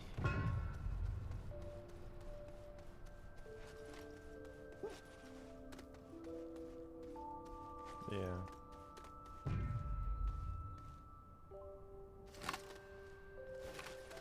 But yeah, I think that's the only way to get healthy gamer, like the healthy gamer community, to have them turn on their God Emperor, is to convince them of like that. Like I think the ethics thing is like I said, important, but like basically like they need to know that like like the amount of them that you'd ask, like, has he helped you with your mental health? If you ask like any of their community members. Munchausen by proxy is he wants them to be sick. Yes. Or think they're sick. He needs them to, to support his whole thing. To feed off of it. Yeah. To be like, he's basically just like, and it's the type of thing where like, he does his just research streams, which is like, I guess the most ethical thing he does. But even those, it's like I feel like when I'm watching those, especially reading the chat, or when I was watching them, it's just like everyone's just they're basically just like diagnosis streams. They're just like I just read the chat and it's everyone's Yeah, like, yep, yeah. that's me. You diagnosed me. You got it. Yeah. That's my problem. This is how fucked up I am. Like, you know me. And that's like what stopped me from, that's when I left the community, because I'm just like, this is just like, this fucking feels weird. Like, I need like a normal just therapist to tell me what's wrong with me. I'm literally just like on Twitch right now, feeling like convincing myself I'm being healed. It's not okay. It would be, and the fact that it's like the coaches are in the Discord and everybody's all jumbled together, and it's a business. He wants you to sign up for pseudo therapy with his coaches. Yes. He's I don't actively know. providing an alternative to going to therapy. Yeah, that's the weird one. Like that's one where I don't know where I stand on his like coaching program. Like, it's always felt weird to me. But I don't know how. Like, yeah, because it's, they all just want to have like get through enough Dr. sessions K. with a coach to talk to Dr. K. Yeah, that's the big thing. They want to talk to somebody who talked to Dr. K. Or that, yeah, just to like be in the vicinity of him, somewhat, and like I don't know. I just imagine like any of those coaching sessions, just like if he just popped in, like none of them would have everyone. They'd all be happy. It's not just like, what are you doing interrupting this like session we're having? They'd all be like, oh, finally. All right, you've made your point. Cool. Anything else? No, I like the new show. Keep doing what you're doing. I'm anticipating more in this Destiny Killed Wreckful arc, though. I think that's kind of got some good stuff there. I'm just kidding. I know.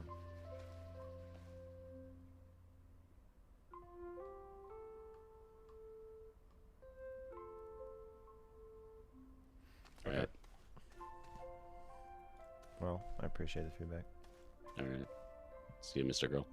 See you.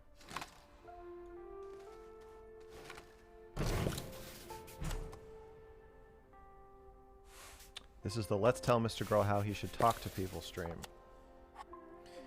I guess. Hello. This is the Mr. Girl Tells People How to Talk to Each Other channel, so I think it's fair that people do that. Hello. Hello. Hello. Hello. Hello. Nice to talk to you. What happened to the beard? I miss it. I'm not going to talk about that. Okay, that's good. So, I had a question for you about something you said quite a while back. I remember during one of your talks you mentioned that sexual experiences are always horrifying. I kind of wanted to delve a little bit deeper into that and kind of pick your brain on that and everything you meant by that statement. Okay. So, I guess my first question is, when you say that, do you mean that's like a universal rule for every sexual experience every person has, or is that just more of a personal your experience? I think so. I think that is a universal truth that to some extent all sexual experiences have some element of horror. Okay, so I'm kind of curious how you came to that conclusion. Was it a lot through your like own personal sexual interactions, or more talking to people about theirs and finding that common thread? Both. It all just it makes sense, you know, intellectually, personally, observationally. Okay, so like I'm kind of curious. Oh, sorry. So from my experience, I've definitely had some sexual experiences that were a little bit horrifying. Like when I first became sexually active, you know, like you get a lot of anxiety about it because like, oh God, do I know what I'm doing?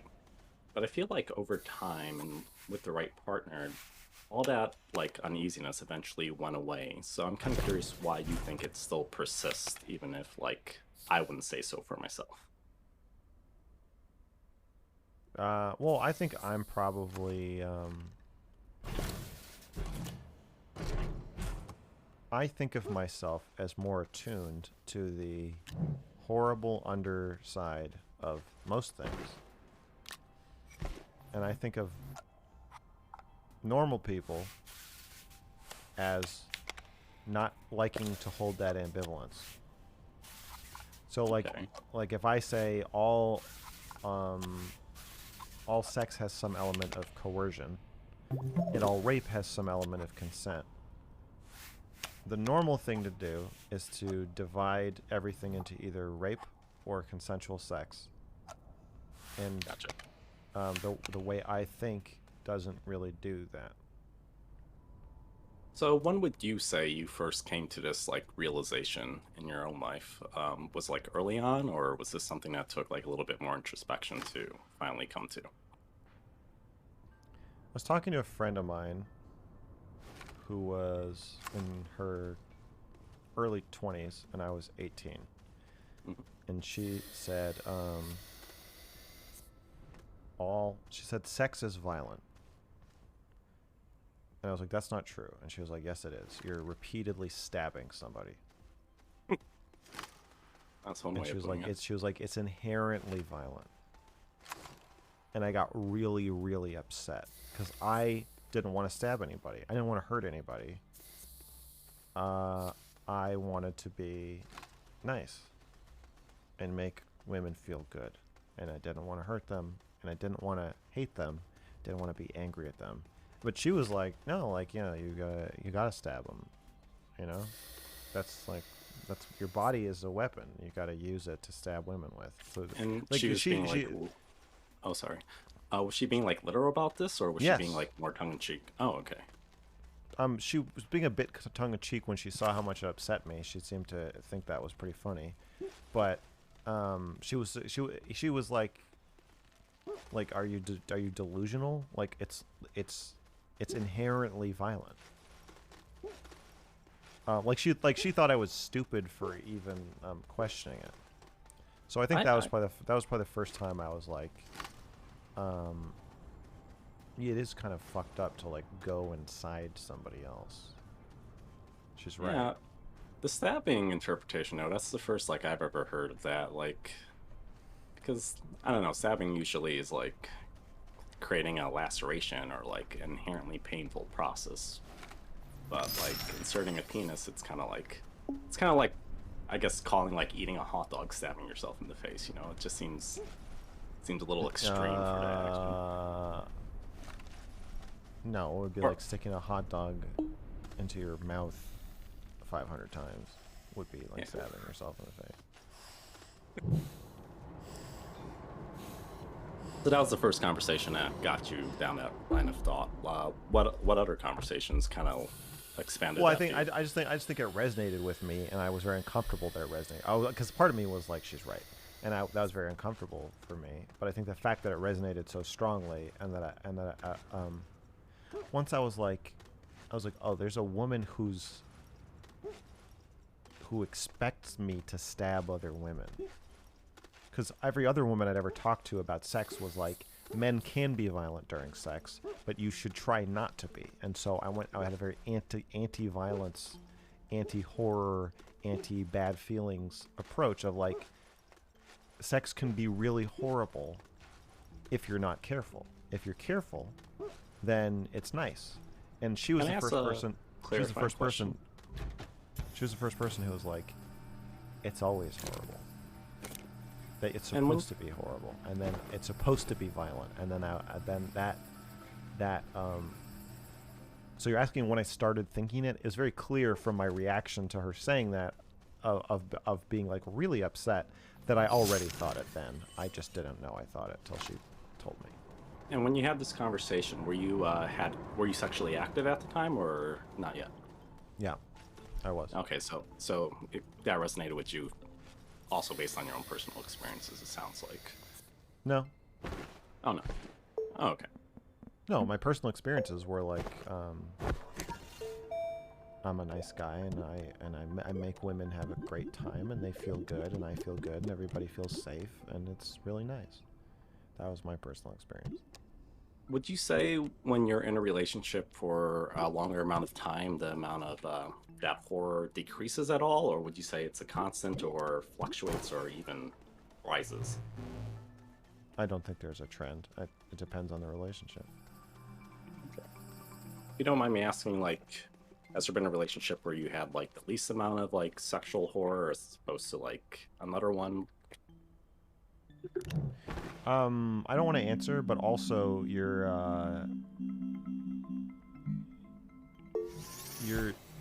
um,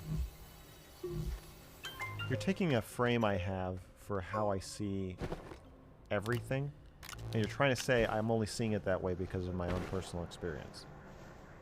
And it's not possible to prove that to somebody. And it's not possible to disprove it to somebody else. So it feels like we're just going to hit a dead end where you're saying, it's like the cuties thing. When like somebody's like, I'm not capable of finding an 11-year-old attractive. And I'm like, well, you kind of are. You just aren't really aware of it. And then they're like, well, you're a pedophile. And I'm like, well, you're stupid. And then it doesn't go anywhere. And I feel like talking about my own personal experiences, it just leads us down that path. Oh yeah, and I know it's impossible to ever truly know the thoughts another person is having. I was doing it less to try and convince you out of that point of view, but I just wanted to know more about your thought process around it. In that same line of thought, there's another thing you said a little bit recently, where you say there's like always this unresolved tension in relationships you have. Like, do you mind me asking, like, when you first came to that conclusion in relationships and stuff? About relationships having unresolved tension? Yeah, just like, but based on the sound of it, you made it seem like it was always a constant. Like, it's not just like a fight and there's tension for like a couple days or hours, but it's always like again, this is just my view of relationships. You are, as you're asking these questions, it's becoming clear to me that you have like buckets that you'll put things into in your brain. You're like, there's nice sex, there's complicated sex, and there's not nice sex. And you're trying to get to nice sex. There's relationships where the air is cleared, and then there's relationships that are tense, and then there's relationships with lots of fighting that are bad. I'm telling you, my entire framework for how I understand human psychology and human relationships and the human experience is completely different from yours. Would you say that's just because of like any like what's the word I'm looking for? Not being neurotypical, or just different life experience growing up, like different sexual experiences you had compared to like well, this is the same this is the same impasse that we just reached again, where I'm telling you that I think I'm right and I think you're wrong. I think the way you look at the world is wrong and not that useful, and not like very reflective of reality and your own experience. And you're going to tell me that the way I look at the world is actually just a lens of my own trauma or bad experiences, and it's not really a thought out philosophy of like how to see things. It's just totally colored by my own experience, and it makes me think everybody else is having the same experience, but I'm projecting. And we're immediately just running back into the same thing, where I think your view of relationships is not nuanced, and you think mine is just colored by trauma. Believe it or not, that's not the road I was going to go on at all. I like figuring out how other people think. I think it's a very interesting process. Well, you're already on that road. I'm not saying you're going to say this. I'm saying this is what you're doing. Okay, I can see why you would think that. Well, you're not really allowing room for the idea that my view is just correct and yours is wrong. You're saying, do you think that you came to this view either because of your own experiences or because you're not neurotypical? Yeah, I'm trying to better understand your point of view. That's not a good way to understand somebody's point of view. The way to understand somebody's point of view is to say, let's assume we have had the same experiences and we are both neurotypical. So okay. there's no broken lens, right? We're seeing two different things, but we're neither of us are deeply sexually traumatized, and neither of us are like autistic or something. So why are we seeing two different things? And then that's how you would get to my view, and you would actually learn about the lens itself and like, why do I see what I see and why do I think it's useful or something like that. But you're just discrediting the lens by saying like something must be wrong with you, either psychologically or neurologically, for you to see things so incorrectly. I never said you saw things incorrectly. Saying, did you reach your view by being being neurodivergent certainly suggests that you do think that my view is incorrect. I thought in the past you described yourself as being neurodivergent, so I was just seeing if that had a influence do that? on your. Maybe I'm confusing you or misremembering that. What neurodivergence did I say I had? Maybe I just assumed it, actually. Maybe you never said it. I would, somebody would. I would describe myself as neurotypical. Okay. Well, maybe I just assumed then. I'm somebody with Asperger's myself, so sometimes I think I see it in other people, but obviously I can't diagnose people through videos or anything like that. Alright, well, don't want you to think I'm reaching an impasse, so I have a completely different question for you. Totally out of left field. Have you ever heard of the teleporter dilemma? No. Okay. You watch Star Trek at all? Yes. So basically, there's a little fan theory out there that goes, when they use the teleporter in Star Trek, it's not actually transporting your physical matter to location B. It's rebuilding a new you and taking a scan and rebuilding it. Yeah. So assuming that technology was available on Earth, and that was like the new hot form of travel, would you go through the teleporter? No. Why not? That's not a dilemma for me at all. Fuck no. Okay, I have the exact same answer, but the majority of people ask this question too are like, hell yeah, put me through the teleporter. Mind elaborating why you want to go through? Well, okay, it's very easy to resolve this if you just say, what if there was a 1 minute delay? Like, the teleporter is just killing you and then making a clone of you. But what if it made a clone of you and then killed you a minute later? And they're like, hey, report back to the teleporter. We still have to finish the second part where we blast you into a trillion atoms. Do you think most people would go back in after that? Like, probably not. So this is my follow-up question for you, since you said hell no. What if the teleporter actually did work by disassembling you and reassembling you with all the same atoms from location A to location B? It literally just rebuilds you using all the same material. Would you still go through it? No. Why not?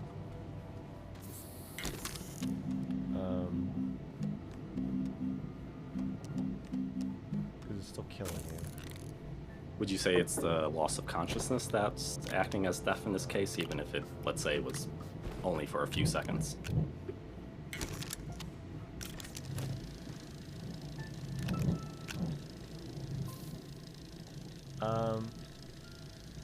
Is it going to put all the atoms back in the same places that they were? Yeah.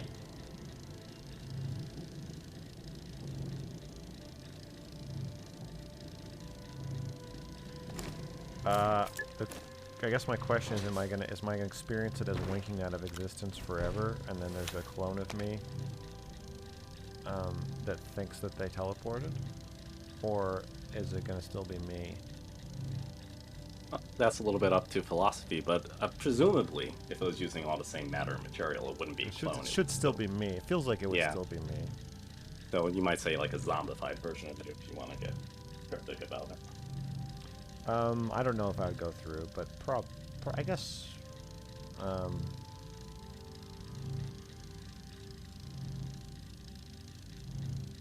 guess so.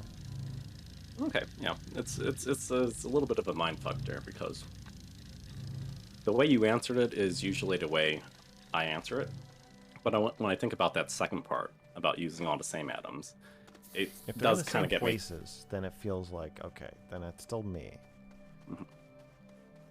In the same place? You mean like if it just like zapped you apart and reassembled you without like going to a separate location? I mean, I think just aging. I look back at myself like 10 years ago. I know it's not the same person. I think of people as like patterns of energy and matter. But the you is the pattern, not the material itself. You is the pattern. Could you elaborate a little bit more on that? Like a storm, or like a tornado. So a tornado exists, matter is going in and out of it. and particles can go into the tornado, or a hurricane can come back out of the hurricane, but the hurricane is still the hurricane. So like we eat, matter comes in, energy comes out, matter comes out. We're still us. Would you say it's like the continuity that's the most important, as long as that continuity of like consciousness is unbroken, then even if you're like right, exactly. But the continuity is not the matter itself. It's like what the matter is doing. That's the continuity. Is the continued pattern of like brain activity or bodily activity that matter is flowing through. I guess in the second scenario where you're still getting teleported but it's using the same matter, wouldn't that still count as continuity breaking, even if it was only for a little bit? Yeah, that's my problem. That's what I'm wondering, is that the continuity is breaking, but which kind of leads up to the follow-up, like. But like it would if you could be 100% frozen for 1 second and then unfrozen instantly, there would be a break in continuity there. But I still think you'd be you. Exactly. Or like. But I know I don't really like. There isn't really a you. But the closest thing I can conceptualize to like there actually being a you is that pattern. So I guess like the next follow-up question is like, would going like under anesthesia and like losing consciousness, would that also count as like a mini death of you until you wake up? It kind of feels like it. I'm very the times I've gone under anesthesia, they feel like breaks in my mind that are unlike anything else in my life. Like yeah, it feels like you don't exist, and then you're being born afterward. Interesting. I've actually never gone under, so. But is it like you close your eyes and then you just kind of wake up and everything's already done with? You can feel yourself losing consciousness. I remember it's not that much of a break in that sense. I remember, but that's the weird thing is that like the first time I went under anesthesia twice when I was 2 and 3, and I remember both pretty clearly. I remember the flavor of like gas they gave me. That I picked strawberry and then chocolate, and I remember thinking like this doesn't really smell like chocolate, and I remember how it smelled, which is like such a weird for being 34 years ago. I remember it like disturbingly well. And then, yeah, I remember just waking up and feeling like I don't know what the fuck is going on. I don't know who I am or what's going on. And I went under again when I was 11. And yeah, it's just such a weird thing of feeling your brain like putting together like who you are. Like you don't wake up thinking like when you wake up from sleeping, you wake up already thinking a lot. But when you wake up from anesthesia, it's not like that. It's like a computer like loading up. Like you're loading up different programs and parts of the brain until eventually it all comes together. Yeah. I work at a veterinarian's office, so we work with anesthesia a lot, so I do get to observe a lot of the patients waking up and just seeing them go through those different phases of consciousness. I think this is part of why I haven't gotten my cat spayed. Oh, why's that? I don't want to put them under.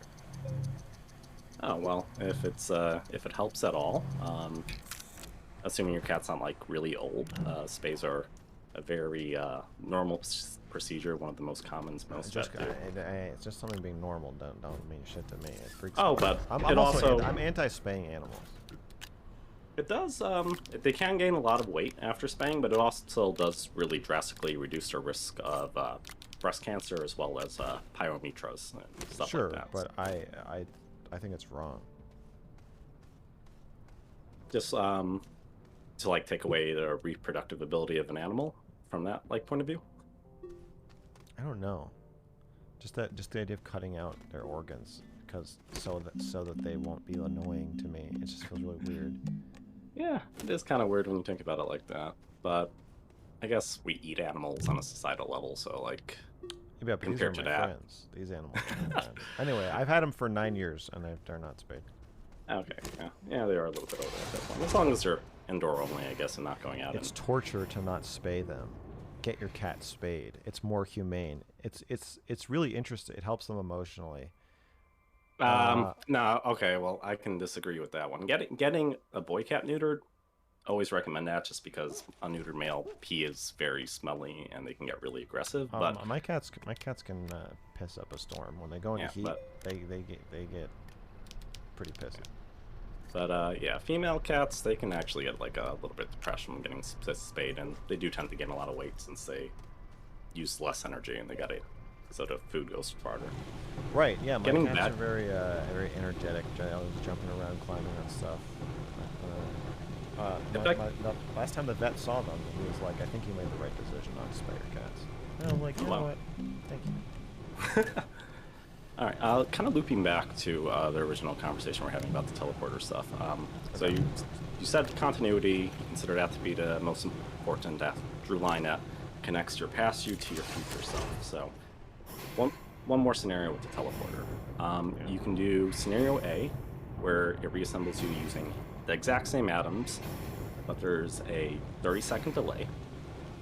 Or you can do scenario B, where it does do the Star Trek teleporter, like breaks you apart, reassembles you using not the same atoms, but the same type of atoms at a different location, but there's no break in the continuity. The second you get zapped out of existence at location A, another version of you at location B takes your place. 30-second delay.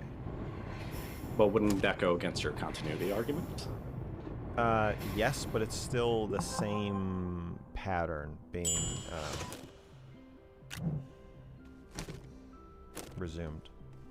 Why wouldn't the quote-unquote clone version of you also be the same pattern?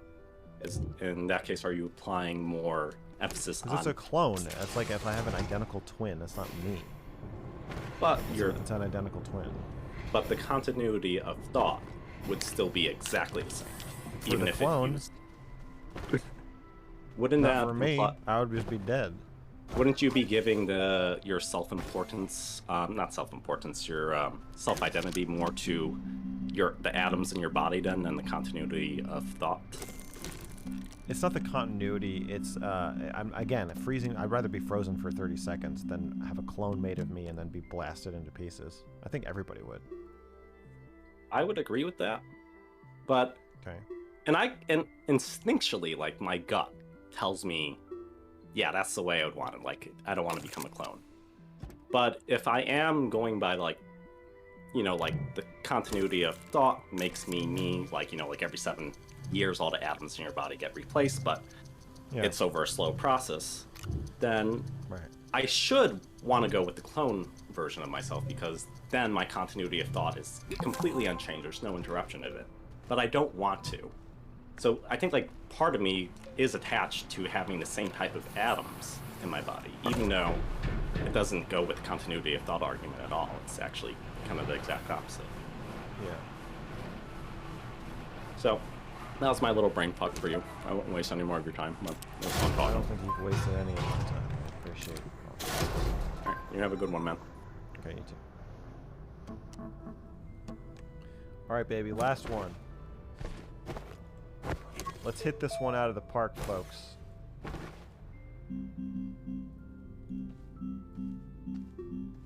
It's gonna be a short one.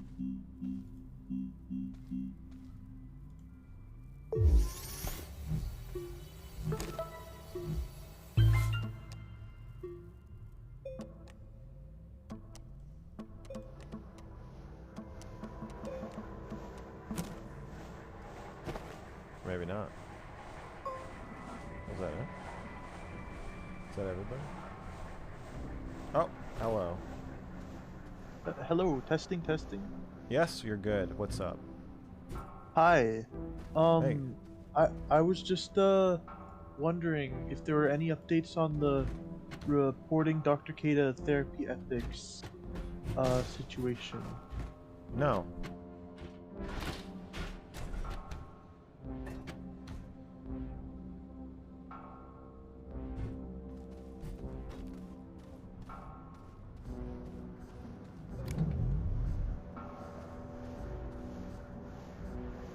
I have not heard back.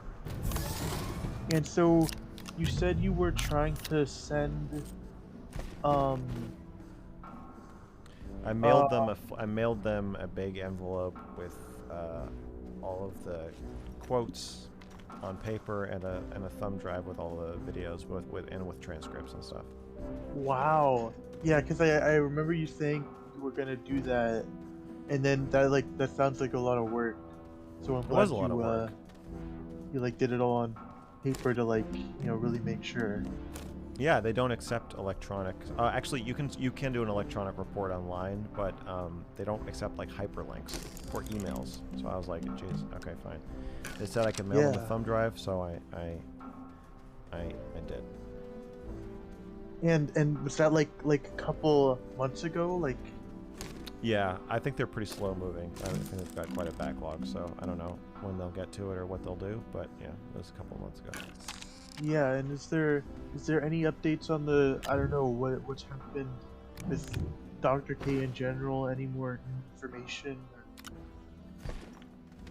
No, I got nothing for you, buddy.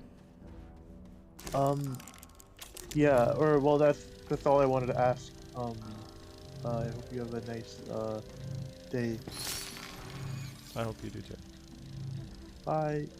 Bye.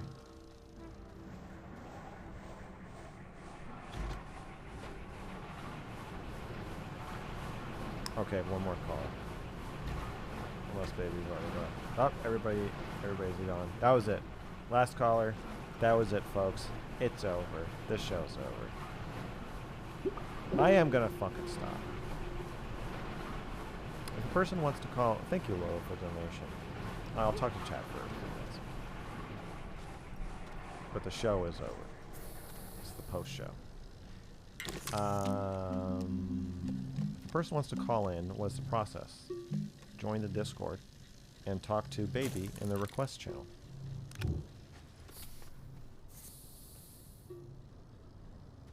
Did he ever ask to speak to me? Dr. K never asked to speak to me. Mr. Girl, are you hyped for God of War Ragnarok? I don't know. I'll check it out. I've never gotten through a whole God of War game, but oh shit. Elder Drazi was next. We were so ready.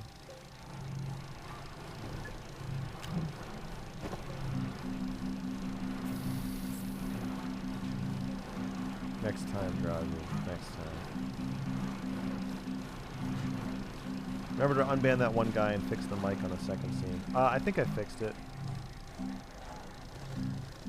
Wait, does this work if I, yeah, it stays muted. I just have my inputs linked. I haven't done the scenes yet.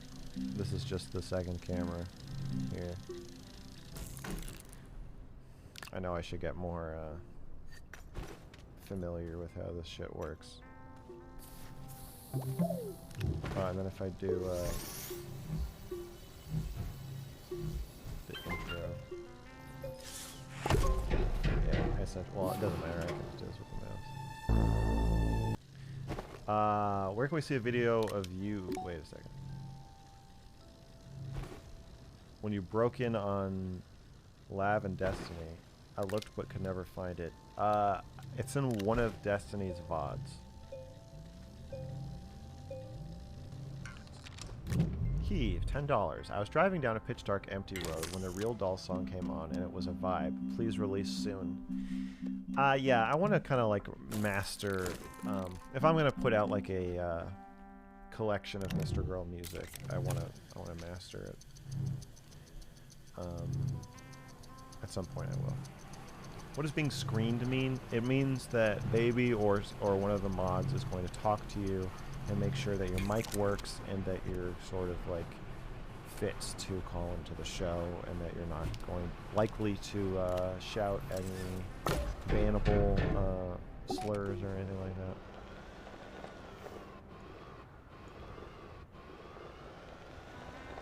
Don't stop with your pursuit of Dr. K. I won't. Oh, you want to talk about veganism, Drazi? Okay, we will. Mr. Girl, did anyone tell you that you remind them of the guy from Theories Pie? I don't think so. Mr. Girl OST? Yeah, that's the plan.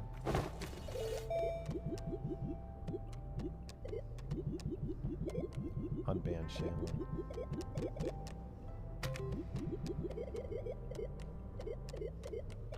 Max, how's the t-shirt designing going? I haven't had time. Oh, I'm raising the prices of all the t-shirts in the Mr. Girl store. Probably late tomorrow night. I'm going to raise them by $5. So shirts are going to be $30 going forward. Yeah. Because, got to pay Shaylin.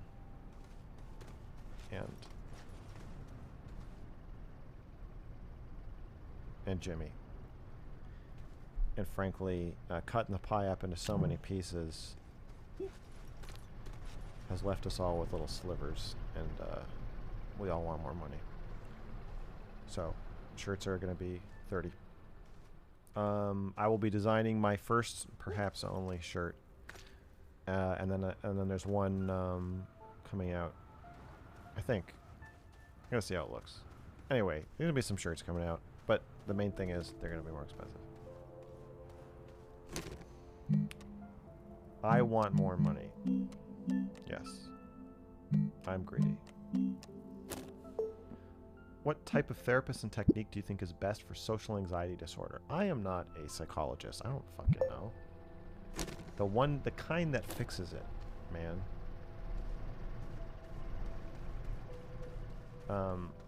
Great content. You deserve the success, even if I want to throw things at the screen sometimes. Hey. That's part of the deal. Have a good night. Thank you, you too. Thank you for the donation. I appreciate it. Want some unpaid labor? Well, the best part is when I design a shirt, I don't have to fucking split it with Shaylin. I want to buy your merch, but I don't want people to think I'm a psychopath. That sucks. Miss Max, you seem like someone who is high in openness. Why do you think you've never tried any drugs? I've tried weed a couple times, and I've drank alcohol a handful of times. But I'm not high. I'm high in openness of experience, but I am also very cautious. I don't like damaging my brain. I like to avoid that if I can. I have a strong self-preservation instinct, and so that drugs freak me out for that reason. One of my Mr. Girl shirts ripped the day I got it just by putting it on. The other was perfect, though. Well, if you think there's a defect in manufacturing, let me know. You can email mrgirlmerch@gmail.com, and I can see if they'll replace it. I don't know how that works. But yeah, if there's a manufacturing defect, I think the printer should replace it. Are your shirts in men's or women's sizes? They're in men's. So far.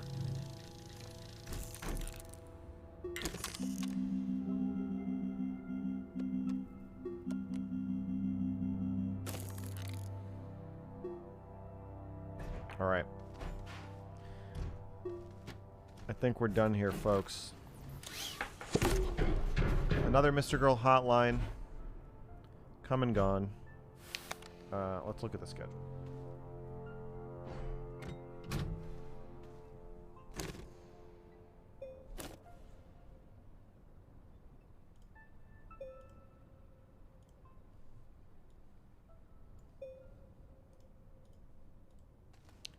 Okay, the next stream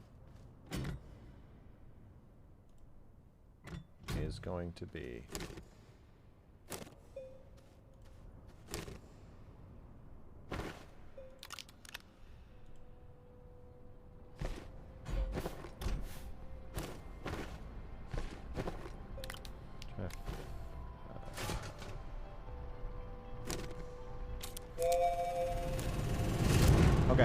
Okay, finally I can fucking raid Stardust. We did it.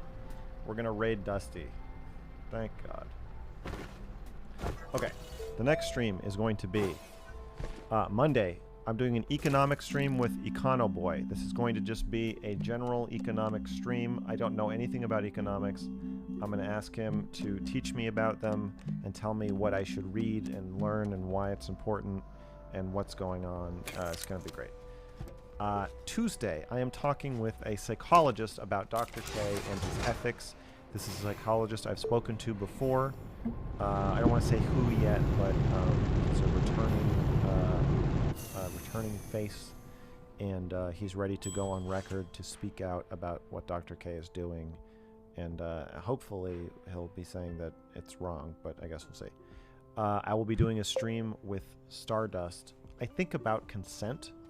That's going to be Wednesday at 6 p.m. The previous 2 streams are at 7 p.m. Wednesday, 6 p.m. is going to be me and Dusty. And the following week, on the 6th of July, I'm going to do an abortion panel. So far with Destiny, and I don't know who else yet. I'm putting that together. And I think I'm also going to be speaking to President Sunday that week as well. What do you guys think of that? Any reaction to that? You got anything to say? Huh? Oh, thank you for the dollars. SB, Exxon, Saxon, 7. Avi is not a psychologist. No, it's not Avi.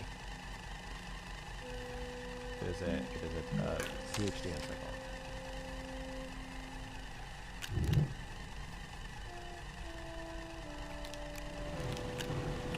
Bombasticity. I'm all out of bombast. I gotta refill the tank. I'll see y'all next week.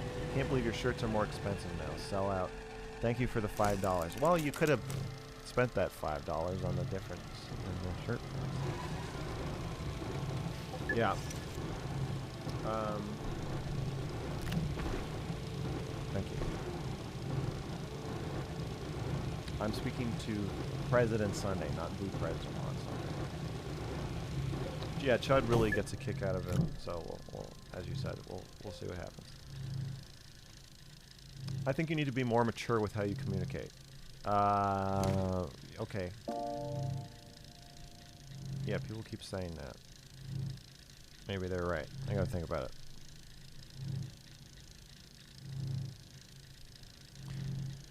Hey, check this out.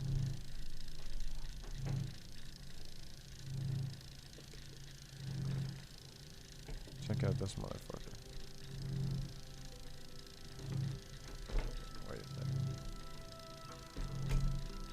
I don't even know why I got this. I don't know what I'm gonna do with it. I think I'm gonna make a countdown, like a pre-intro intro.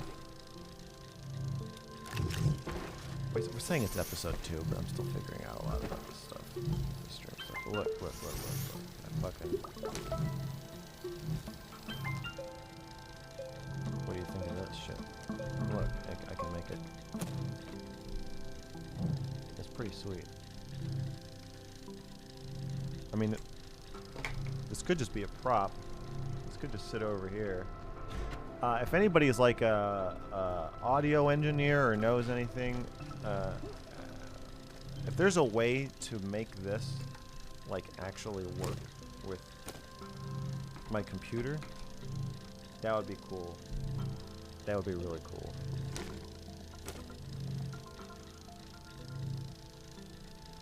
Yeah, I don't know what to do with this. The phone works. Yeah. Oh, I could literally just get a phone service. Okay, so yeah, I could have people actually call me on the phone. But what I can't figure out, and I've done quite a bit of research, but I don't think there's an easy way to do it, is how to get the sound out of the phone and into the computer.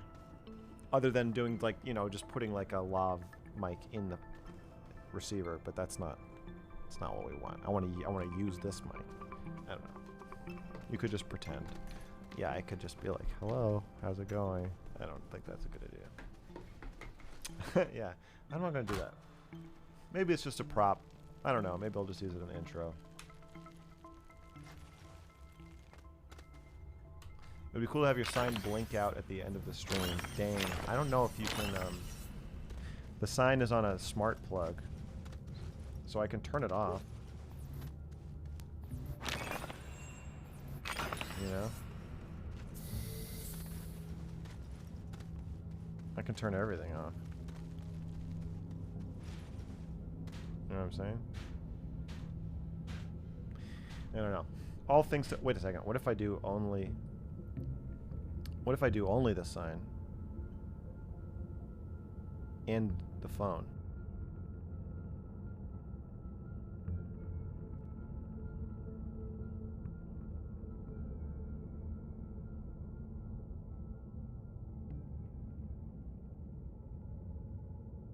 Heroes of Might and Magic Music.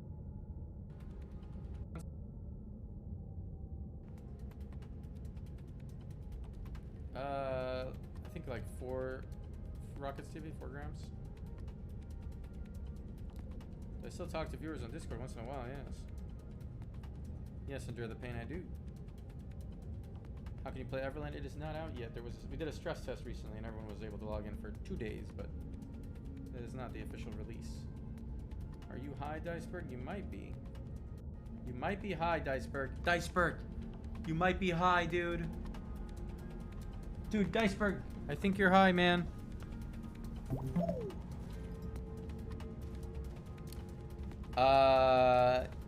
No, Rix 145. Interesting you remember that.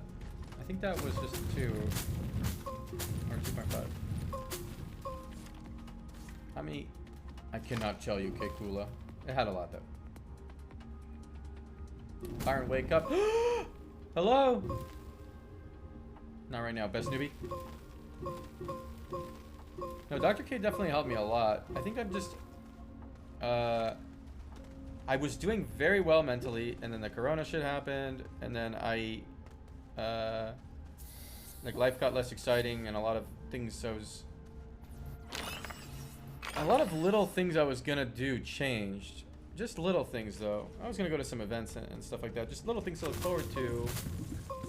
Make the day-to-day, I guess, a lot harder. And also, just I used to go outside every day and go for a walk, which now I can, but I don't know. Something changed. It was a successful quiz live. It exceeded our expectations for sure. When I was in Japan singing Oasis with Soda Pop, and oh, we were in the cosplays of the Rem and Ram, the maids. I don't know, Crip Scout.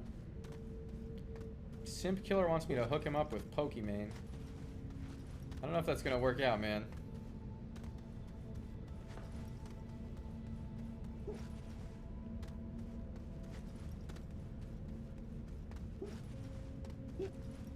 Everland 2, that'll probably be released in 2027. Should be a pretty nice game. I will be 38 years old.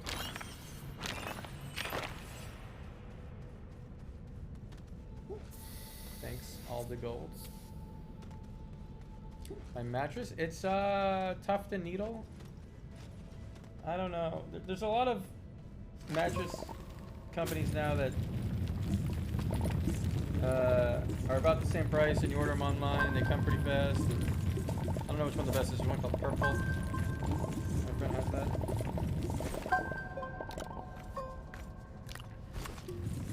Oh, I forgot about Leaf, man.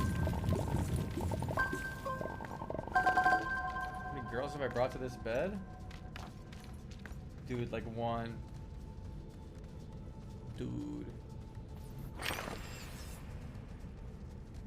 Where's the keyboard? Oh, the piano? It's in the living room right now. I could put it in here. Those were fun, bro, Lested. One's better than none. That's pretty true. No, white male. Well, your name is white male.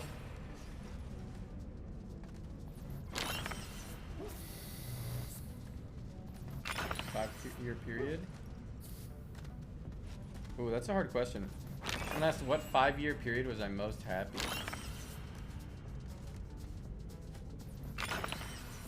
That's tough. I really don't know. Maybe like 19 to 24. I wasn't super happy, no. Oh, someone said people in chat are saying similar numbers.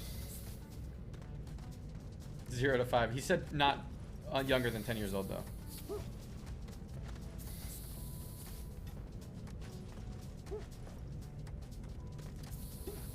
think I would play that on stream instead, Kebabs. Can I share the song? It's called Apollo by Tourist. Where do you find motivation to do anything with your life? I have very little motivation right now. I'm trying to find it. So I'm in the same boat as you, it sounds like. Really want more social stuff.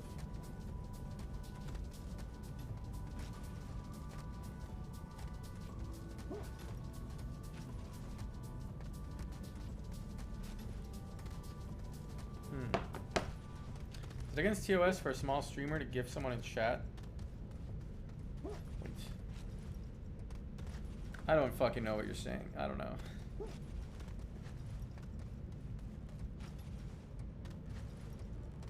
Hey, Endin sir. What's up, man?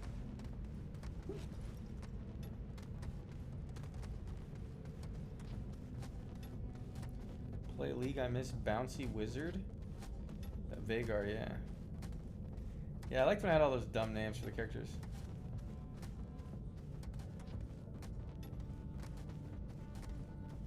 Pummel Party, we could play that. Wait, is it easy for a bunch of viewers to connect to a Pummel Party game? Actually, it is easy.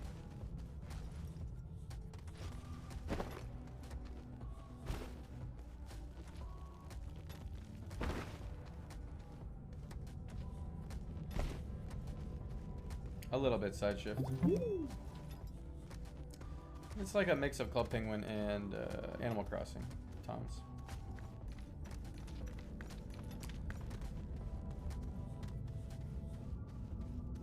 It's 3:36 a.m. in Israel. I'm off to sleep. Maybe we can play Heroes 3 someday. I really miss playing Hot Seat with my brother. Oh man. Yeah, I miss those kind of times too. And Hot Seat sucks too. You have to wait the whole turn, and the other person you're playing with is always really slow. But it was still a nice memories. I'd be so fucking excited to start up a Heroes 3 game. Now that I think about it, it would be like 7 p.m. on like a Friday, and we'd start up a Heroes 3 game. We'd end up playing till like 8 a.m. on Saturday. You know, we'd still be going. I could just not stop.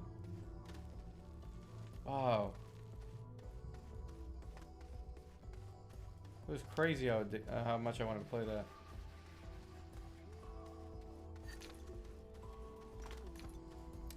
There is an idea of zip tied, but every time I share a date, then like changes and it sets. Heroes of Might and Magic music. Okay. Heroes of Might and Magic.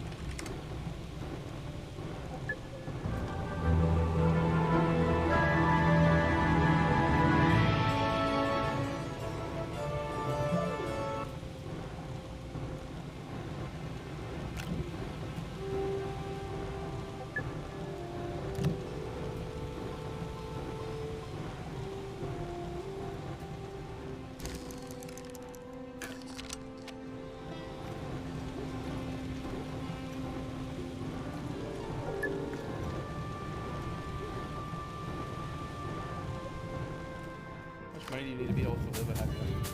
There's been a lot of research on this that after like $70,000 a year or something, people don't really get much happier for more money. Something around there. You could look it up. And the second part, yeah, I think so.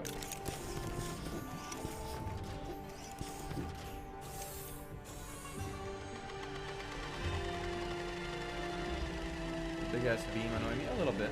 Not a ton. Am I really this character right now, Brian?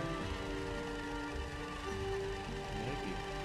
Isn't it weird that we're all stuck playing this one character, wherever you are right now? I've been playing this character for so long.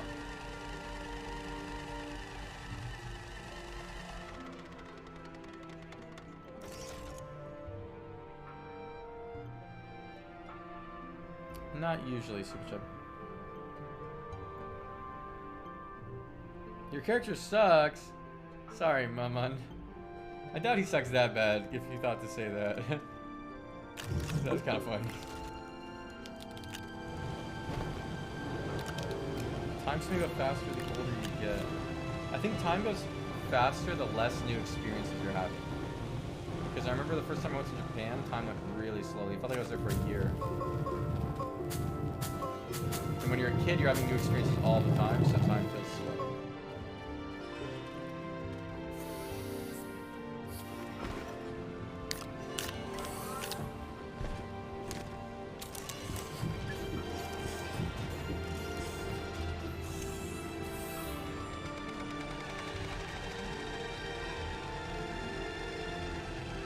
Why do you agree with that? I disagree with that, Georgie.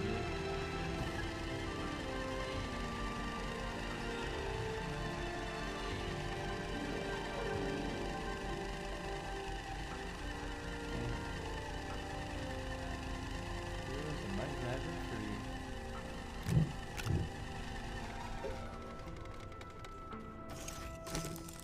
Japan was amazing. I would wake up at stupidly early times to watch them go to work. You should read out what people say when you respond to them. Yeah, actually that, when you're just listening, it probably gets confusing, huh, if I don't read it out.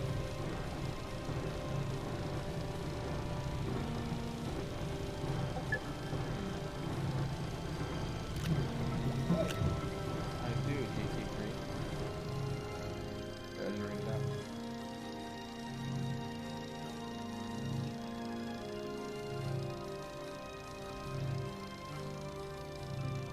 What was I doing? Oh yeah.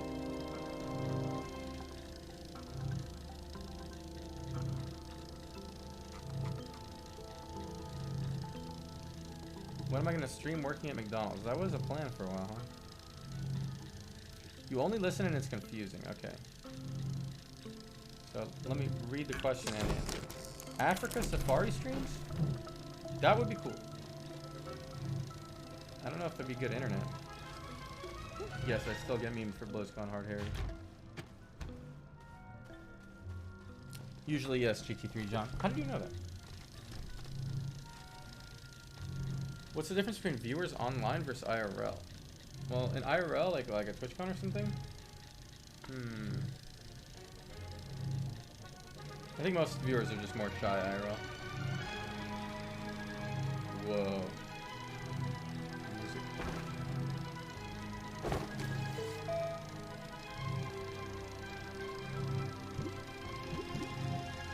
Do I have a location in a video game that makes me feel like I am home?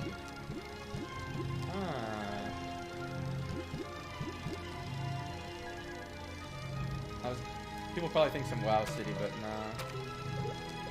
In Ashram's Call, this place called East Ham. There's like a little windmill by the water. That felt like home.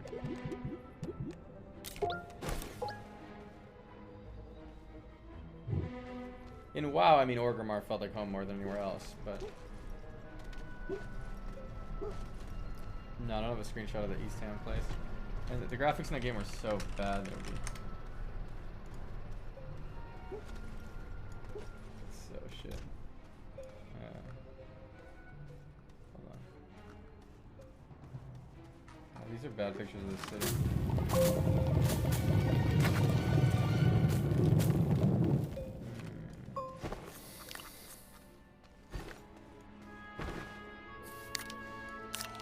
There's no good pics, so I don't want to show it. This is what Ashron's Call looks like, though.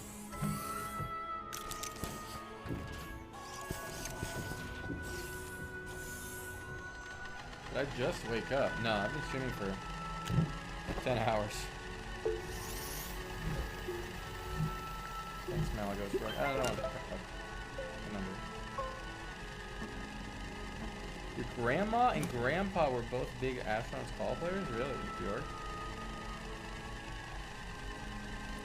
See, you gotta sleep. Good night, Gent Doriak.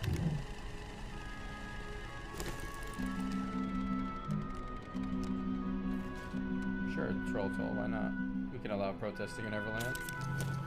Don't I feel like everything I achieved is worthless due to time? What do you mean, because you die one day and lose everything anyways? I don't really think about that often.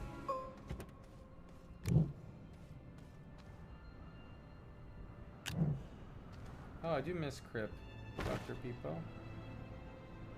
Thanks, Crater the Traitor.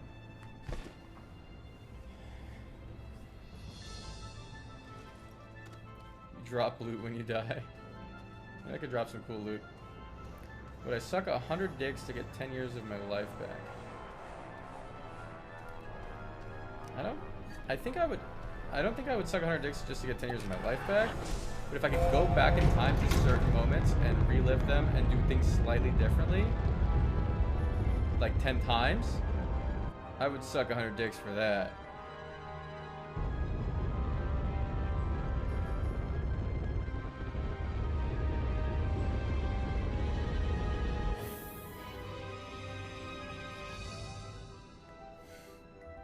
Nice, same.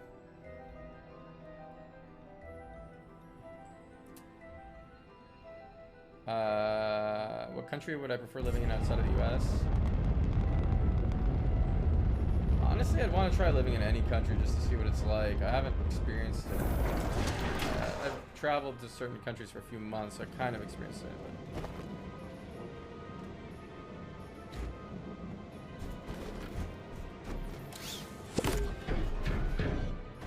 But you should think what you want to change in the future, not in the past. That is good fucking advice, yeah. You just suck them for free, nice.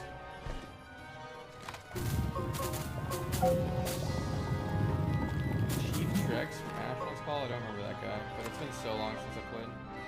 Amsterdam was nicest. I don't know, Anton. World's pretty crazy right now, Dr. Peepo. Mr. Peepo! What's another nice song?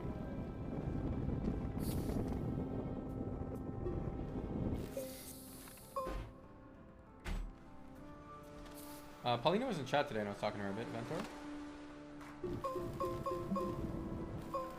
Cool, Jesus, here, John.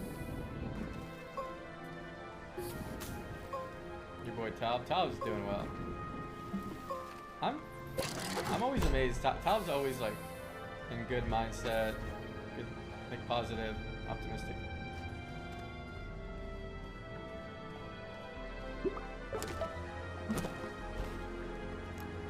Oh, I forgot about that. Eating on the rooftop in Amsterdam. I was very happy.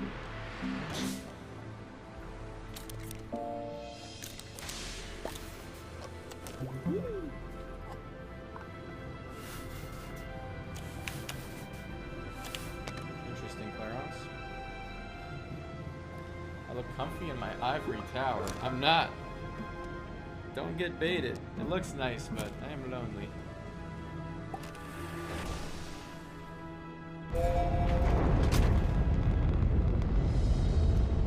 Got mad at that guy and befriended him after. Yeah, that guy was annoying. The Asian guy I liked. The other guy, he was too much. I don't get any matches on Tinder, Mr. Bill.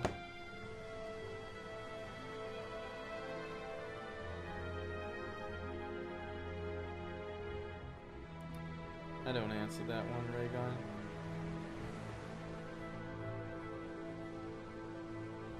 Why not just have a cup of coffee and get comfy? Right now? I just had a cup of tea, so pretty similar.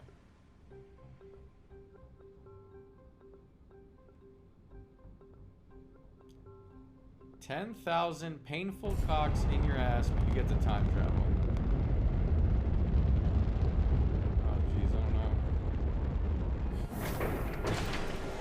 No, that's not. 10,000 is so many.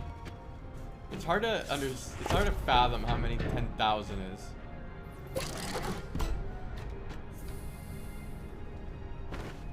Like you count 1 to 100. Just think of like 1 to 100 and then do that whole sequence 100 times. It's so insane. It'd take forever.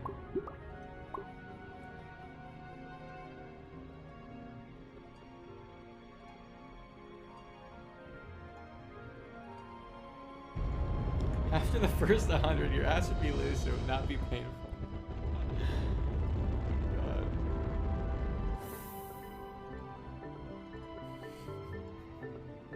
Okay, Malik.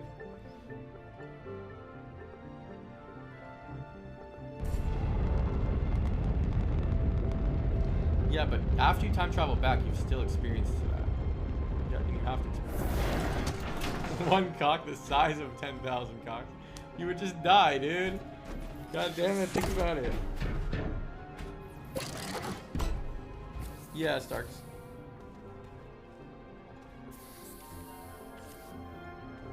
Hiatus from chess. I played earlier, like today, a couple hours ago. True, Doland.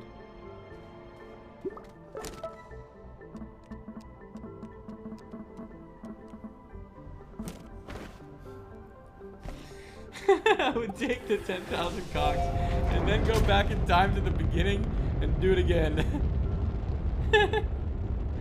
Nice. Nice answer. Good stream. Thanks, Mega Isaac. Can we get off this subject, please? Yeah. Sorry, Dantro. Dantro, bring up a new topic for us. Markany, I do not have a girlfriend. This music's awesome. Yeah, it's from Heroes of Might and Magic 3. One of the best games ever. I did watch Dark on Netflix, Alex.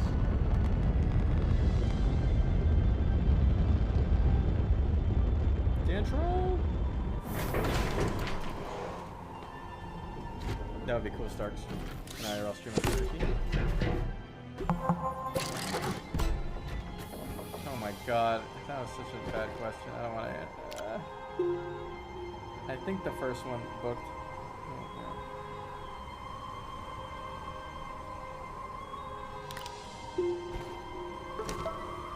Of course, DJ.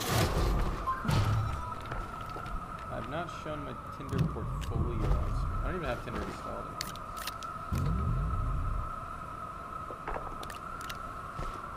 Yes, Spectral Skull.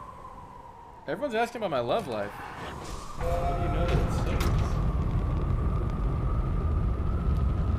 Do I ever refer to Ms. Kiff as Ms. Queef? Maybe I'll try that. That's pretty good.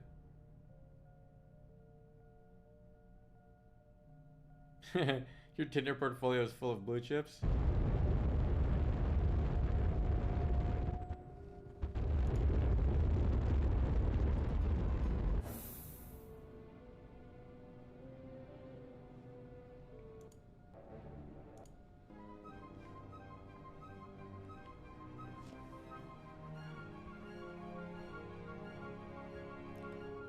Ten.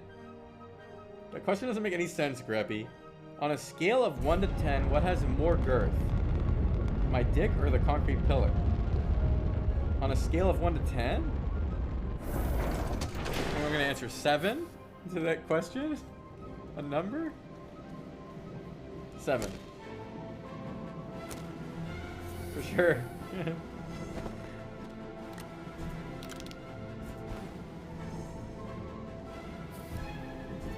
Would I play strip chess with one of the chess honeys?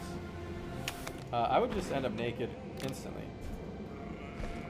And they would have all their clothes still on.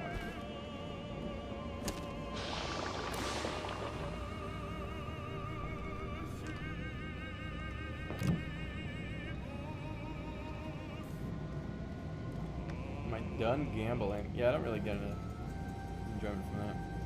You'll take the guitar in the bag for $1.50. That's a good deal for me. What can I buy with $1.50? $1.50.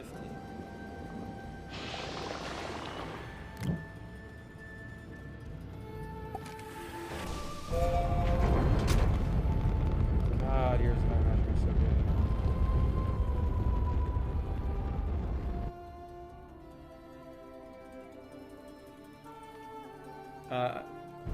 In the future, I'll have this shirt on the Everland website, but not yet. This was a sample. Oh, I think I played you in chess today, didn't I, Lelouch? Yeah, I close the curtains when I go to sleep.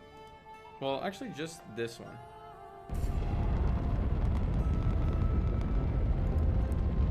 Why is the pillar so scuffed?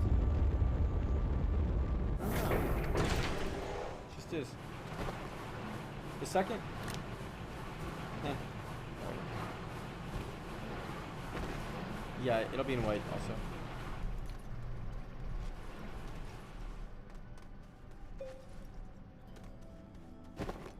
Duck likes the blanket right now, I think. Bogey Power, you want to talk to me on stream? You never noticed the pillar, Aldery. Whoa. That's weird.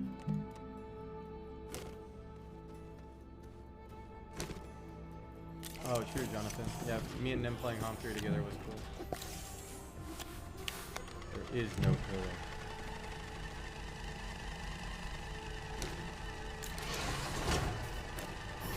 Fuck, no goodies. That's a rough question. He said, I have zero meaning for my life and no goal to reach. I'm totally alone too. What should I do? I can relate to this. And it's hard to find any reason or any hope. It really needs to start with finding some friends. It's when you have other people around, then you have a reason to do things.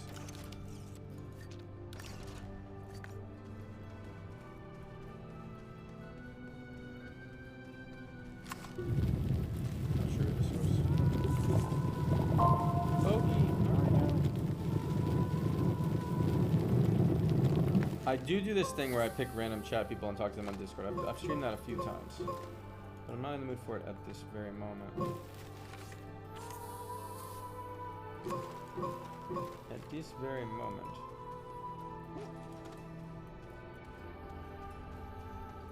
I would Spectral Skull, yeah.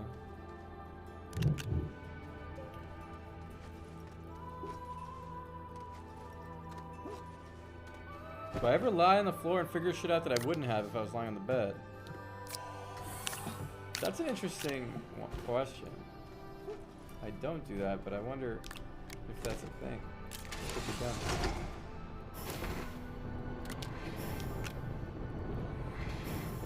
After school videos on YouTube, yeah, I love those. The one where there's always a person drawing and there's some speech from someone interesting. Yeah, I love those videos. Those are good. It's so much easier to follow along with the person drawing. Lying down on the floor hits different. No Goodies says, the worst feeling is wondering, is anything gonna make me happy again? Yeah. The thing, it's hard to believe that it will. You know, when you're feeling completely hopeless and down. But if you step outside of yourself for a second and think logically, like, chances are something's gonna happen that makes you happy.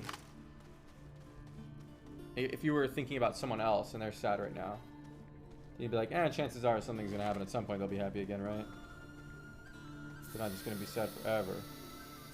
But when you're thinking about yourself and you're sad, it's hard to remember that that's true.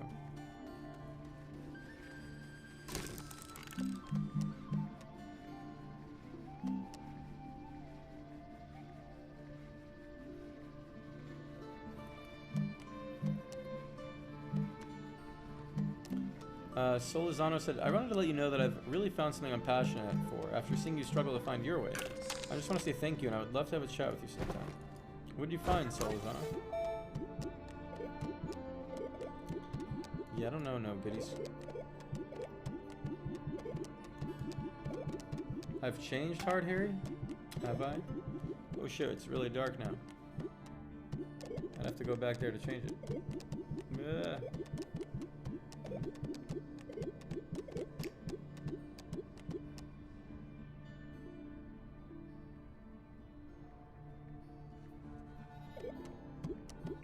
A little bit, Guac Squad, yeah. Top right one, especially. Can I dance?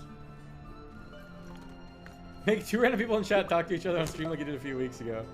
That was funny. That was an entertaining conversation. It was a guy from Norway and someone from somewhere in the US, and they just talked for like an hour.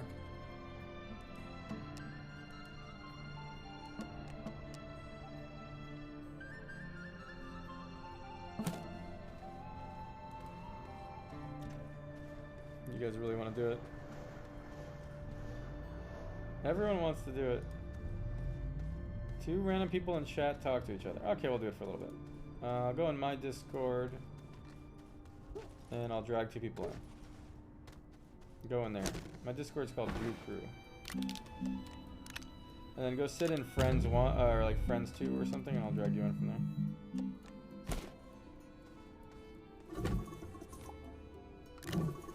Oh, those channels are not open.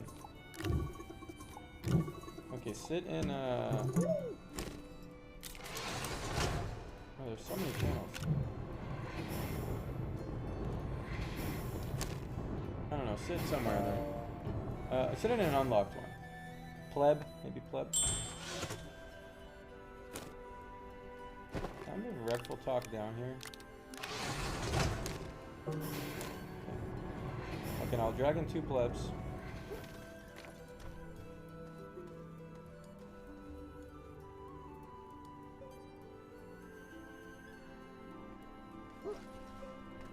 Hey, can you hear me? Yes. Now you're gonna talk to Jigme. Hello? Alright, you two talk to each other. Alrighty. I actually wrote on the chat, my name is Boggy. Oh, you're the guy who wanted to talk, yeah. Yeah, it was very lucky. Yeah, that is lucky. Oh, this is so fucking weird. I didn't actually think I'd get in. I just kind of randomly joined the Discord and... What the fuck? This is weird. What's up? Hi, Redpool. Hello. I watched your stream for a really long... Oh wait, no, I'm supposed to talk to Peaceful. Wait, what's your name again? Peaceful? Well, my name is Boa Chan, but you won't be able to pronounce it, so you can call me Boggy. Don't worry, my name is Jigme. Or Jigme. It's a Tibetan name. So wait, where's your name from? Yeah, I'm Tibetan. I'm from Turkey, so my name is originally Turkish. Okay, my name is originally Tibetan, so... What the hell? So, wait, what are you up to in life? What are you doing? Studying university. Me too. What are you studying? I'm studying chemistry. What about you? I'm studying computer science. Cool. Yeah, I kind of like chemistry. I had to take some like classes. I don't know, I feel like I'm being boring. This is so much pressure. How do you fucking stream? Oh god. Man, you're doing fine. Keep going. When I started university, like my major is chemistry, people are asking me, are you going to do math? Like they're watching Breaking Bad and they're coming to me, can you do us math and shit, joking about it. So yeah. Let me think. Wait, so what year are you in for chem? It's my 6th year actually. 6th year. Holy shit, pog. Fucking. Yeah. I took like the first general college I failed chem class. like 2 years. What? What did you say? I took the first general college chem or whatever, and I actually really enjoyed it. And when I was younger in high school, I really wanted to do chemistry. Then I don't know what happened. I just stopped. Yeah. My dad wants me to be a chemist, so I just, Oh man. What about you? Are you passionate about computers? Why did you pick computer science? I don't know, like as a kid, I just like always liked playing around with computers, I guess. Like I just take shit apart and everything. I don't even really know, like honestly, like I'm the son of an immigrant, so it's just like you have to pick something. So I originally wanted to do film, but like I'm Asian too, so my parents were just saying like, oh you have to, or my mom was just telling me that I had to do something that wasn't like a waste of time. You always said that, Americans say sucker moms, like tiger moms and shit. Yeah, I guess. Like, I don't know, but I mean, she's a really kind person, so like I understand. Like, it's weird. I want to be passionate about things I actually care about, but it's kind of difficult, like, being in the situation that I am. Well, I mean, that's such a bad excuse. I could definitely just like make things if I wanted to. But I'm just lazy. I'm so fucking lazy. It's so hard. Yeah, same here. I have no motivation. Like, I just started like this summer semester, and I have 2 classes, and I just don't.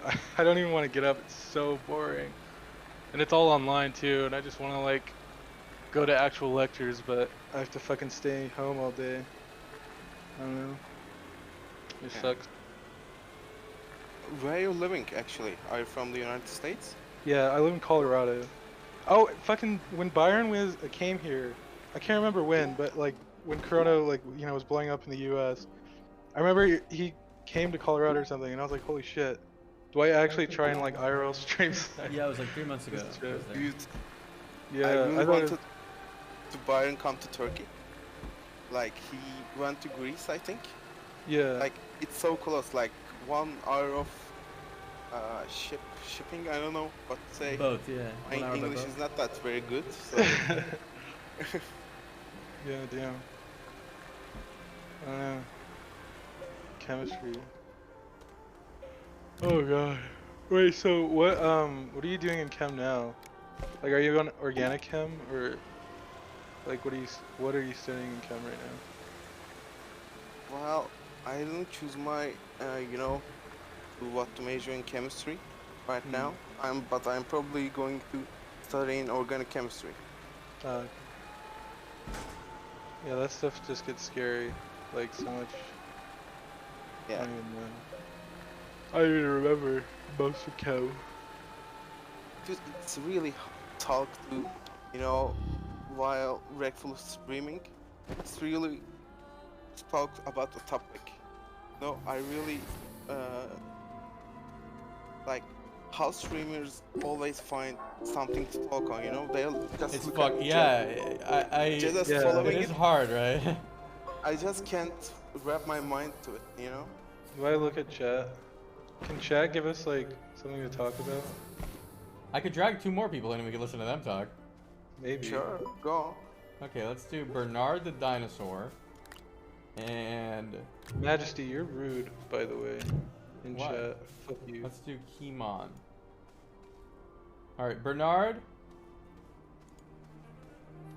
I mean, they need to unmute themselves. What got us into watching Redfall? Hello? Hello? Yo, you're gonna talk to Bernard the dinosaur. Go ahead. Hey. Honestly, the same situation. I did not fucking think I'd get picked. Like, I'm clearing Ice Crown Citadel in World of Warcraft. And, yeah. But, hey, dinosaur, how are you? What's up, Kimon? How's it going? Yeah, not bad, not bad. I'm just, playing World of Warcraft. I'm just, yeah, that's about it. That's awesome. Yeah, so, yeah. What are you, yeah, I know. Wow, I make a lot. Nah, it doesn't matter. Yeah, so man, what's your aspirations in life, following the other guys? What's my aspirations in life? To eventually not work at a desk job. That's my goal, whatever that means. Oh, what kind of desk job is it? I work in IT right now. Oh, IT. Oh, right. That's something I was kind of interested in for a while. But Yeah, it's a good job. It's kind of boring. Well, what do you do specifically? Like, do you like fix stuff or? I'm like focused on security mainly. Oh, it's like not- it sounds- cybersecurity. Yeah, it sounds way cooler than it is though. It's really not that cool. There's no No. hacking involved or anything like that. I see. I have a friend that that's really into cybersecurity. He's like wants to work with the government, and he's trying to do this apprenticeship kind of thing, which is basically like I'm not supposed to know about this, but he might be working for the government soon, and he's gonna be doing something. So, pretty interesting. Cool. Where are you at? England, UK. Yeah, I wasn't born here. I'm Polish actually, but I've been here like all my life, so that's kind of where I grew up. I don't really like it here though, especially the area I live in. A lot of people are really quite rude, and yeah, I think it makes me quite depressed to live here, to be honest. What is? Like people being rude to you? Why are they rude to you? Because you're being I mean, Polish? no. Like, they don't know me at all. It's just like the people in the UK, most of the areas. I don't know if anyone in chat is lives in the UK, but there's a lot of like chaps. These are like basically fucking stupid people. Yeah, chaps. That's a great So, yeah. And basically they're all just they all live with like benefits and all that sort of shit. Like this is where the area I live in. There's a lot of council houses, so like the government provides for these people, and they're just really rude. Usually, there's some nice people that on my street that I met before, but most of the people were like, yeah, they just walk around on like they like ride their bikes and shit, and you know, they call you names or whatever. Like if they see you walking around with like, I don't know, if you're just dressed casually, not wearing some like Nike shit, like you're wearing some Vans, they're just not like whatever. They'll call you a pussy or something. Oh, what the fuck? Yeah. Seriously? Yeah. Anyone in chat in the UK, honestly, you would fucking know this so much. Is there like an NA equivalent to a chav? Is it like a bro? No, we Bro don't or have something that. like Chavs sound know. fucking stupid, dude. Yeah. No, it's really dumb. Like, there's definitely nicer places to live in UK. Like Sheffield is a place that I've visited because that's where a lot of my friends went to uni, and it's a lot nicer. But like the little like town I'm in right now is pretty, like it's just pretty depressing. Like the people here and stuff. It's not like rough. It's not like the hood. I'm not gonna get shot, but it's just, you know, it's just the atmosphere overall is pretty, you know, it puts you down a little. So where? But yeah, well,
everybody in this room, where would you, if you could pick one country to live forever?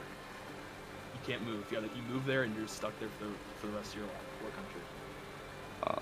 I was thinking, honestly, I was thinking about Sweden. It's a good choice. But apparently it's fucking boring according to like all the Swedish people, and that's why they're all like moving. But I don't know. It just it looks pretty fun. Like it looks like a really beautiful country, and one thing I like about it is the weather is quite, I don't know what you'd call it. Like when it's winter, like it's snowing and shit, and then when it's summer, it's like sunny and stuff. Here in England, like it pretty much, it's either quite warm or hot, or it just rains all the time. I would stay in Turkey. Turkey? Yeah, because that's where I'm from. That's where I'm grew. Right, you know what do you call it? Grow up. Wait, what about the guy that asked? Like, where would you move? Where would I move? I mean, I'm in the U.S. I've only been to Mexico and like the Bahamas. Those are I've been to Bahamas also. Yeah. Really? Wait. What's Bahamas? That sounds like some islands or something. Yeah. Isn't that like? You see the postcards like blue ocean, beautiful beaches and stuff. Yeah. That's Bahamas. Yeah, it's a huge tourist destination, but like the people there are really poor, so it's kind of sad. I don't know. It's sort of like a double-edged sword. Double-edged sword. I see.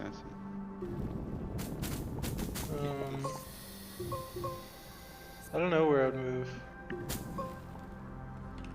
Like, I guess Tibet if it was in like a better situation, but it's probably not gonna be. So like Germany maybe? I don't know. I have some family in Germany. It's pretty nice. Can you speak German? No. Damn. I have no fucking clue. I can only speak English and then Polish kinda, but my Polish is pretty scuffed because I've been here for so long. It's really weird. Like, obviously I was born in Poland and I was like raised for like 5 years or so before I moved to England. But I think in English, I don't know if that's weird, but I completely transferred, and like all my thoughts and everything just like my inner monologue is now English. Yeah, it's really weird. it's weird. I know what you're talking about. Wait, your inner monologue is in English? Yeah. So I'm pretty much like oi bruv, 5 head, 1 head inside, but on the outside, I guess I'm a bit Polish. Like, but you moved there like when you were 5, right? So do you just not feel English at all? No, I don't feel Polish. I just feel English. But I don't know. Like, I don't really have an accent at all. Yeah, you sound pretty bruv to me. Pretty bruv. Yeah, it comes with living here. So I always think, to be honest, how like my accent and everything would change if I lived in like, because I basically learned English from watching like YouTube videos. So I had an American accent for quite a while, and I got bullied for that in school because all these kids were like, "Yo, this kid's fucking stupid. You know, he doesn't know how to properly speak English." So I guess I don't know. Maybe that changed my accent, but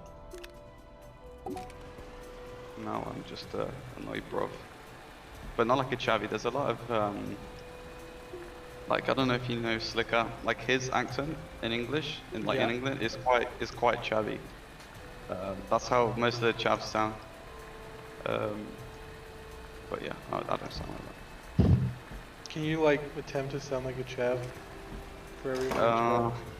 I just thought it would be like Slicker. It'd be like, I don't even know who that is. I'm so sorry. They'll use like accents like, oi, cuz.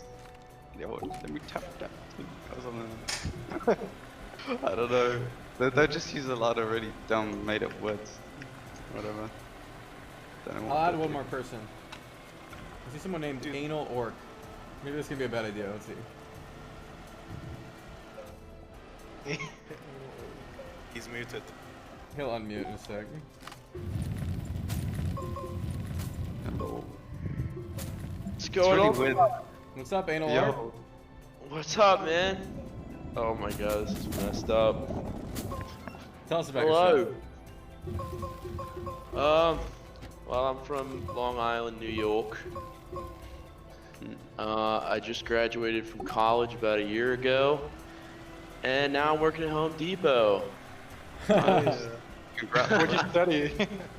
I studied English, so I read literature basically. Oh, Shakespeare and all that. Shakespeare, yeah. Fun. My favorite I book. hated it in school. My favorite book was probably Moby Dick, though, for sure. Moby Yeah, Dick. must read. Yeah. Why? Should I read Moby Dick? Yes, you should definitely read Moby Dick. What do you love about yes. Moby Dick? Oh my god, dude. I can't do this right now. I'm fucking having a panic attack. No, I'm just kidding. You learned how to be a What do I sailor. like about Moby Dick? It's very existential. It sort of argues for a pantheism. There's a lot of stuff in there. It's very lofty and esoteric and pretentious. But You it's a like good- all that stuff? good book. You like Yeah, pretentious? I do. Yeah, I like existential stuff. Okay. As depressing as that sounds. I'm actually trying to write a book, but can't focus. What's it about? Yeah. What's My book, I'm trying to write a fantasy series. Oh, a whole series. Yeah, it's gonna be called Cortera. I'm working What's on it it about? slowly. It's basically just a rip of Game of Thrones, pretty much. No, I don't know. Why are you I'm inspired joking. to write it if it's just a rip of Game of Thrones? I'm joking. It's not really a rip of Game of Thrones, but Okay. a lot of stuff. There's a lot of influences, like, you know, Lord of the Rings and just everything I've ever read, sort of. No. Yeah. Well, that's pretty good. I mean, at least you have like a goal in life, right? Yeah. You wanna like create something. Anyone else here, wanna make something? Wanna have a goal, a life goal or something? They wanna proceed. Me, what's your goal in life? Goal in life? Oh fuck. Yeah.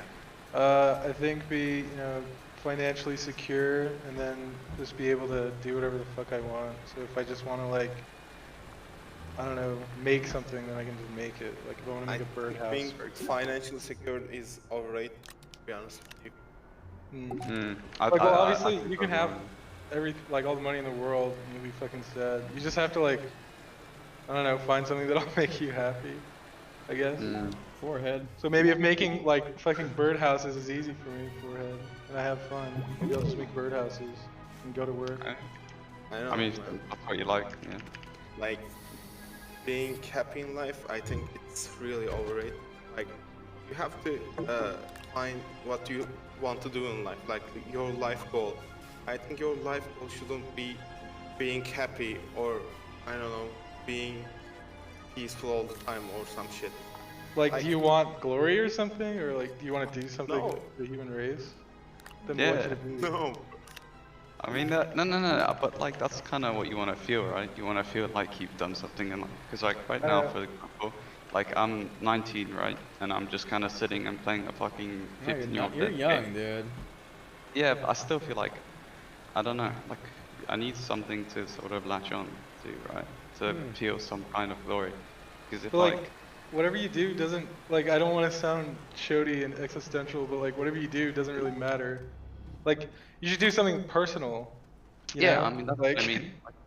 Like for example, I don't know, I want to like create something like with my brain, you know, I want to use my, I don't know, my creativity to make something like, I don't know, music or art, for example. Like, those are just some examples, right?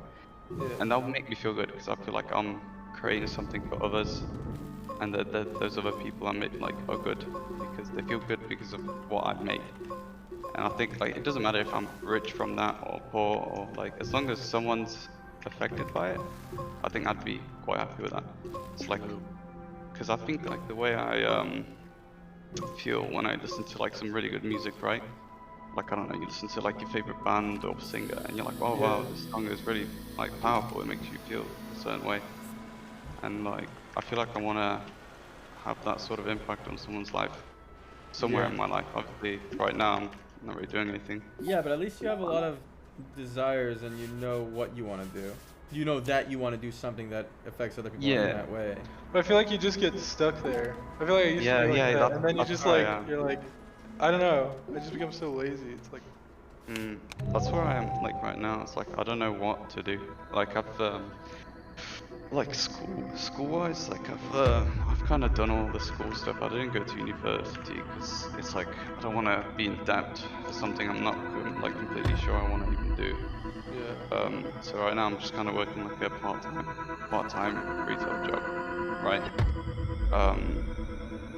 So like I'm just kind of sitting like in my own thoughts, like thinking what to pursue, and like Yeah, like well, you said you want to like create affect something. people emotionally. I guess. Like, what would you do? Like, do you play instruments or Yeah, draw?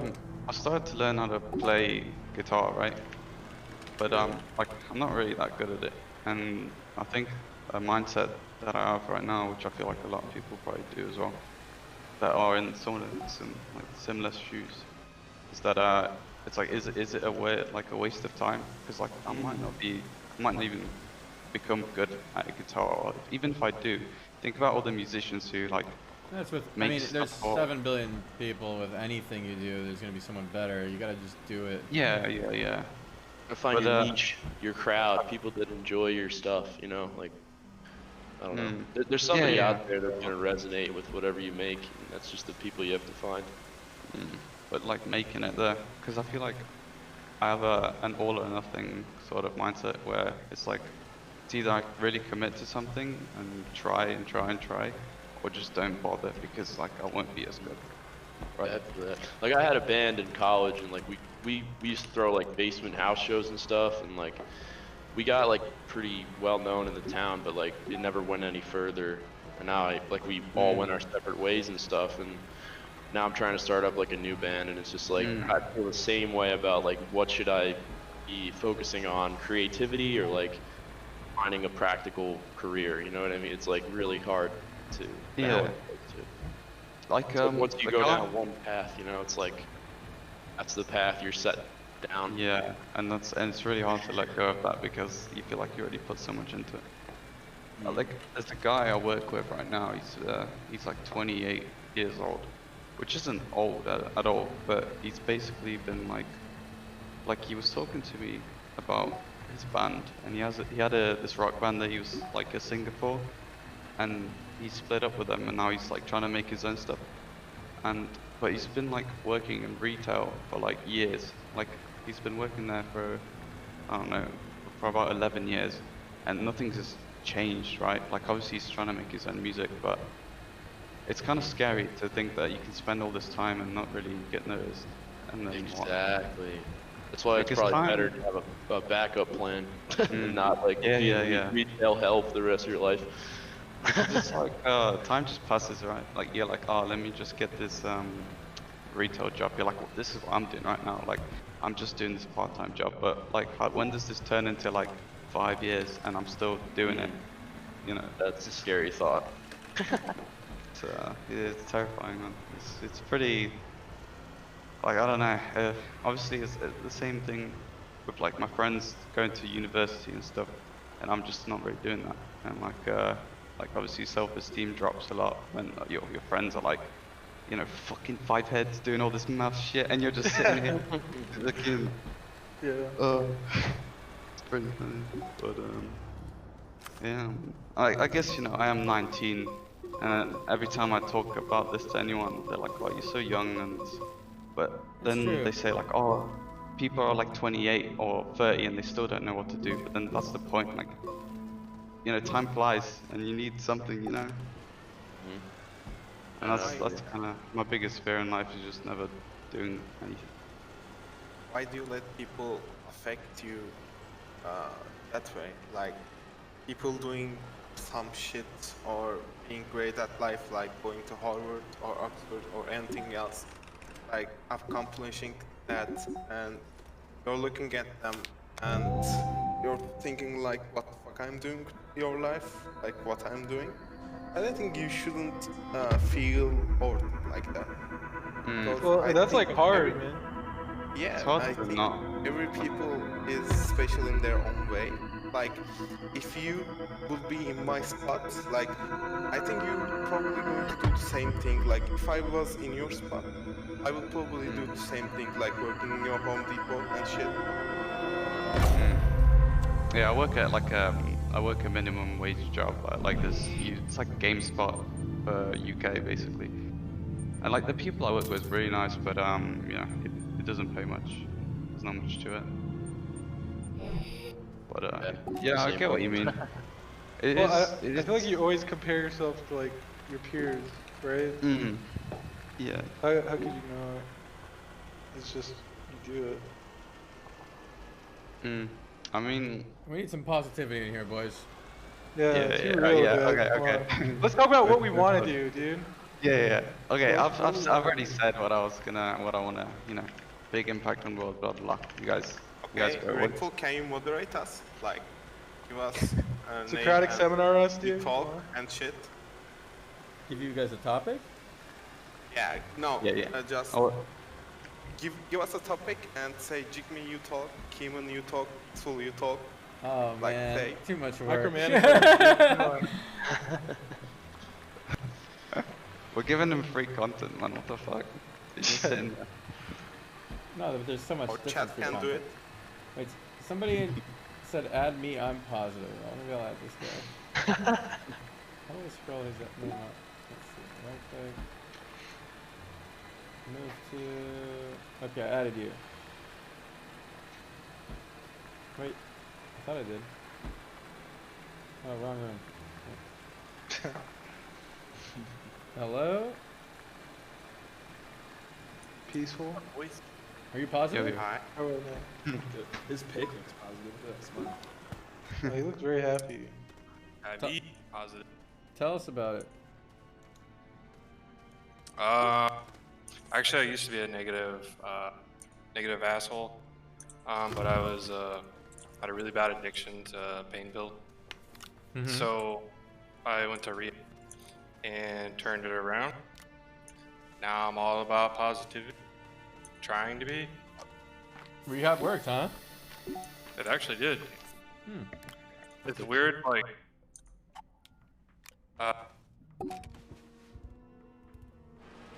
Alright, my heart just sank out my ass because I realized I'm talking directly. Chill.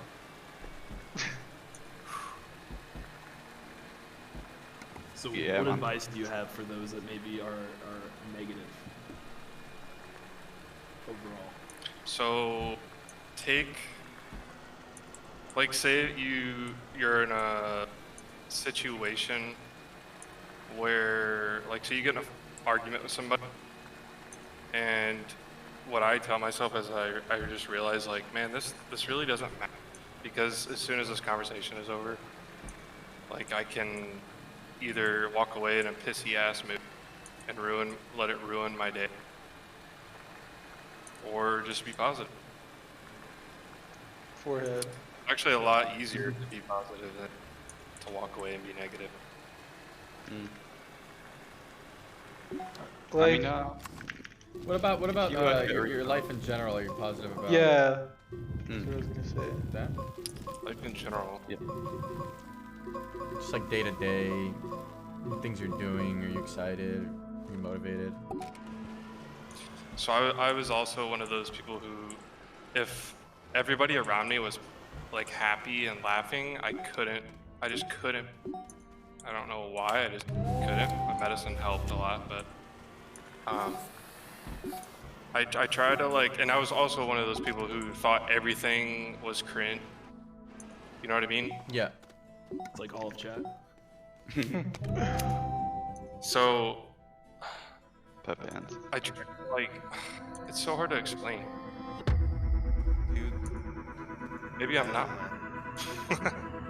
Grateful just made my day. I just wanted to get in score with Grateful, so I just accomplished my goal for today. It's funny to me. I'm glad that's cool to you. I don't feel like I have anything special to talk to you. Appreciate Dude, it. I just like you a lot. You're my favorite streamer. Thanks, Yeah. man. Like really, I just Yeah, let's tune stroke. into Let's you stroke your and dick listen real to you quick. while I'm playing games or just feeling lonely and shit. Yeah. I just really like you. Yeah, To be thank honest you, with you. Reckful. You really did impact me in a lot of ways. Thanks, guys. You guys are friendly. I don't know what to say. I mean, it's crazy, right? Like, we've been watching you for a while, and like, we've been just seeing you on the screen for all these years, and now we're like talking to you. It's like, what the fuck? What's going on? Yeah, it felt so weird. It's like talking to a celebrity, you know? Yeah, pretty much. Or it's like I feel like I've just been, watching. Well, I have been watching this whole time. Now I'm like actually interacting. Yeah, like like I'll say something and I'll look at chat and they'll like be like, oh, well, this and that, pog, or whatever. Yes, Like you chat, should chat, start oh, yeah, saying chat glory. spam forehead. No, chat spam one head. Good. Give 'Cause me I saw. one head. Chat, spam glory. Glory one head. One head. There you go. See, like, that's pretty insane. And there's like 2K people. Like, yeah, I don't know. It's unreal. What the fuck? No, what the fuck? Roll. They're We're supposed to listen. Anyone else wanna talk about the life goals? I don't know. Like Positive vibes. Go. you always talk about you always talk about making history, like writing your name into the history. Yeah. Like being this, being that, being a writer or being a music, being composer and shit. Yep, he is. Yeah. I don't know, man. When you are looking to many artists, like philosophers and shit, they're always sad. Like they are. I don't know. Yeah. That's pretty true. Yeah, I think that's fucked up. Many artists like using drugs and shit. I don't know, partying, going rehab. Like they're not having life, to the fullest. I don't think like going to a party, drinking, using drugs, like fucking girls. I mean, everything gets boring after. You get do used a to lot. it, right? You get bored to it. Like there's no excitement in it.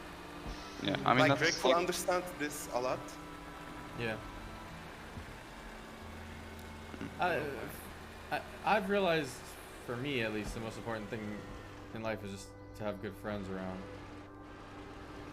I think you're, having a good community, having good friends, having a good family, it really affects you a lot. Like, I don't really want to live alone. Like, I'm living with my parents at the moment. Man, I would just never want to live alone without my parents or anything else. Wait. Like, even your mom telling you to take out trash or something else. By the way, I'm 24 years old. I'm working. I have a job. Yeah. So, I don't know, man. Like, Do you think it's possible to be happy alone? Like, I think people are important because humans like need to socialize, right? But like, Yes, that's but very it's easy. true, I think. like, how do you become Yeah. happy with yourself? Yeah, I mean that's when you make yourself happy, right?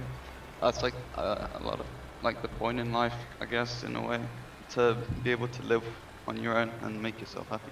Like I feel like if I was really good at guitar, for example, I think that'd make me pretty happy because like I could just sit and play and jam out and be like, oh yeah, this is good, and not Like, depend instead of on. playing You for can just others, pursue that. You play could for get good at yourself. guitar. Yeah.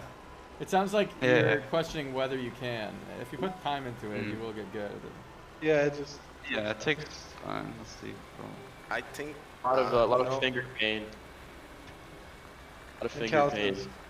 Calluses that I bite off all the time. Hey, Byron, I think, like, on your Twitter feed, like, I just read it like 30 minutes, 40 minutes ago.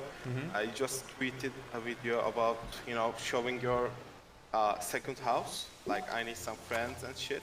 Yeah. I think you should really get some, family members, distant cousins, or anything else. I don't have much near family you. like that. Yeah. I have That's my bad. family's very small. Yeah. Just my parents and brother. That's why you always depend on your friends a lot. Yeah. Hey Byron. Yeah, what's up? Just a dumb question, but what do you see yourself doing in like a couple years from now? If you see, like, are you just kind of the? I mean, go with the ideally, flow? I guess ideally I'm just traveling and IRL streaming because I think looking back is what I enjoyed the most of what I've found. So, but I don't know what I'll actually be doing. What I'll actually be doing might be something completely different. It's hard to guess. I would just love for you to come to Turkey or Yeah. anywhere else. Yeah, come hang out. Yeah, that would be so cool, man. I would might really want someday. I heard the food is really good there. to. Yeah, it is. Trust me. Just recently went to Ooh. Tokyo. You Love did? Tokyo. Tokyo. Yeah. I really want to go to Japan one day. I was gonna go this summer, but then COVID happened. My Mm. friends, it was gonna be so fucking nice. You can I save definitely some want to more go money. back for sure. My ex was from there. From Tokyo? Yeah. So I went over there in the winter, which was kind of a weird time to go, but it was pretty fun. I mean, it was really fun. Who was the Polish guy? Me? The bruv. The bruv? I had a Polish girlfriend once, and I lived there for 2 months 2 months? near Are you cutting Tarnov. out?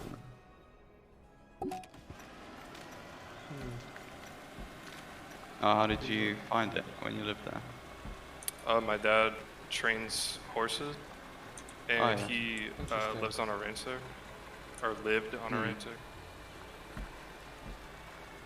Oh, did you go to any like cities, or did you just sort of stay in the country? I say Krakow, but you guys say like Krakow or something. Krakow. Yeah, that was Krakow. that was pretty cool. Oh, that's pretty And good. Auschwitz, yeah, I went there. It's not really cool, but I went there. Yeah. I've never been. I remember in school, in religious studies, there was a trip to Auschwitz, and like the RE teacher like pulled me to the side. She's like, "Oh, do you really like? Do you want to go there?" Like she was, I don't know. She was like insisting for me to go there to have some like experience, and I was like, I think I'm alright. It's like one of those places you want to go to once, and that's it. Yeah, It's not yeah. like a happy. It's kind of like wow. Yeah, Eye opener. just kind of get the experience. There's been a lot of that in my school time. That bring in like people that've been like I don't know. I remember there was like a day where they brought a bunch of people in to talk to us for like the whole day. Like there was like a soldier, as some doctor that was like being bullied for his like race in school, and then there was another guy who was like some criminal or something, and they were like trying to get like a big, I don't know, like a wow factor from us or something like that to kind of change our outlook. But yeah, I think that's what Auschwitz really is. It's that kind of Yeah, maybe it makes you reality. realize that your problems are not so big or something like that. Right, exactly. Yeah. Yeah. Quite interesting. I recently, a friend I knew from WoW, he sent me a picture of his kid, and this kid's like, was just born, and I was looking at it, and then I had been worrying about random little things or like something with Everland, and then I was just looking at this new living thing that he like created out of nowhere, and it made me think that all the little things that I was worried about were pretty irrelevant in the big picture of life. Would you ever want to focus too much on little specifics? Maybe. Yeah. I think I'm Having gonna. a kid, that will be cool. It would be cool to have a kid, yeah. Wow, prodigy. It's quite Hearthstone prodigy. For everybody else. I mean, it's quite a surreal thing, right? If you create a human, it's like when you have your own dog, you take care of the dog, and you're like, oh, it's so cute. It's like another different, like another level. Actual human. It's like you watch it, you create it, and you like form it over the years. I had fun chatting, but I've been streaming for 11 hours and I'm pretty tired. I hope you guys enjoyed it, and I'll do stuff like this again where I drag people in the call. And thanks for telling me all your different stories. And Yeah, it was maybe really nice to be part of it, for sure. It's be in the same Discord. I feel like I need to go to Turkey one day now. All right.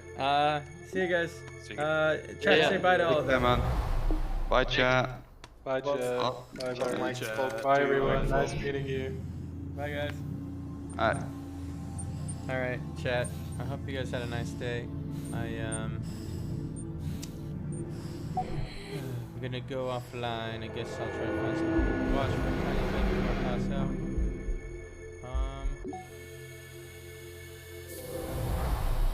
World stuff right now. Maybe it's all uphill from here, though. Everybody, we'll see. I will see you guys either tomorrow or the next day. Oh man.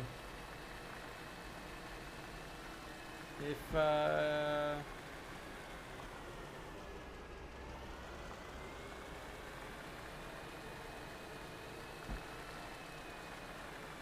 you guys get lonely, you should talk to each other maybe and find some friends to play games with whenever you play games. I feel like people are always too scared to meet new people, try to meet others. Anyway. Goodbye, everybody. Like, yeah, I mean each other, yeah, in chat. Because you probably all have, there's probably a lot of like-minded people in the chat at this moment, you know? Have a good night. See you guys tomorrow or the next day.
you